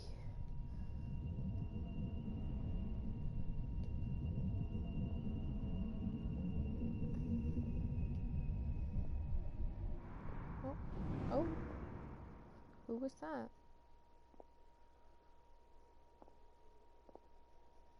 Huh? That sound. Traveler! Paimon! I've been waiting here far too long. But finally I have the chance to be alone with you. All the precious time I wasted has finally paid off. The doctor! What have you done? Just a type of sound wave that can quickly put defenseless people into a dream. As I expected, it doesn't have any effect on gods. This is the only thing of interest I found among the sage's research. I thought I'd take it for a little spin. Don't worry. I know you would never forgive me if I actually killed them. I'm here to negotiate with you. Naturally, I won't do anything dangerous that could potentially damage our relationship. Negotiate with me? I heard you had already left Sumeru. Why are you here again now? I left Sumeru, but I also stayed in Sumeru. Even the God of Wisdom is restricted by the habits of cognition. How disappointing.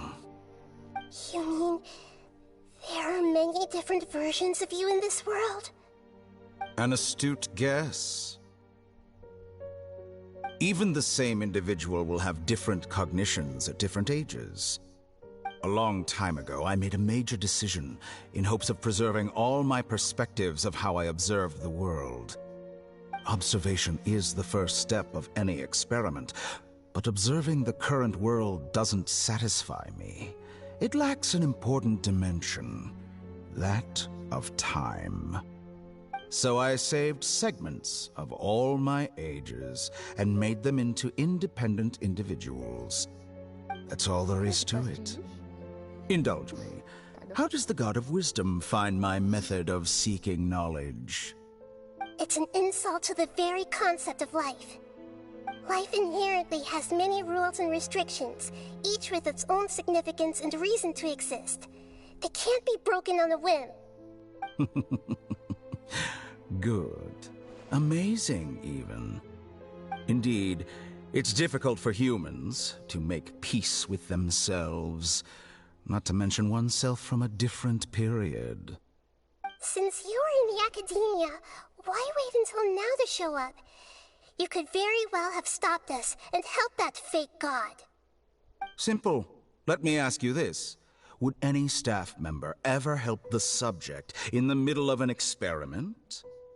It was my experiment. So why should I interfere with the results?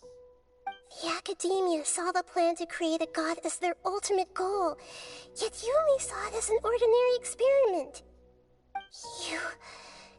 You really are crazy. If the experiment succeeded, you would have had a new god on your hands. How would you have faced your own god then? Would you still take the same stance? Would you still hold the same view of yourself? I'm first and foremost a scholar.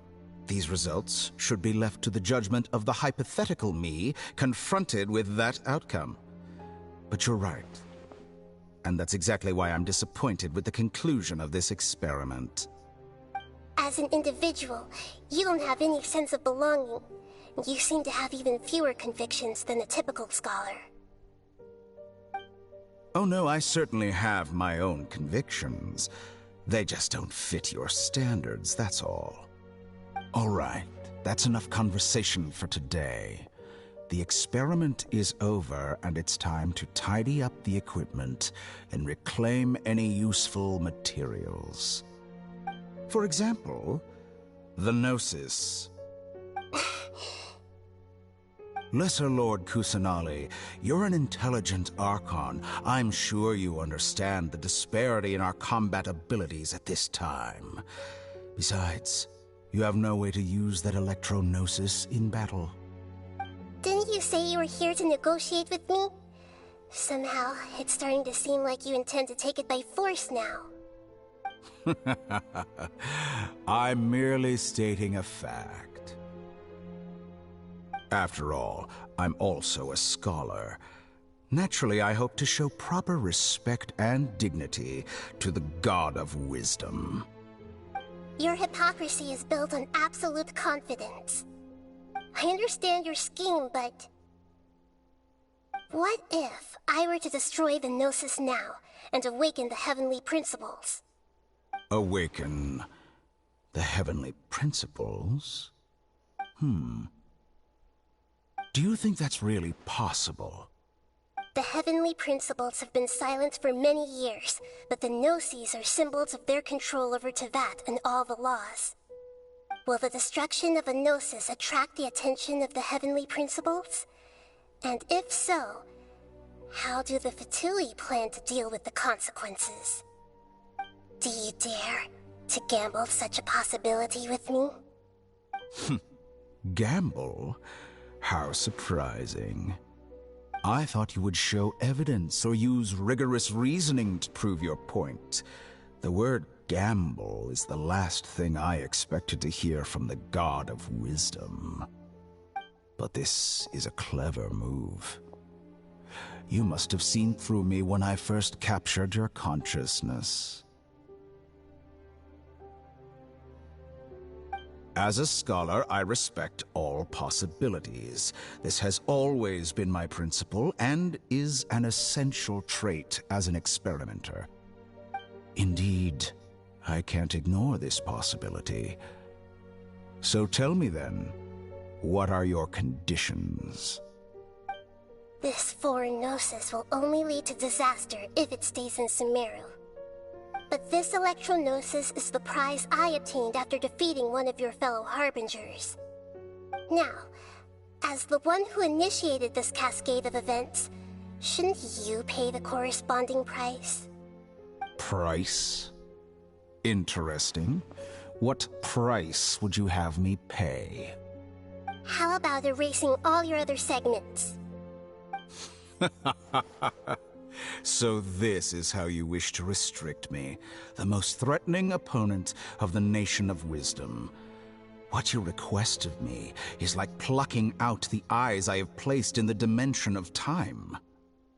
Segments are extraordinarily difficult to make. They require extremely rare resources and enormous amounts of time and effort, requiring me to destroy them all here and now. Bravo. A suitably wise decision on your part. Yes, how very interesting. Can I assume that you have long been wary of me? Among all the versions of me, this segment you see now is the most selfish. If it weren't me, your idea wouldn't have worked. What did you see when you were imprisoned? You were observing me, and that's how you know I've long grown tired of their doubts and endless arguments. Like you said, it's difficult to make peace with yourself. Being as smart as you are, have you managed to do that? I see. If you think all those versions of me are worth a Gnosis, then deal. You sure didn't hesitate much. Is the relationship between all the versions of you really that bad? I don't think there's any need to dwell on that. The surplus versions of me can be exchanged for a Gnosis.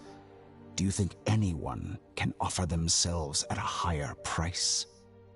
Besides, with my abilities, it's only a matter of time until I find better perspectives. Perhaps it's best to say, you're just temporarily ahead.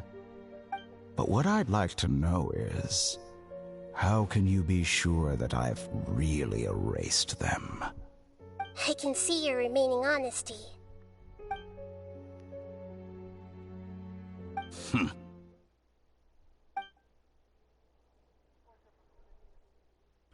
What a ridiculous decision! Sheer You can't be foolishness. serious! How could I have been so short-sighted? You back think then? this is the end? Yourself. Wait, I'll have I please hope wait! You'll make this Good moment riddance, Count. You will regret this! Well, have you confirmed that it's complete? Here, take it. The future of Sumeru City will be in my hands alone. I will shut down the Akasha and let curiosity and the thirst for knowledge drive the realm of academics once again. There won't be any further gaps for you to exploit. It truly pains me that my academic achievements have never been appreciated in my homeland. Of course, I have no interest in being rejected by this city for a third time. Another chess piece. And where is your dendronosis? Don't be greedy, Harbinger of Snezhnaya. No, this is a different transaction. If you intend to turn off the Akasha anyway, then there's no further use for the Gnosis of Sumeru, is there? Besides, isn't it the Archon's duty to deliver what's desired of the Seeker? Oh, judging from your expression, you don't seem to find the idea very agreeable. Then let's think of it this way.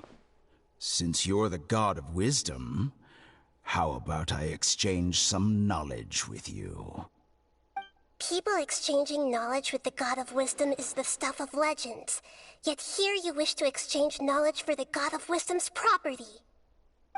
Arrogant as that is, it has piqued my interest.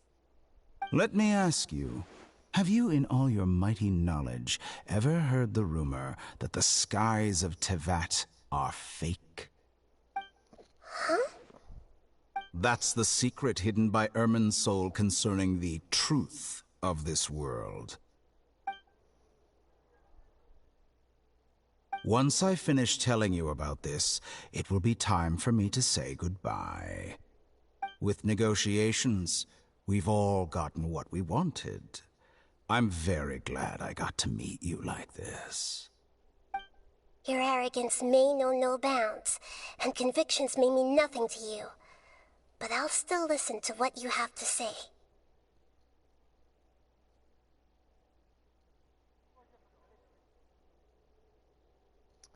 I don't get to see the rest. Secrets and dark truths flow to the mind of the wise, then everything falls silent. Interesting.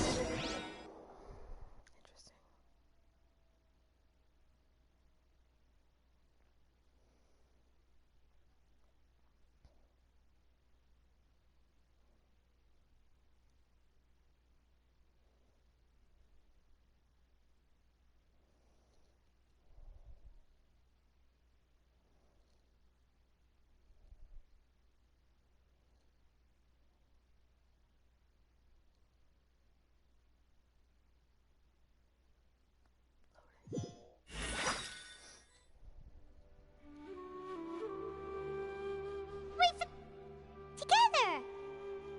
Okay. Wake her up.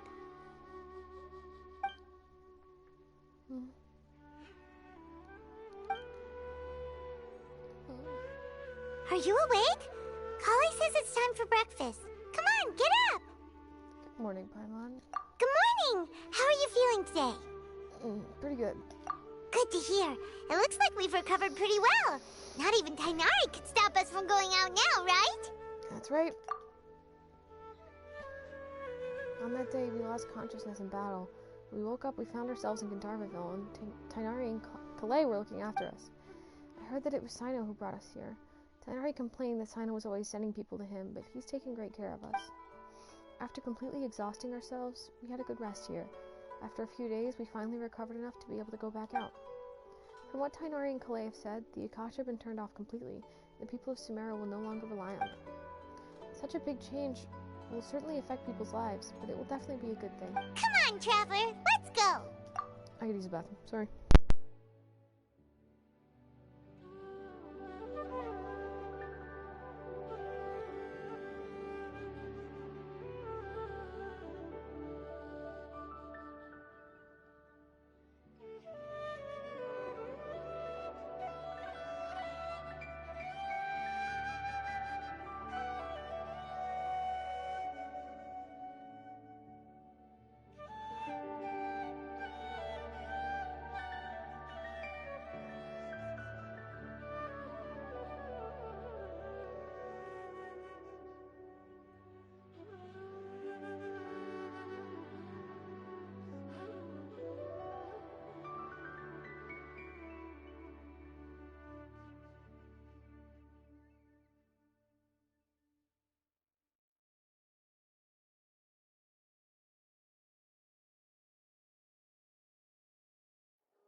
I'm back.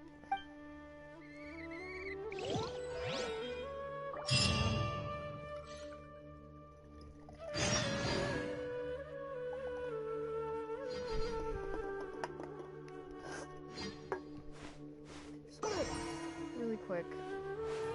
Sure that little girl must be leaving soon.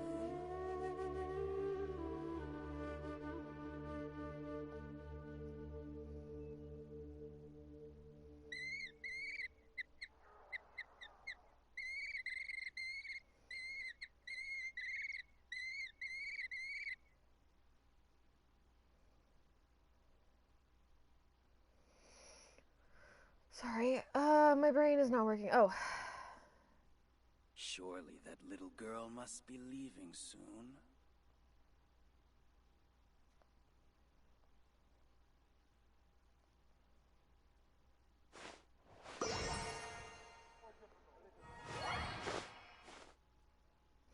Alright.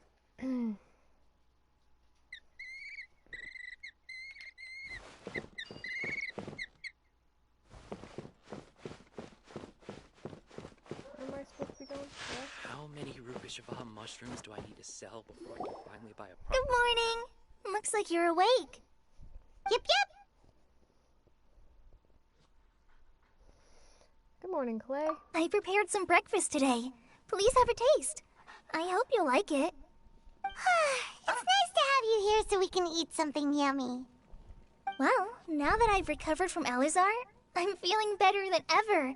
I can even prepare 4 or 5 meals a day now. And Paimon bets they're all delicious.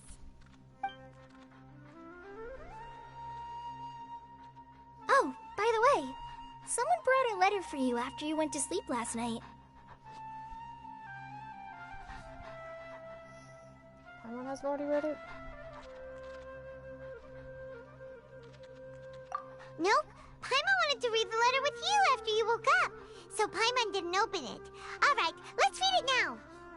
Oh, it's from Nilu! Ahem. We're going to hold a feast at the Grand Bazaar and celebrate Cyno's reinstatement as the General Mahamatra. As heroes of Sumeru, please be sure to attend. I'll wait for you.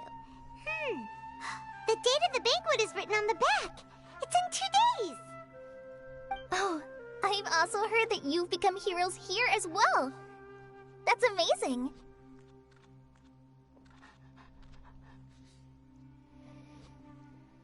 It's really not that amazing. We're just doing our part, right? Sometimes I'm really envious of strong and confident people like you. You're amazing too, Clay. Oh, you're embarrassing me. Anyway, let's go to the Grand Bazaar to have a look. Oh, before you leave, be sure to inform Master Tainari.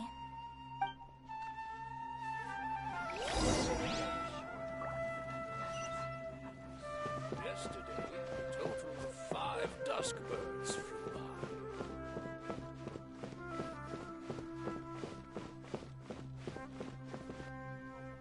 Tainari!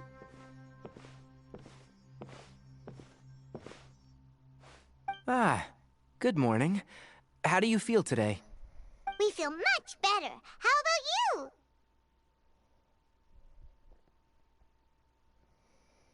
How's your wound? I'm recovering well, thanks for asking. But from the looks of it, you seem to be already busy with work again. It's fine, I'm not that busy, really. The Elazar patients have recovered, as well as Hypatia. For now, I only need to tend to my Forest Watcher duties. It seems once Irminsul started getting better, everything else started to recover too. Yes, but there are still some residual effects. The withering is one example. Though it won't spread anymore, the existing zones won't just disappear. We forest rangers will still need to do the work.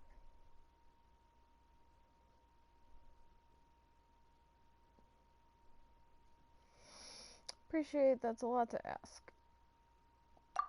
By the way, we have some good news. Cyno got his position back. This news is hardly new. He had already mentioned it to me before. Huh? You mean he was already here?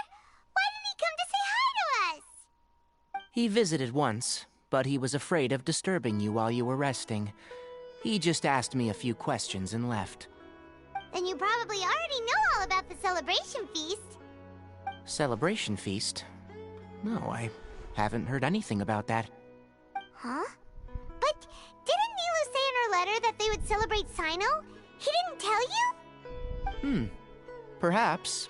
Or, alternatively, he doesn't know about it either. Come to think of it, Cyno doesn't seem like the type who'd enjoy a celebration feast.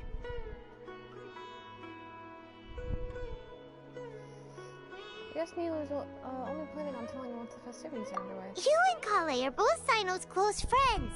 Why don't you come to the feast with us? Kale has taken over some of my tasks these days.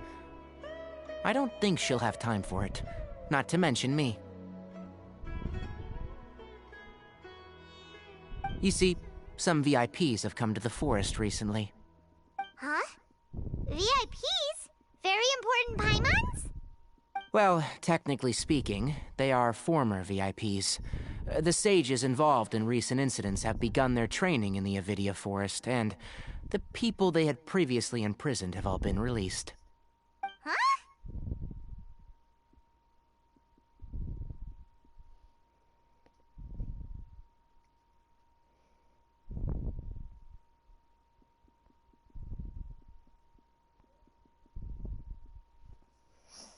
Is your master alright? Yes, he's a little weak, but he isn't injured and his condition is stable. Lesser Lord Kusanali, in her boundless mercy, has decided to spare Azar and the other wrongdoers.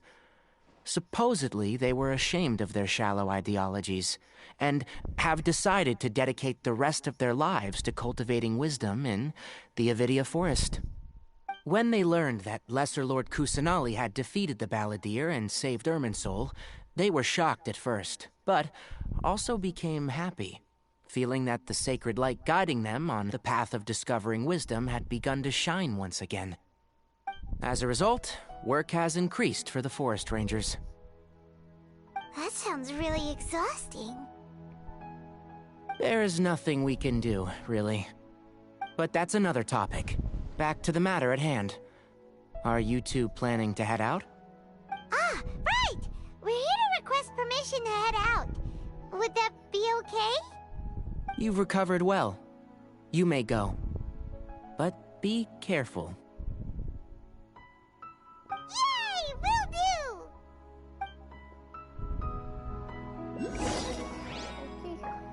Go to the Grand Bazaar. Oh, wait.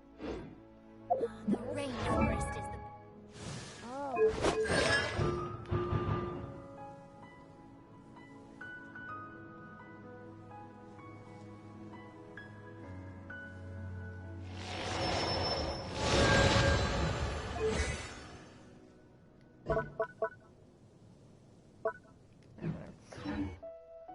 I think I'll start...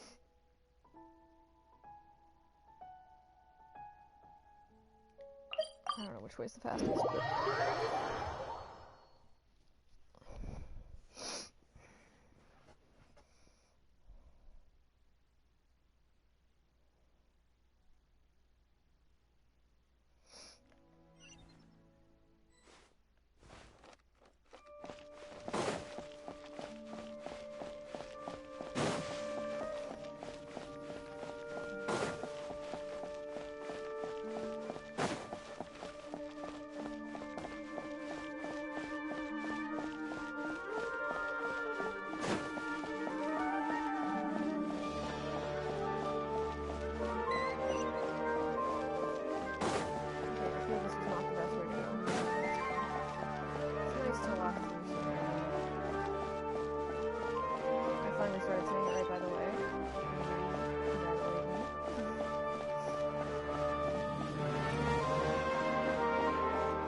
Just like, I don't know, it's tough. Like, when am I gonna play Skyrim? Skyrim takes forever to play. I don't know. If anybody has advice for how I should handle this, I would really accept it. accept grateful in past. Alright. Hey guys. Well, there won't be any problems if the feast starts at that time. Everything has already been prepared. Mr. Zubair, I finished tallying things up here. Well, except for the guests. Is a simple reply really that much to ask of our guests? It's affecting our arrangements. Oh, it'll be fine. Besides, it never hurts to get things ready in advance. I was thinking the same thing. The feast will be held sooner or later, right? Hey, Nilou! Traveler, Paimon! We got your letters, so here we are! You're the best! The other guests haven't even replied yet. Huh? Are we the only ones that have arrived? Yeah, I had someone deliver letters to all of our guests. But maybe everyone is still busy with other things. Look, I get it. Sumeru is in an extremely important period of transition right now, but even if your friends are important figures, they shouldn't just ignore your request like this. Nilou is Sumeru's #1 celebrity, after all. Of course, you're right. You have no idea how happy I am to talk to people with good taste. If you consider enjoying Nilou's dances having good taste, then almost everybody has good taste. Because Paimon thinks everybody will love her performance. That's right. We all think she's amazing too. Nilou is an absolute favorite among those of us who frequent the Grand Bazaar. For Outlanders, you have a great eye. Master Zubair, let's have a vote for the most outstanding audience members next time. I think these two may win. Nonsense! It is not for us to determine the value of an audience. But indeed, we could try giving gifts to people with particularly good taste. I heard there's a device in Fontaine called a camera that can record people's appearances as pictures. Such pictures would make superb gifts. Ooh, good idea. I wonder where we can find one. You guys are so funny. There's really no need for that. I'm satisfied just being able to perform here. There's always a lot going on at the Grand Bazaar. Yeah, and that's why I love it here. Traveler and Paimon, could you help confirm if the letters were actually delivered? If for some reason they didn't receive the letters, then please tell everyone that there will be a feast here. Okay, we'll go and check. Yeah, we can also check out how everything in Sumeru is going now. Do you know where everybody is? When I wrote the letters, I heard that Dia was in Port Ormos, and Alhaitham was at the Academia. As for Sino, we've only heard that he appears at the Academia from time to time. I'm not too sure about Rahman's whereabouts. My guess is that he's with Dia. As for Dunyarzad, I just hope she's feeling better. I sent her a letter, but I was afraid of disturbing her. If you have time, please ask about her for me. Okay, got it. Let's go, Traveler.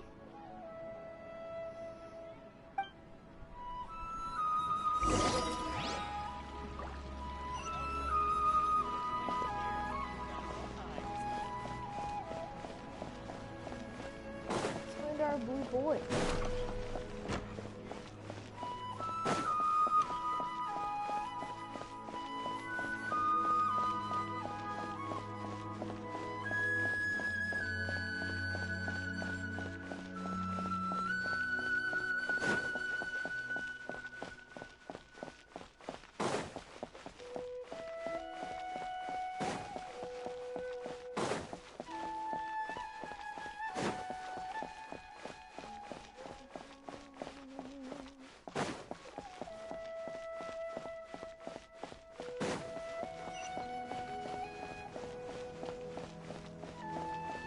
I love the like leafy sort of vaguely leaf patterns they did on the mountain. Like it doesn't literally look like leaves, but it has that sort of vein kind of look. A lot of stuff, not everything, but most of it.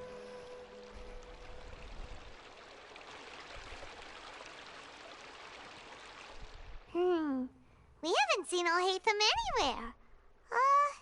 Let's ask that person over there.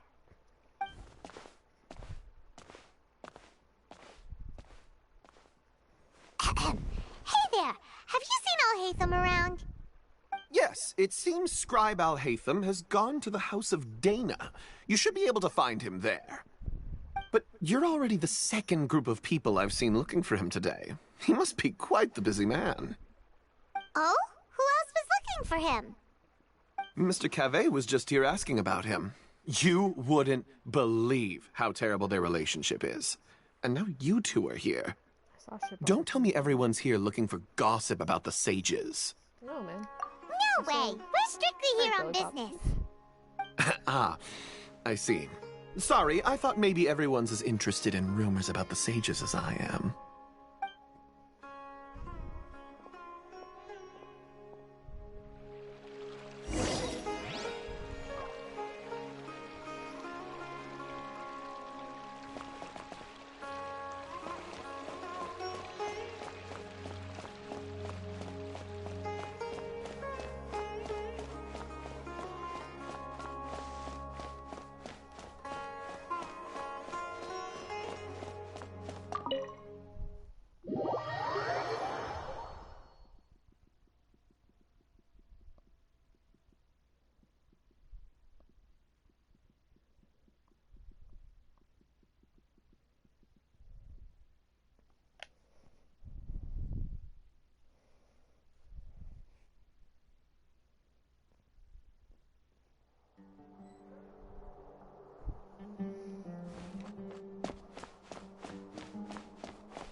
Alhaitham should be around here somewhere, right?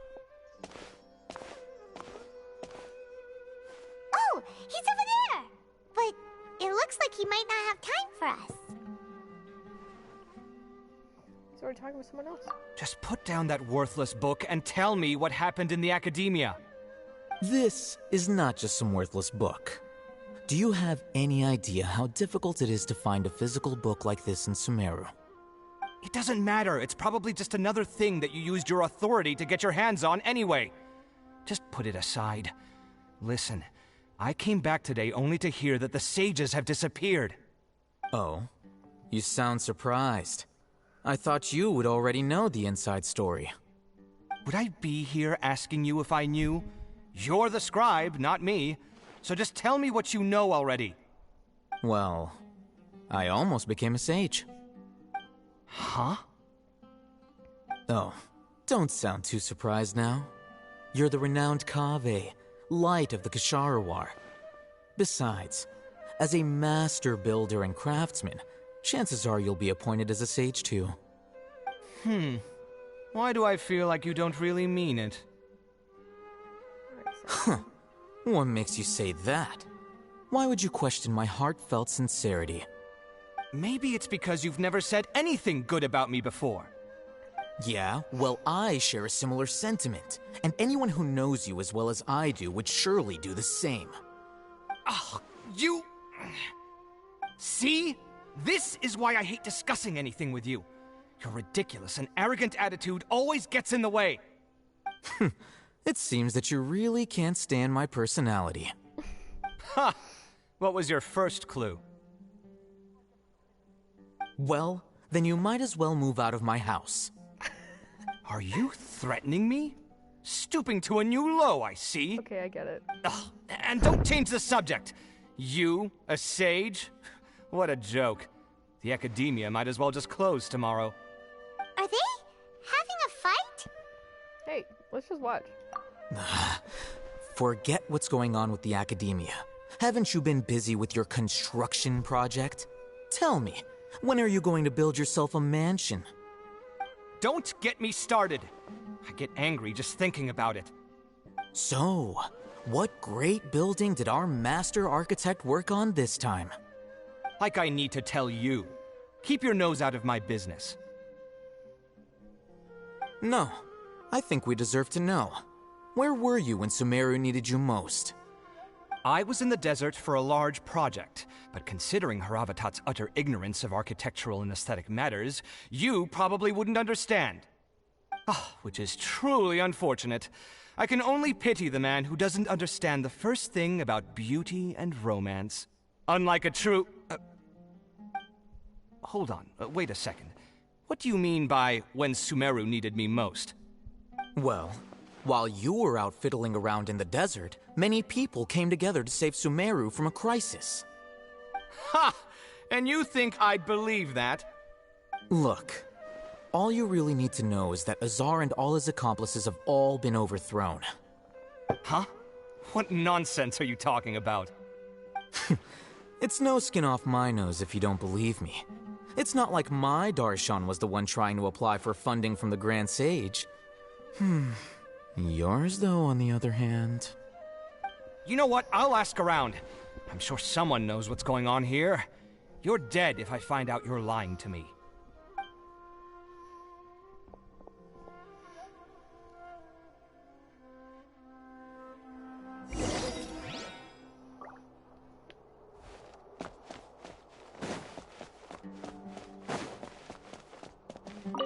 I got a book. Hi, Alhaitham.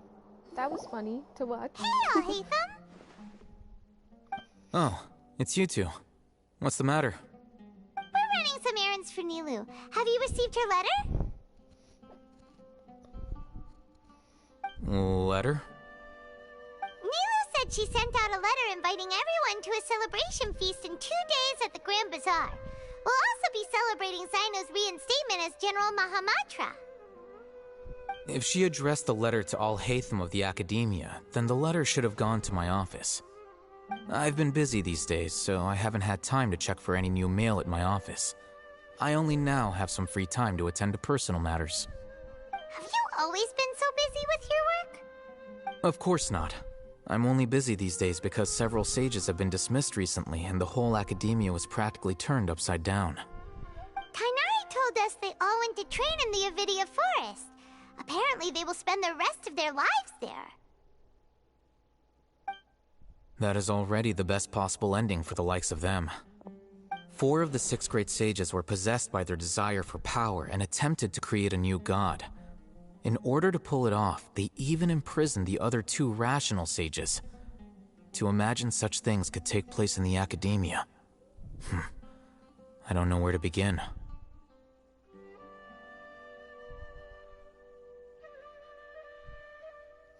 6 great sages sounds pretty powerful. Yeah, you're right. Huh. Feels kind of strange to hear them called that after all this time. But then again, the 6 great schools sounded pretty impressive too. Yes, at least that's how they're supposed to sound. It's said that when the Academia was first founded, the Dendro Archon herself established the 6 great schools, each representing one of the 6 different types of wisdom. Numerous Darshans have sprung up and faded. Only the 6 Darshans attaching themselves to the 6 great schools have stood the test of time and obtained permanent seats in the Academia. Now, the 6 Darshans are nearly synonymous with the 6 great schools, and the leaders selected for the schools are the 6 great sages. Among the 6 great sages, there is one central leader, the Grand Sage. Unfortunately, only the sages from Vahumana and Amorta remain now. They were imprisoned for opposing Azar, and were only rescued after Azar's downfall. So who's managing things in the other 4 schools now? Do they need to find someone new? Yes. Normally, new sages are selected based on a strict set of criteria. Oh, didn't you just say something about becoming a sage? If they pick you, then we'd have a huge connection in Sumeru. Paimon has a point. Yes, about that. You didn't let me finish my sentence. The person in charge of personnel affairs nominated me to be the Grand Sage in place of Azar and help Lesser Lord Kusanali manage the Academia. But I refused. Huh? But why? I'm not even interested in being one of the 6 great sages. Like I said before, I don't like being a leader. Oh, all right. So are you busy these days trying to find others to take the job? That's not my job either. I'm only responsible for handling important affairs within the academia before the new sages take office.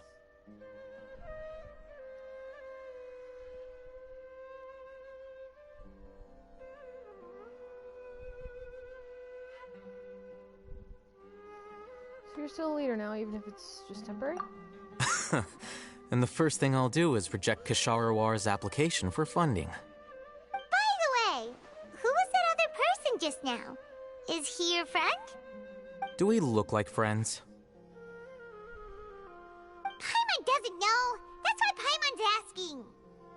His name is Kaveh, my roommate. You could say he's the representative for Ksharawar scholars. He doesn't seem to believe a word you told him. Which is exactly why he always has so many problems. So everything that's happened recently must be a huge change for the people of Sumeru. Thanks for your hard work. Such is the work of the Academia Scribe. Well, anyway, no matter how busy you are, since you are our planner, remember to attend the celebration feast in 2 days. Alright, I'll see you there.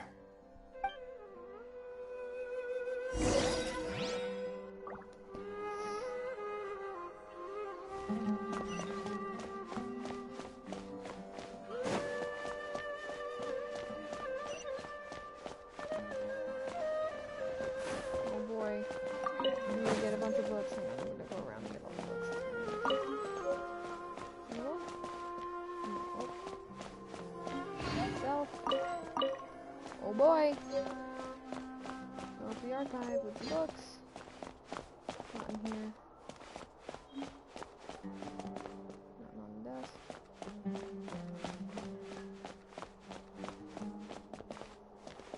There aren't too many. I mean, there's a lot. But could be a lot more. I mean, the library is crazy. And non-stop. I think I went all around. Let's go. Mario. Hello, Mario. Wait, I should go on this level too, shouldn't I?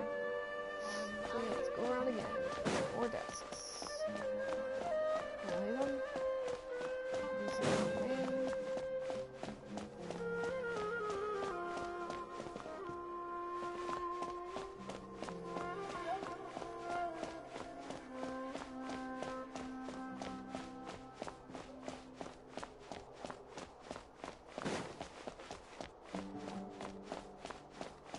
Okay, so maybe there's nothing on this level.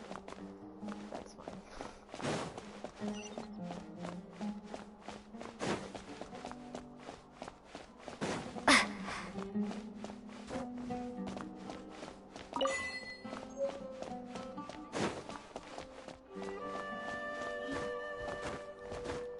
Can't climb? Oh my god.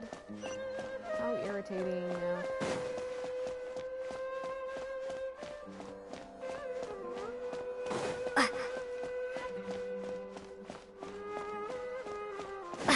Oh, I didn't just teleport. Alright. I'll stop laughing like a creep.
Is that Paimon I hear? Huh? Oh, it's been a while. How are you doing? Dunyarzad! It's been so long since we've seen you!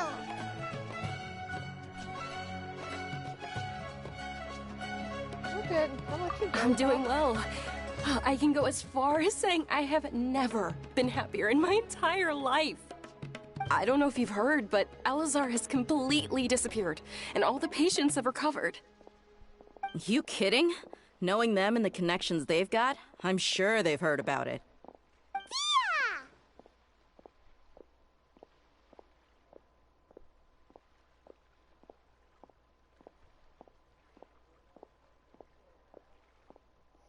Didn't expect to see you here, That's buddy. right. My lady is feeling better now, so I'm accompanying her for a walk. Why do you still call me that, Dia? You've already informed my father of your resignation. I guess I'm just used to calling you my lady. Old habits die hard. Resignation? You mean you're quitting?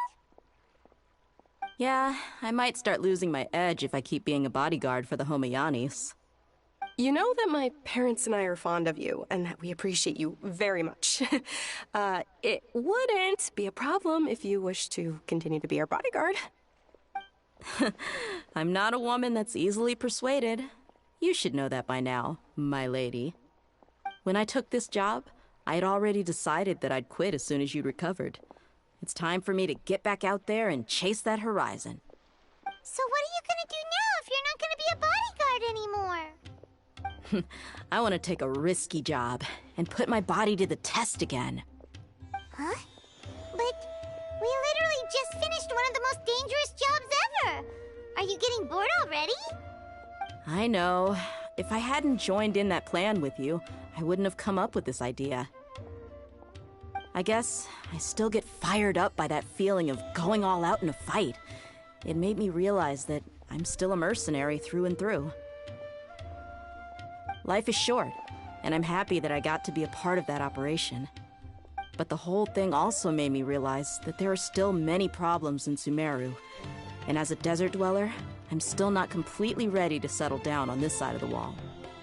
Well, I remember a friend had someone bring you a message. You mean I'll hate them? I didn't expect him to still remember that. I thought he was joking. We just came from talking with Alhaitham at the Academia. Did he tell you that he suggested that I come work at the Academia? What?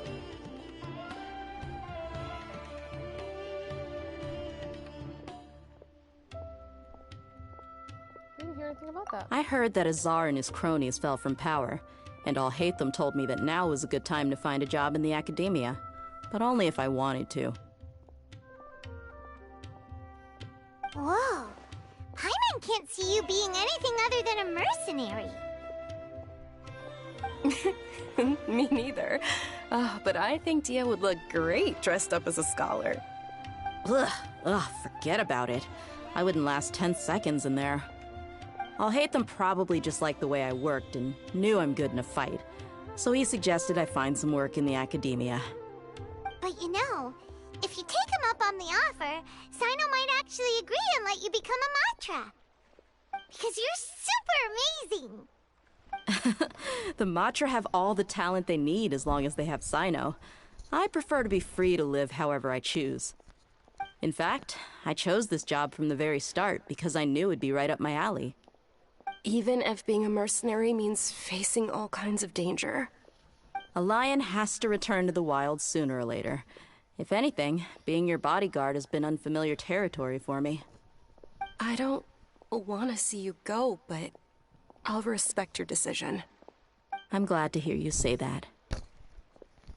Come on, no need for the sad face. It's not like we'll never meet again.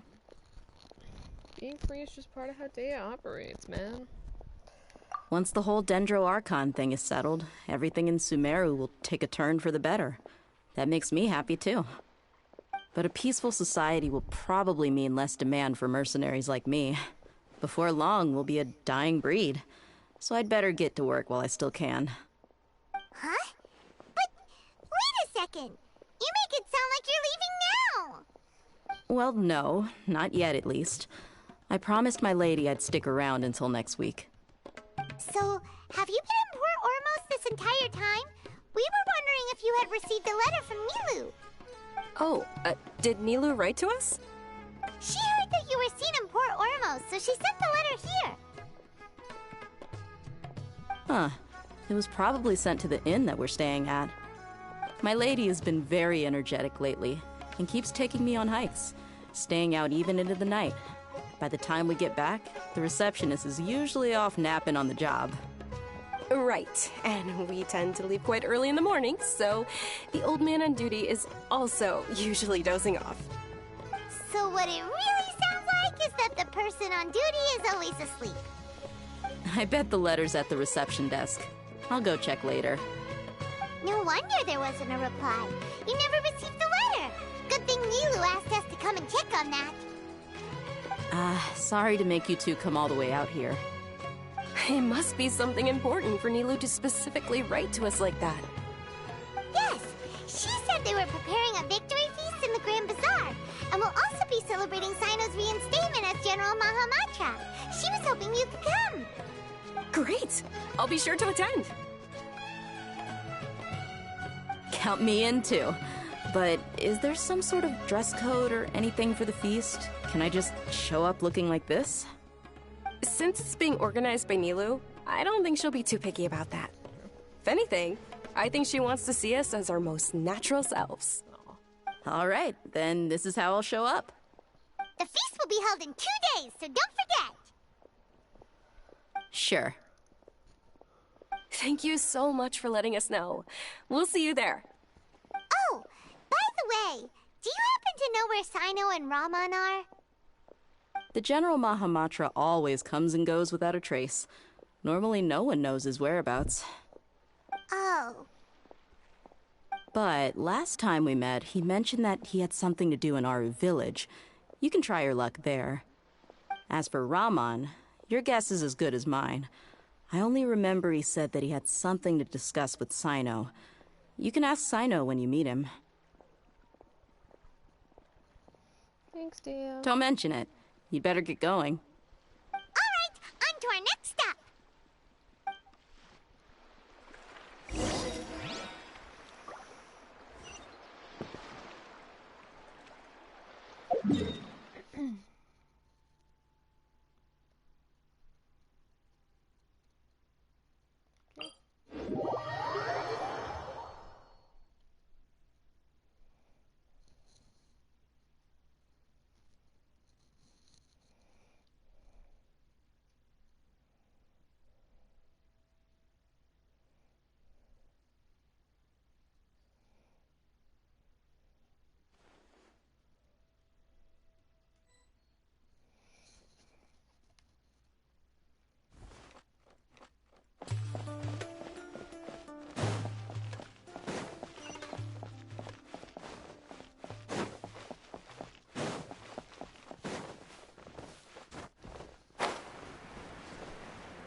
Hey, buddy.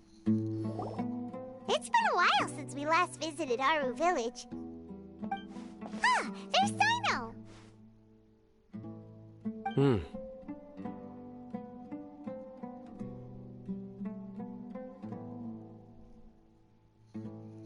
It's been a while.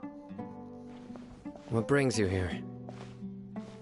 We recovered well, and Tanari agreed to let us leave, so now we're out and about again.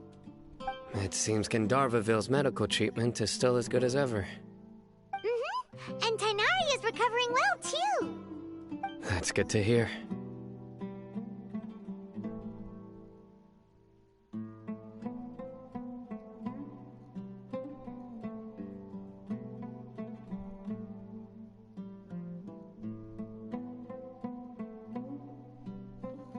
Thank you for taking us to him. Yeah, you're the one who brought us to him when we lost consciousness, right?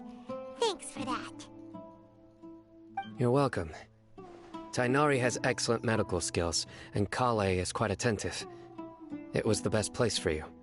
But why are you just standing here like a dead tree? I'm meeting some people. Oh, you mean Candace? I've already talked with Candace and the village chief. They're still at the usual place. You can go there if you'd like to see them. But you know one of the people I'm meeting as well. Oh, by King Deshret's blessing, my friend suddenly appears in the desert. Don't tell me you've run into trouble and need us to help now. Raman! And... huh? Sataria? Oh, you know me? Oh, well, you're pretty famous in the academia. Don't worry, these are our friends. No need to be so guarded. I see.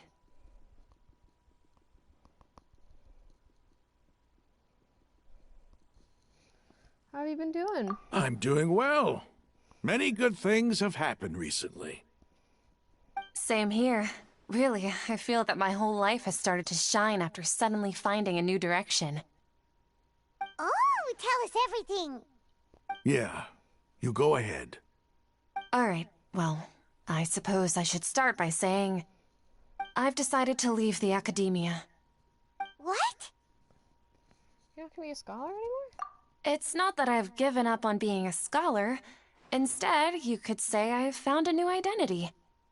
I will no longer pursue research like a typical scholar, but I have not completely given up on my relationship to knowledge either. I can see what you're saying now. What do you mean? I plan to leave the academia and return to teach here in the desert. Wow, so you want to become a teacher? Sataria will return to support education here and teach people from the desert. She can't teach everyone on her own, but there are many of us Eremites all over Sumeru. She came to discuss a collaboration with me and hoped that I could bring her ideas to the Eremites. Yes, it's my hope that the Eremites can help me select a group of smart people with the best aptitude for teaching. I'll teach them, and after they've finished learning from me, they can go educate more people. That is the true meaning of education and the spreading of knowledge. The people of King Deshret suffer from sandstorms, exile, and ignorance. Miss Ataria is more than welcome to come teach here. Her arrival is like a star shining in the desert night. The stars have always guided caravans, thieves, soldiers, and travelers who get lost in the night. They lead those in the dark out of trouble and back to safety. Oh, please. Where's all of this coming from? I'm starting to feel a little embarrassed. You deserve these compliments. Mercenaries are accustomed to danger and don't fear death, which is why we recognize extraordinary actions that common people would easily overlook. Sataria's idea will bring much good to many people. At first, I feared it was destined to fail. Everyone knows that the academia doesn't allow scholars to teach in the desert without permission. As you know, all knowledge is under their surveillance and control, and very few desert dwellers are as lucky as me. But what I heard at that time has been haunting my heart, as if there were lightning bolts constantly bombarding my soul. Sataria, you tread a treacherous path, and the longer you ignore it, the tighter the academia's grasp on you will become. Sataria, why haven't you gone home? Never forget that the desert that belongs to you lies elsewhere. Miss. These words sparked something in me, and I knew that I had to bring something back to my people after going home. I gathered up the courage to approach the Grand Sage, only to find that he was no longer at the academia. Lord Sino told me that Azar didn't belong there anymore. Azar has received much-needed punishment. Though, if you ask me, it may have been too light. You probably have already heard. Yeah, we heard. Lord Sino helped me obtain permission to leave the academia for the desert, and accompanied me here to discuss collaboration with members of the Eremites. My plan was able to go smoothly thanks to him and Raman. You're all doing so much for the desert. Aside from that, I also have some other business to discuss with Sino. Lesser Lord Kusanali has allocated many resources to support and develop the desert. I've done some business for her, and part of it required the assistance of the Eremites. I applied for a few batches of educational materials from the academia, and sent them to several groups in the desert, as instructed by Lesser Lord Kusanali. I believe the people will make good use of them. That's exactly what the people here need. Physical books and other related items. If it weren't for Sino and Lesser Lord Kusanali, I'm afraid we'd never be able to get our hands on them. Apart from this, the academia is also recruiting scholars that are willing to teach in the desert. I'll let you and Satarian know as soon as I have any more news. We must be persistent about this, and maintain these resources to ensure long-term effectiveness. This is the first time in hundreds of years we've had a glimmer of hope. I think this may be the turning point for the desert. Remember these words. Here lies our faithful priest, Kasala. His wisdom is a miracle among the people, deserving of high praise and admiration. I hope people with wisdom like that priest will rise again among the desert dwellers. Then we'll once again see the wisdom and glory that once shook the world. Enough about us. Are you here to discuss some business too? No, not at all. We're actually here on behalf of Nilu. Nilu wanted to write to everyone, but she wasn't sure where the letters should be sent, so she asked us to come find everyone personally. A celebration feast will be held in 2 days at the Grand Bazaar. She hopes that all of you will be able to attend. At the feast, we'll also be celebrating Sino's reinstatement as General Mahamatra. Although, judging from your appearance, it seems you've already been reinstated. Paimon thought you would only start working for the Academia after the feast. Celebration? Feast?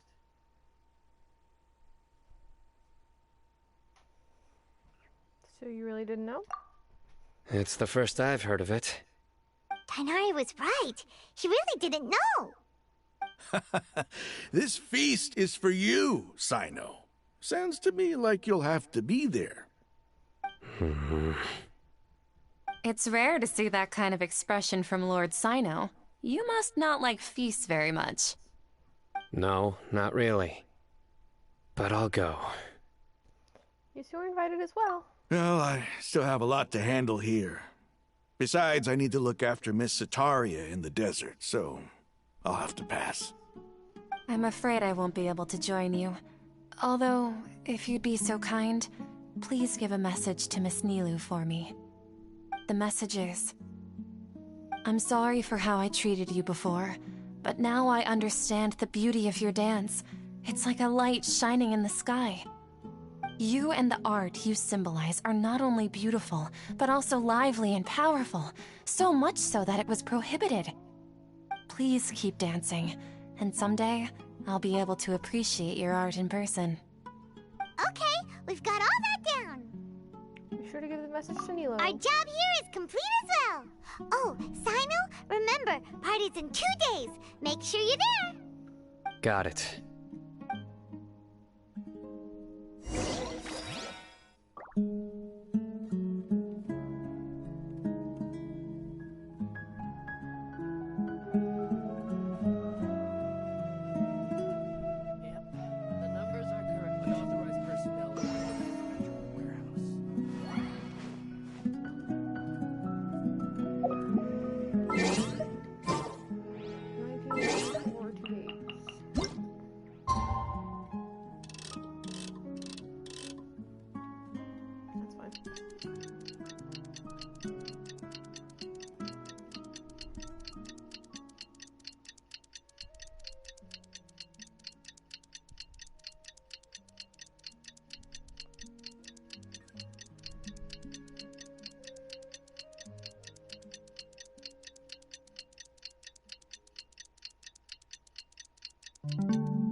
Today's the big day. Let's... Oops, sorry, Pi.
a setting, maybe there is, where I could have the sparkle trail, like, stay without having to re-click the directions, but that would be quite nice.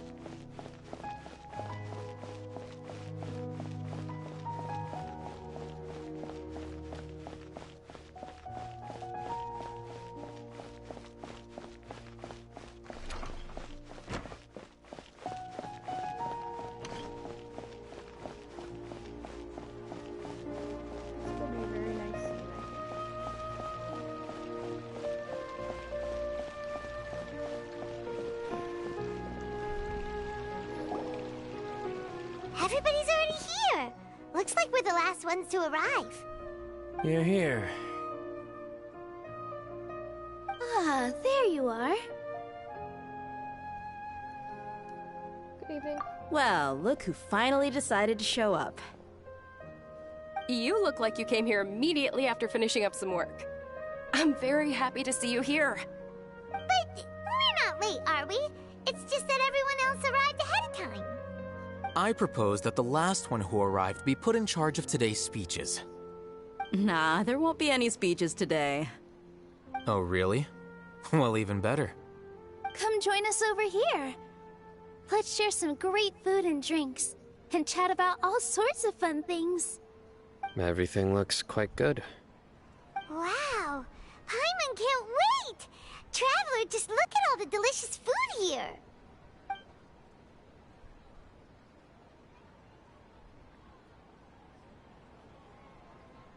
Feast and celebration. Okay. Everybody eats and drinks for the performance prepared by Nilu, and everyone the Grand Bazaar.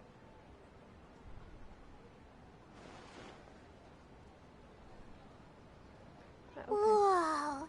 It's so delicious! Oh, this grilled meat tastes amazing! The food was specially prepared for you by everyone in the Grand Bazaar. And we have gifts that were sent by the residents of Sumeru City when they heard we were holding a feast.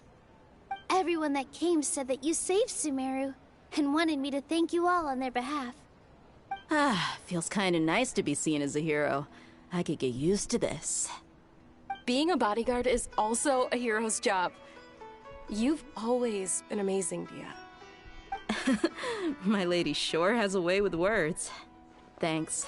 I'm glad to hear it. And I'm happy to meet everyone that participated in the great plan. Don't mention it. Come to think of it, we've really done something impressive together. It's unbelievable. We owe it to our abilities. And luck. Really? Why do I remember everybody thinking that luck was against us and feeling like we hardly had a chance of succeeding? That's how I remember it too. It's luck that brought us together, and it was luck that let us form a team. Then, it took even more luck for us to formulate a plan and implement it successfully. Moreover, judging from the results, everything worked out well. Yeah, everyone gave it their all when it mattered most. It was almost like a performance. We took the stage and put on our best show. Everyone played their part, and thanks to everyone's efforts, the performance was a great success. So, would you say we're good actors too?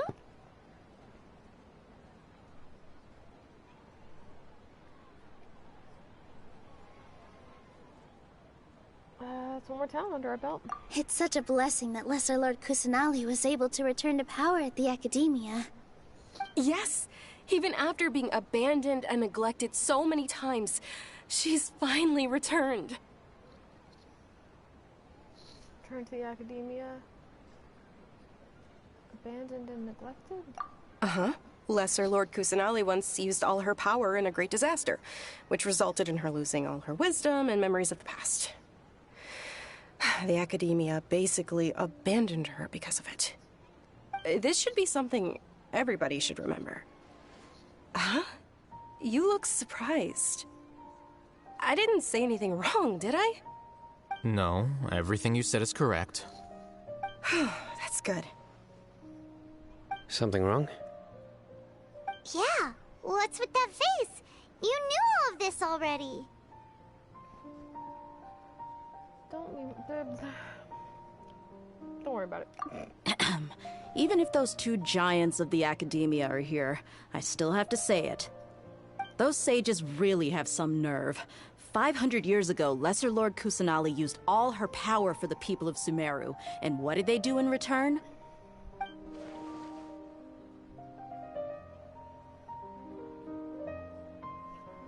It seems that after everyone forgot Greater Lord Rukkhadevata, their understanding of Sumeru's history also changed.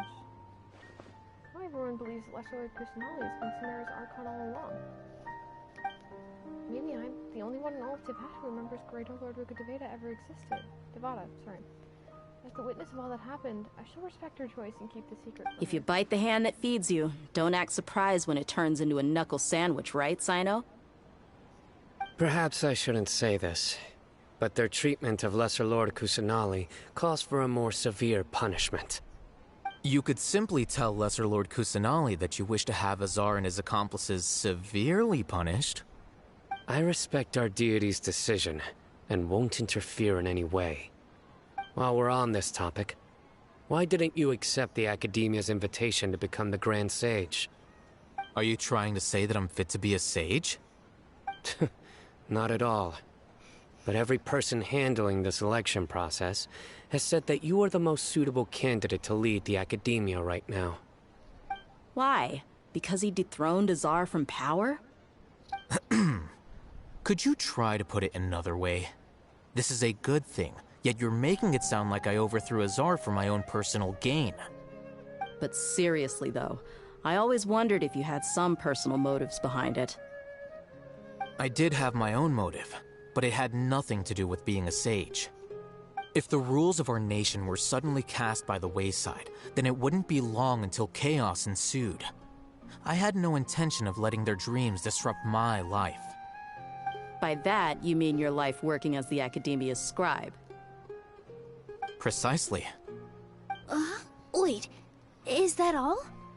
So, that's the only reason why you joined us and came up with all those plans?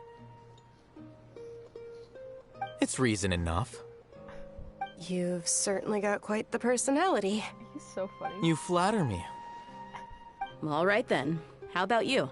You've already resumed work as the General Mahamatra, right? That's right. Will you be happy with that life? It's not about being happy. There are merely a lot of things that I must do. Even so, keep your spirits up and try to be happy, okay? And try to smile more every day, just like I'm doing now. Thank you. I'll keep that in mind.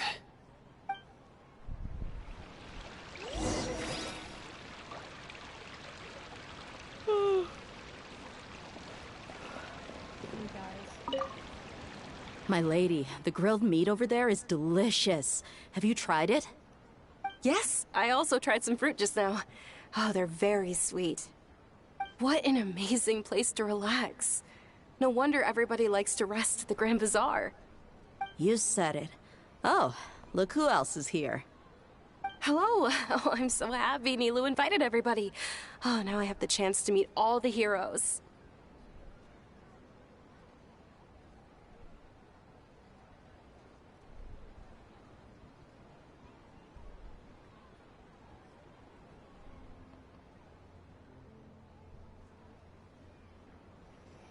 My pleasure. Glad we could come. Hey, less of that polite chit-chat and more eating and drinking. The feast is about having fun, not stuffy formalities. Dude, there's something. I don't know. The atmosphere here is good. And everything is delicious. You sound really enthusiastic, man. Why are we the same height? Must be rare to see you at such a lively gathering. Yeah. I don't often come to such places, but it feels quite good. I have a lot to handle these days. Otherwise, I could show you around. It's alright, don't worry about us. There's always next time. We're friends after all. This feast is pretty good. I like it.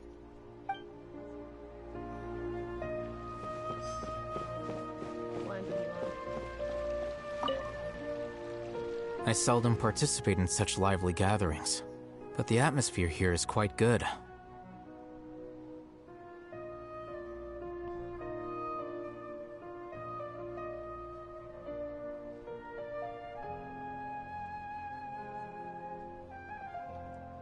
Thought you might find it boring. No. This gathering today has a unique meaning. The Grand Bazaar is lively because the people here feel happiness from the bottom of their hearts, unlike the farces at the Academia. That happiness is an emotion that'll be forever alien to those bookworms who have driven themselves insane by studying. You tell him. I seem to have taken both keys when I left the house. Oh well.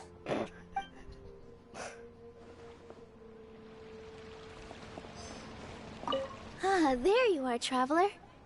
Well, how is it? Are you enjoying the feast today? If there's anything you're unhappy with, just let me know. I'll be sure to take note of it. That's great. Thanks for inviting me. That's good. It's the first time I've ever invited so many exceptional people to one place. I was a little nervous myself. You see, every guest here is quite extraordinary. It's unbelievable that we've got everyone together here. Almost like a fairy tale. Make sure you live it up tonight. I'll be happy as long as you're enjoying yourselves. We have a message for you. Here's Sataria's message. I'm honored to have her think of me this way. If I have a chance in the future, I would really like to invite her to one of my performances. I can't explain why, but I just feel elated right now. Thank you.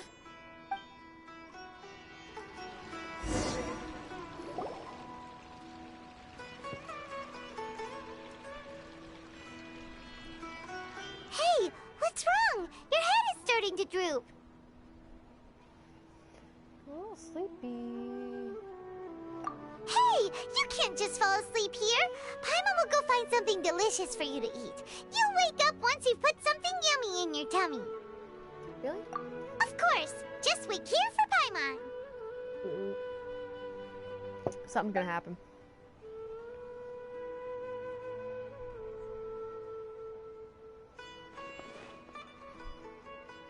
Is it because I didn't sleep well last night? I feel all sleepy all of a sudden? Or is it because I'm too full? Huh? It seems like someone's there.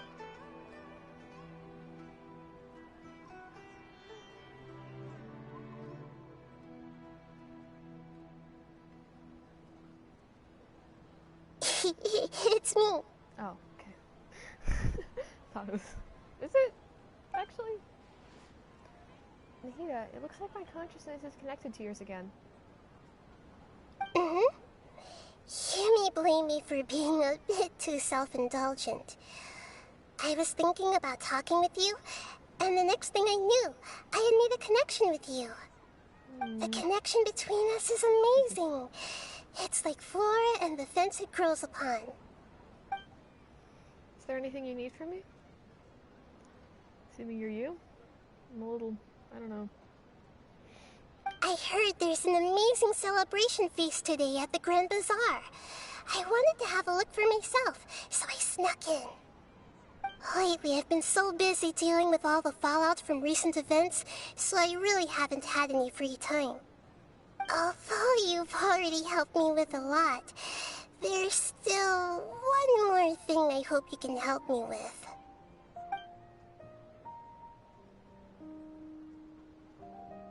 Please say thank you to everyone for me.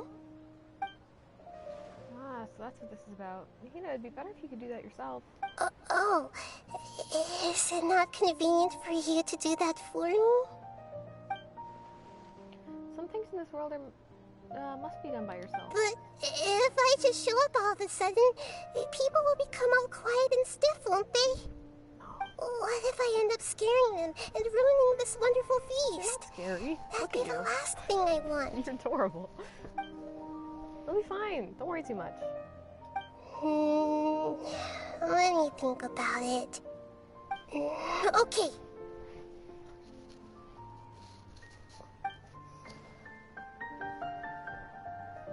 Have you made up your mind? Yes, I have. That's good. Wait, huh? You said I should go thank everyone as myself, right? So... I've decided to borrow your body for the time being. Please don't blame me. The flora also climbs up to the fence to get closer to the sky. At least promise me you won't say anything weird when you're in my body. Please.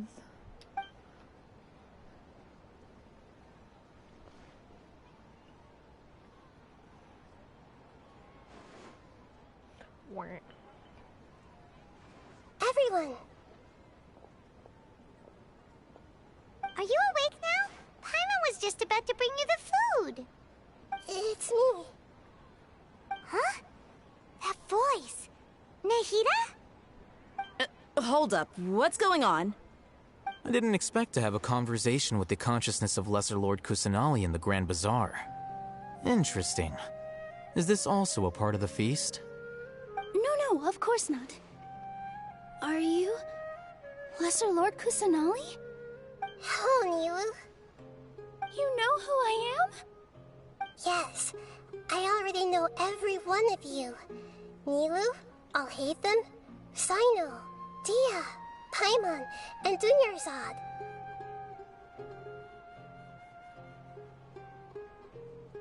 Lesser Lord Kusanali? I took the liberty of occupying the traveler's body so that I could thank all of you in person. Thank you so much for rescuing me, even if that meant placing your own safety in peril and taking the risk of becoming enemies with the academia, the sages, the doctor, the balladeer, and even the entirety of Sumeru. Without you, without any of you, I would have been in a much more difficult situation. Had you not helped me to resolve the crisis, not only I, but Sumeru and even the entirety of Tevat would have suffered great misfortune. People refer to you as the heroes who managed to rescue a god. I'm quite fond of this name. It not only explains your identities, but also bears witness to your relationship with me. Please, allow me to present to you my most sincere gratitude. Lesser Lord Kusanali, you have done so much for Sumeru, and I didn't even have a chance to do anything for you. You don't have to do this. Dunyarzad, the suffering you endured during your illness is also proof of you being with me and praying for me. Thank you. You don't need to be so ceremonious. It's always been my duty to protect you. This is how the relationship between the Academia and Dendro Archon should be. We just did what was necessary and set things back on the right path. You're an Archon, but you act so humble. You really don't need to be so polite with us. I'm honored to have been able to take part in his plan. I hoped you liked the dance I dedicated to you. Thank you, all of you. Thank you so much.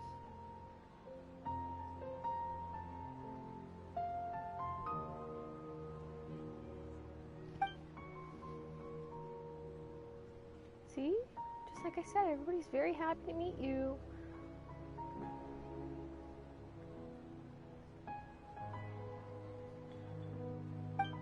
Yeah.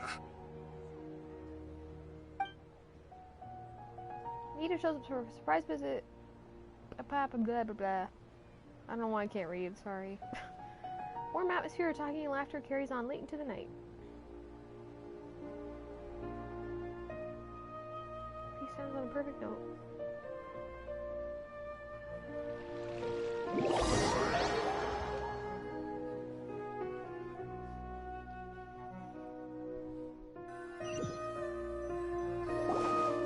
Are you awake? Did you rest well?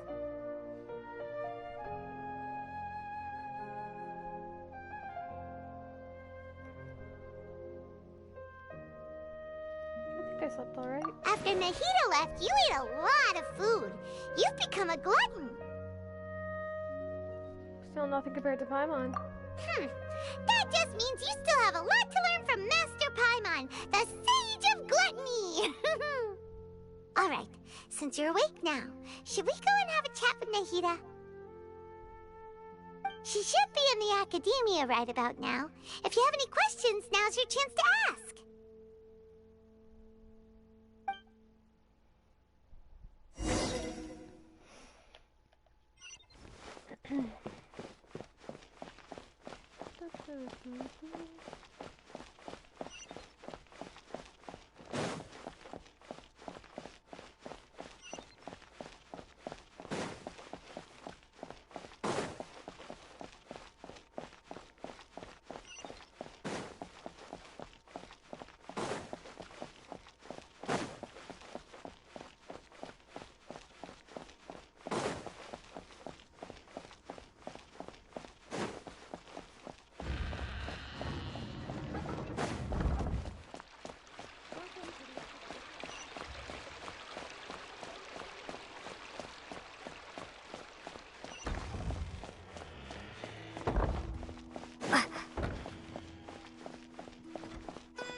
Could have teleported, I guess.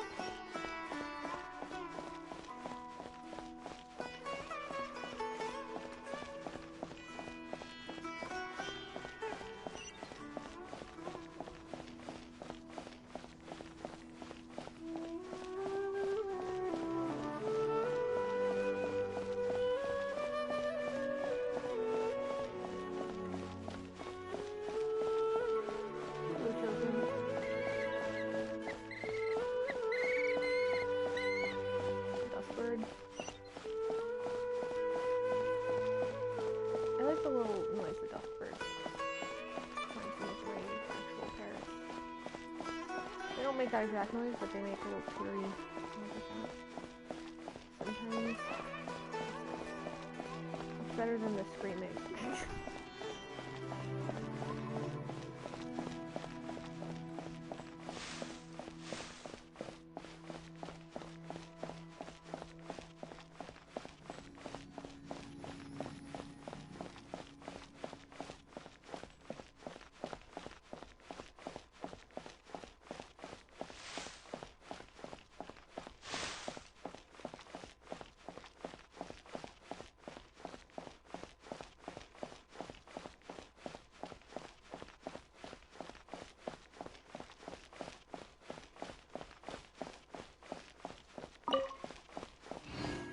Collect a lot of fireflies. Alright. Ugh, long walk.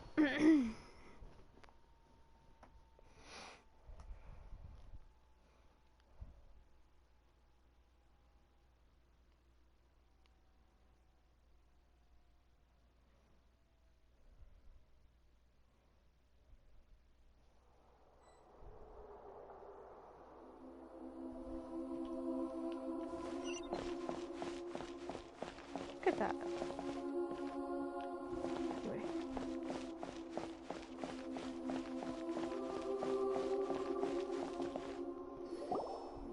Nahida! Hello, Traveler and Paimon. What a fantastic night. I'm still immersed in all the happiness and joy, like a candle floating on water. So are we, and that's why we're here to talk with you. Is there anything you want to know?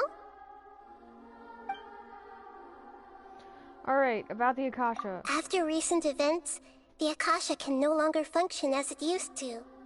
I've given it some thought, and have decided to shut it down permanently.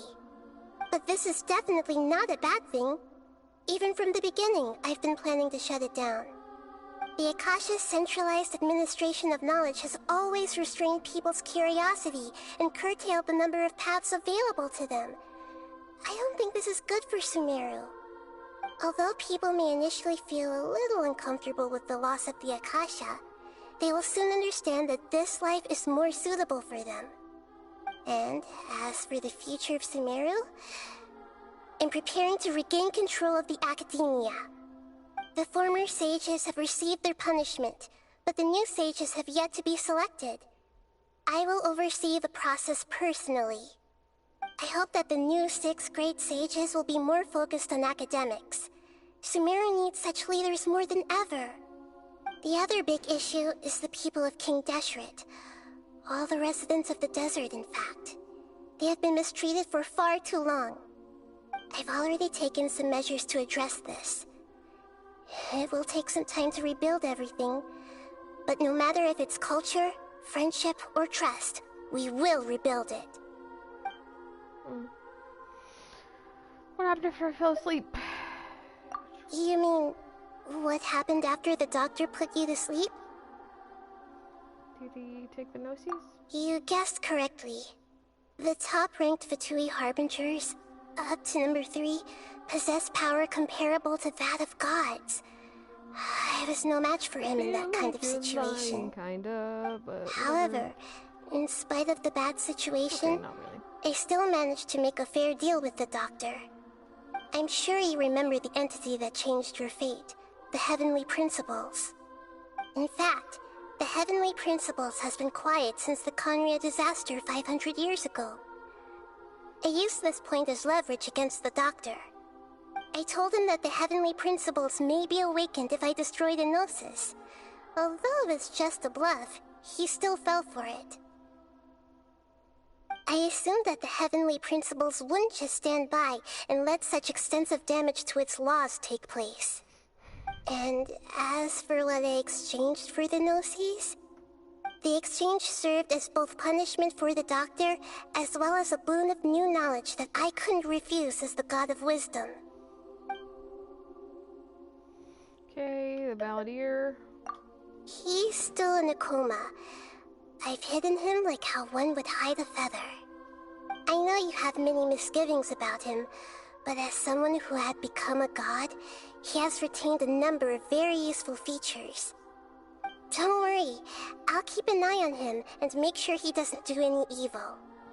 In addition, there are still some mysteries left in him. Some things may be very clear from my perspective, but he is still yet to understand them himself. His future will be determined by fate.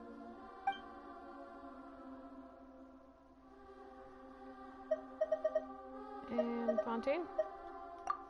Is that where you're headed next? Fontaine, the Nation of Justice? As far as I know, that nation operates in a judicial system. Does their Archon personally judge people? No, there's a Chief Justice in Fontaine. Generally speaking, the Hydra Archon, Focalor, won't preside over individual trials. However, even then, Focalor will still make herself present at just about every trial. It seems that she just likes to immerse herself in that sort of atmosphere. As Archon, she still reserves the right to influence the final verdict. Anyway, let's just say she's got, a very unique personality. Okay, I guess that's it. Are you sure? Isn't there something else you haven't asked about yet? Huh? You mean... About your brother. Oh, fair. While you were resting at Gandharvaville, I took some time to perform an Irminsul search for information on your brother. There shouldn't be any information about him in Irminsul. Yeah! Isn't Irminsul a repository for all the information and memories of Teyvat? So there shouldn't be anything on her or her brother. This is true in your case. Irminsul indeed does not have any information on you. However, there must be something different about your brother. Because as it turns out, the world has recorded information on him after all. What?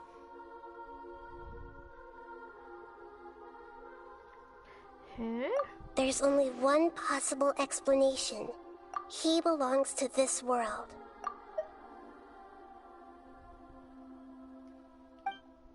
How's that possible? We journeyed the Sea of Stars all our lives until we came here. How could he possibly hail from Teyvat? Things don't add up. Is there something wrong with my memories? Or is it this world that has done something to him? But nothing about this makes any sense! Wasn't this your first trip to Teyvat? Do you have any further intel? According to the records I was able to access, your sibling suddenly appeared in Conria. After the Conria disaster, he began his journey through the 7 nations of Tevat. But just as his journey was about to reach its conclusion, the Irminsul records on him suddenly become fuzzy. What do you mean, fuzzy? Did something happen to him? All I know for sure is that somebody, for reasons only they can know, is deliberately obfuscating his fate. And whoever it is, if they can do that, who knows what else they're capable of. Could it be related to the Abyss? But even that wouldn't explain how he somehow comes from this world. Something else I noticed was that according to these records, the Fatui have not classified your sibling as one of the Descenders. Descenders? What's a Descender? Paimon's never heard of it. Look, I'm sure you must be curious about the information I received from the Fatui in return for my gnosis, right? A very important part of the intel was about this world's Descenders. External beings, ones that don't belong to this world. Traveler, you are Tevat's 4th Descender. 4th? Huh? So the Fatui count 3 other Descenders before the Traveler, and her brother isn't even one of them? That's right. My current hypothesis is that the first Descender was likely what we now call the Heavenly Principles. As for the other Descenders, I still need to verify their existence. It could take me some time. Paimon's head's about to burst from all this crazy new information. And yet, even knowing all this, I'm sure you must still have a lot of unanswered questions. I must say, I truly regret that I can't help you more as the God of Wisdom. There are many questions in my heart as well. I will need some time to go through each one of them. Same here. I'll need some time to reflect on what you said. And soon, you'll also begin your journey anew and depart from Sumeru. I'm very interested in your future. It's a journey that can't be observed or recorded by this world. If fate is the ultimate knowledge, then your future will be the ultimate fate. Paimon's sure glad we got to meet you, Nahida. The pleasure is all mine. I can't thank you enough. Alright, that's enough talk for today. If you ever miss me, just close your eyes, and maybe I'll appear in your dreams.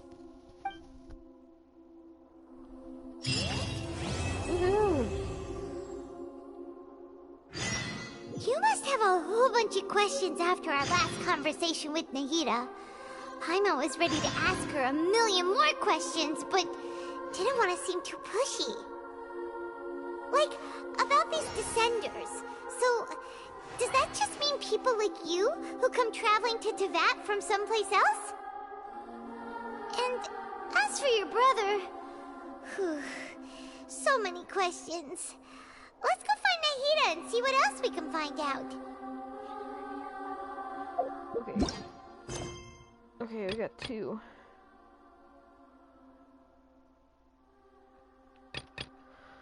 Oh boy. Alright. Hello, guide.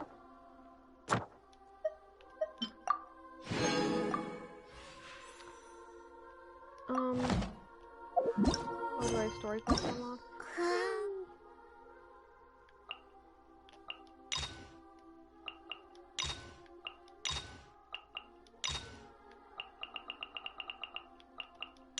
Another Sino chapter. Great. And... Great, we got new guys here too, that's awesome.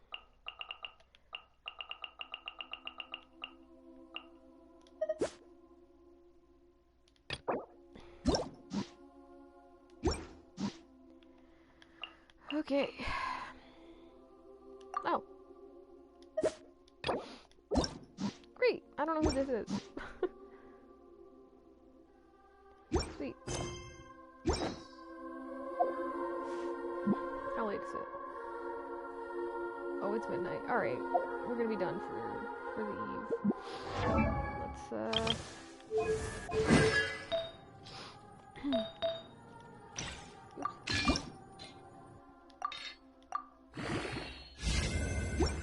Wait.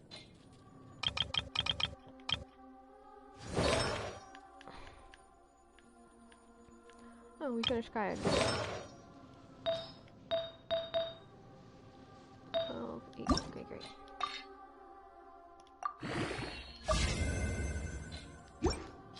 Yeah, let's go try the bot. Oh, we can get our reputation reward. Sure. Sure.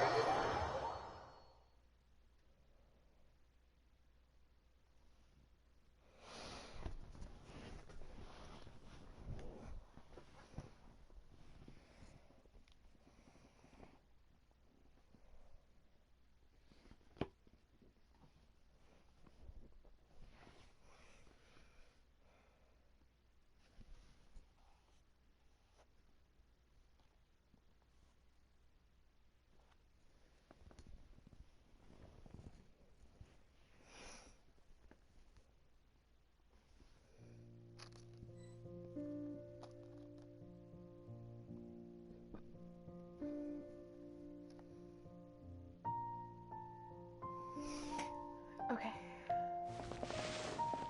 Jump. That's this way, I think. Still losing my voice. Greetings. Welcome to the Citadel of Rexar.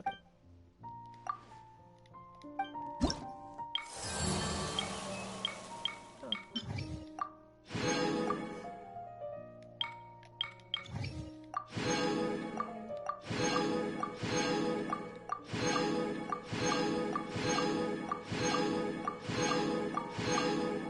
Oh, come on. That's tough. Okay, now to the T-bot. Right? Unless I got more. Oh, I have more. Alright. We'll get him. We'll do it.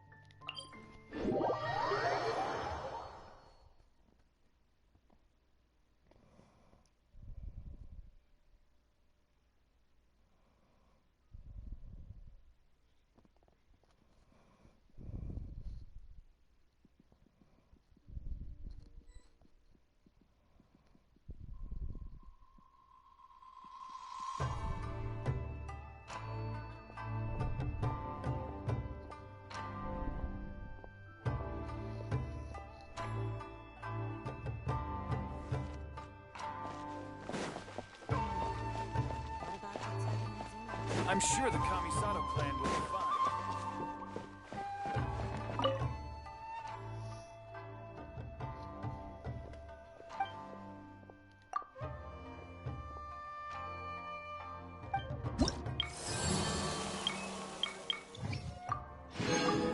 Great.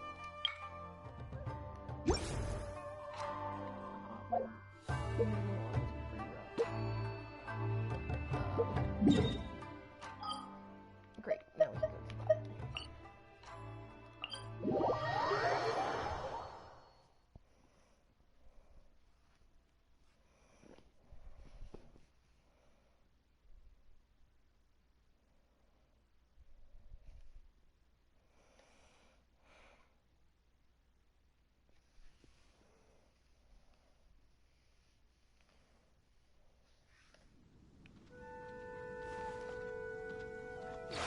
Maybe you're not used to the place at the moment, but once you've materialized enough rooms and furniture through subspace creation, it will feel just like home. I won't do that again.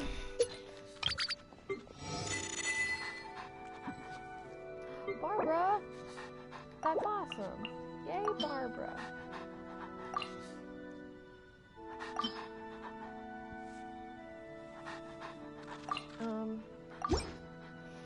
That's because I love Barbara so much. Oops.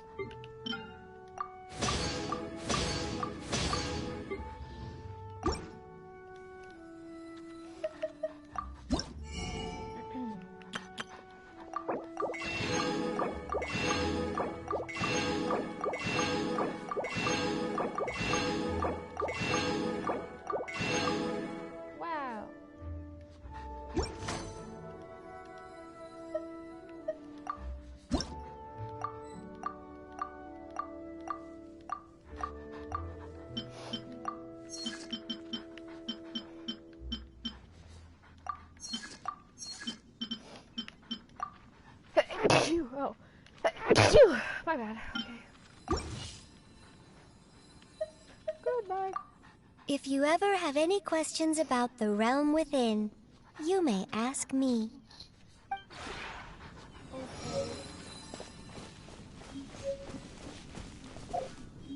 Oh.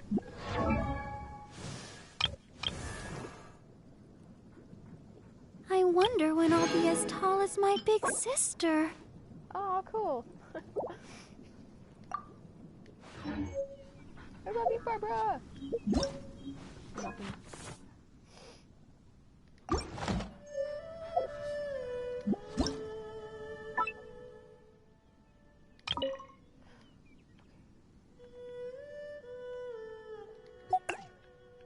I'm sorry to my trees.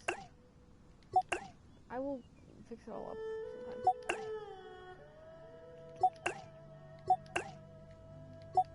But I would really like to have this.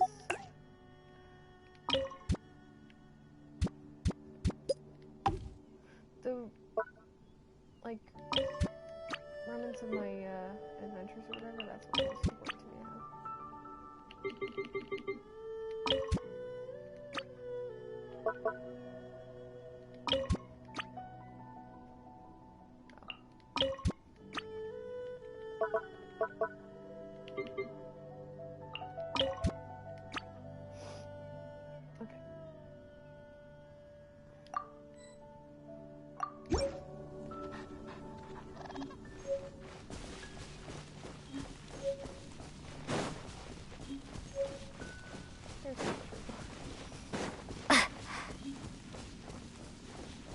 So cool. Okay, I think I have some stuff that goes inside too, which is great. Some crisps. Hello?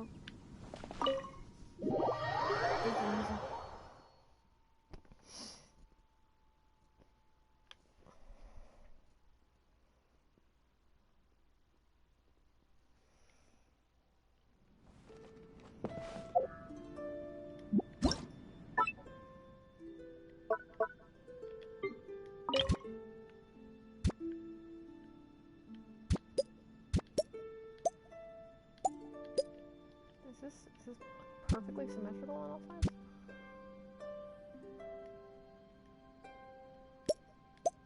No.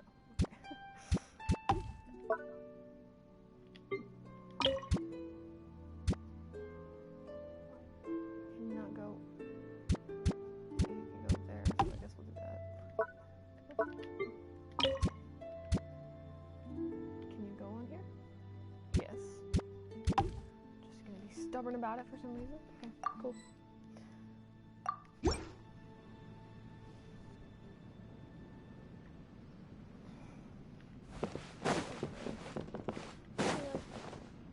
Hello, Aquarius.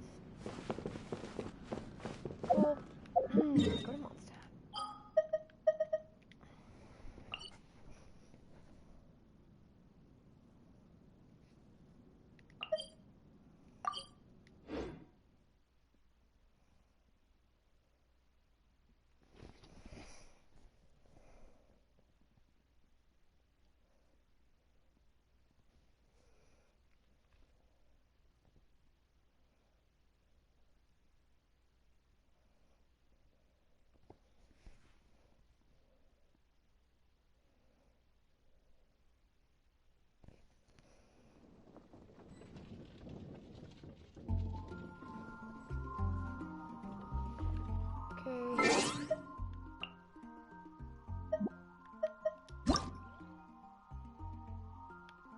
I got the Barbara one.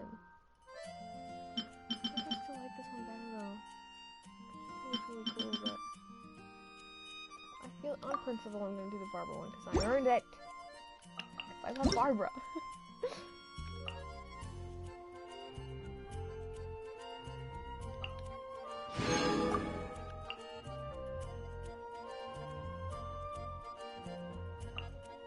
Got all the BP rewards. This is amazing.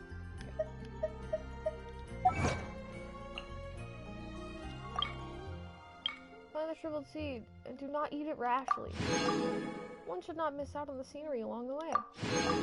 Now it's all settled. Find the Aranara's treasure chest. Complete until Vaughn is healed. Go with Varsha to visit the Aranara nursery in real life. Half the Viparius bloom throughout the Aranara nursery. Ask Kayam about the lost memories. Use the elemental matrices to overload and paralyze Shoki no Kami. Even at the edge of obliteration, a comeback is still in the cards. Help Sino get Ramen and his crew into Sumeru. Finish the preparations required to put that plan into action. Rescue a god on Yanarba Day. Prevent the birth of the forged god. Complete Akasha pulses, the Kalpa flame rises. Great. Collect the entire Tales of Shuria and Shurin series. Collect the entire Scroll of Streaming Song series.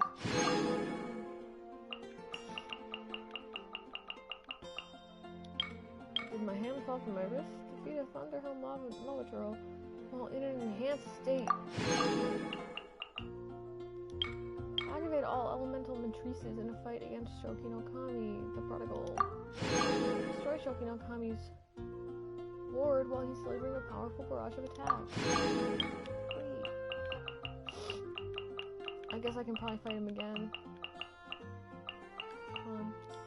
Follow a total of 20 Feely cords in these areas. Open a total of 100 treasure chests in these areas. Okay. Go to Wish. I was hoping for something good today.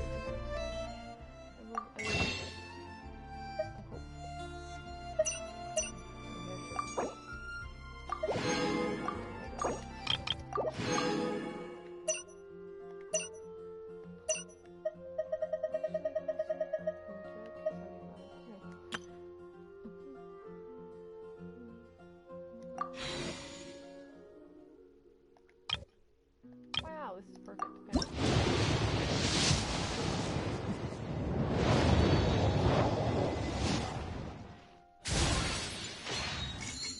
Okay. Each one twice.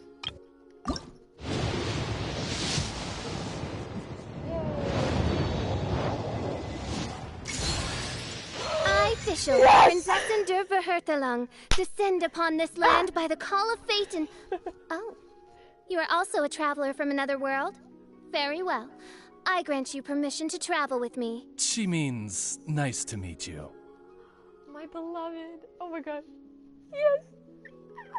She's my favorite character. Probably. Her, Barbara, and Sangha Mia favorites. Oh my god. Yes!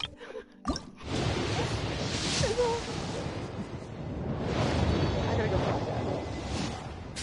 1 second.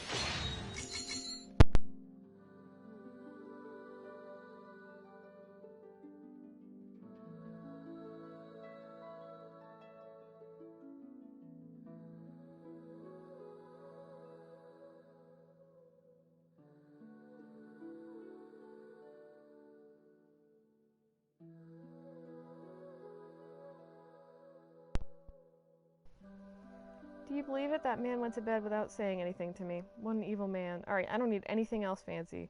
I'll text him.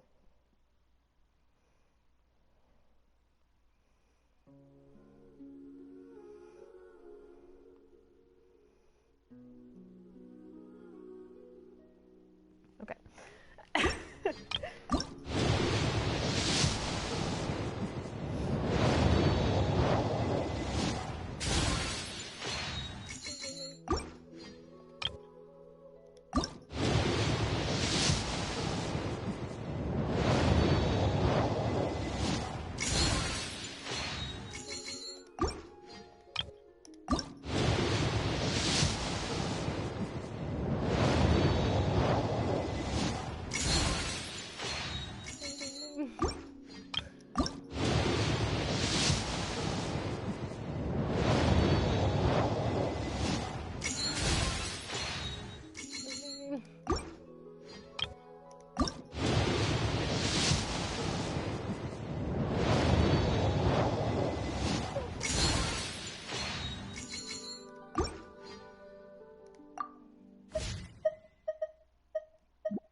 she's just so weird.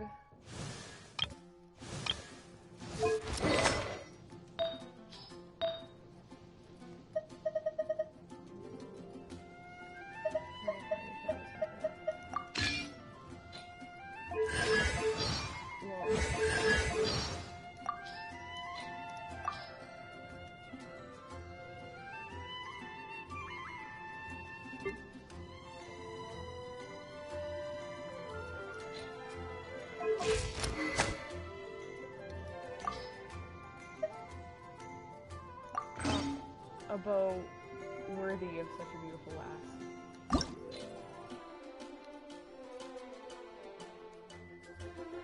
I might as well. You deserve it.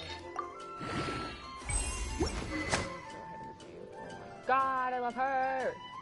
She's so cute! Look at her stupid little hair! Oh my god. I want to see her idle animation, please.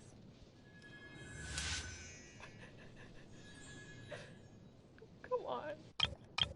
So funny. Oh my god. I created another universe and founded paradise. For I, Fischl, and the Prinzessin der Verirrt... Why are you embarrassed? Oh my god, she's so cute. She's so cute. Is that, I created another universe. Okay. That's amazing. That's my girl.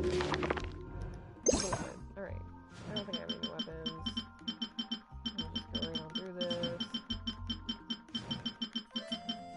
Artifacts. Oh. Nice. Oh. R2.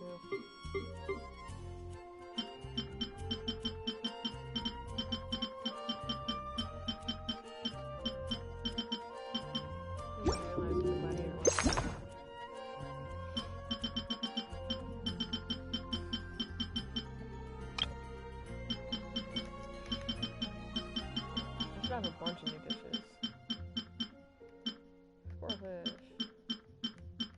But does it only count if I've made them? No, it doesn't. I don't. It shouldn't. Shrimp, curry shrimp. Yeah, no. Definitely didn't make curry shrimp.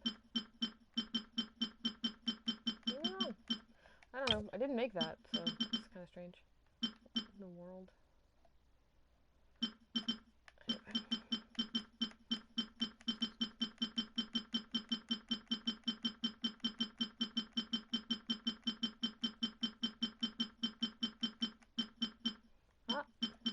Silver twig.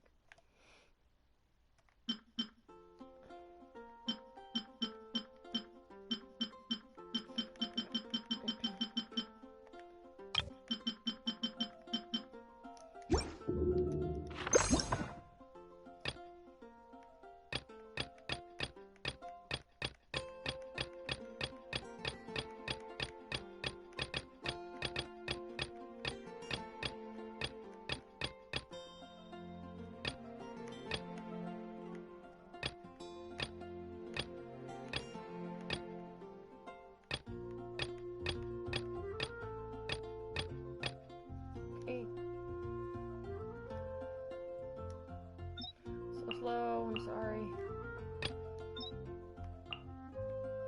I should close these.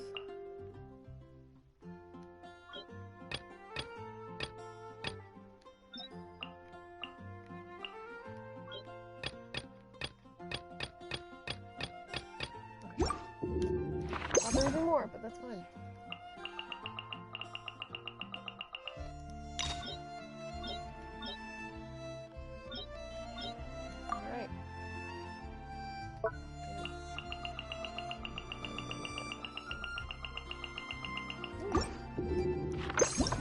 Geography.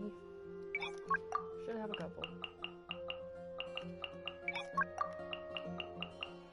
Xenosu was pretty filled in, but like, come on, look at this. The only ones, like, it's not filled in down here because I haven't done like all the desert quests yet, but nothing.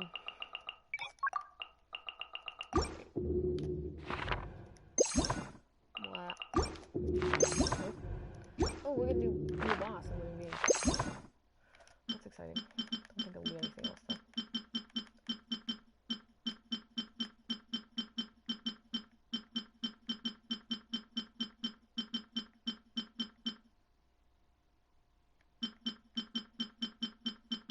Yep. Oh, he's pretty cool looking. How is he compared to Child? Huh. I love the cave, dude, so much. Child's cooler. Anyway. My opinion.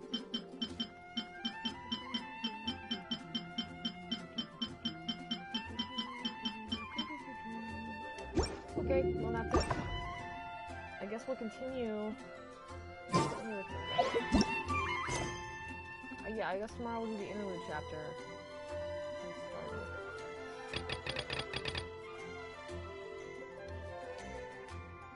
I'll probably do that first, whatever that is. I just don't know. How am I supposed to get to this, like, it's in the middle of nowhere?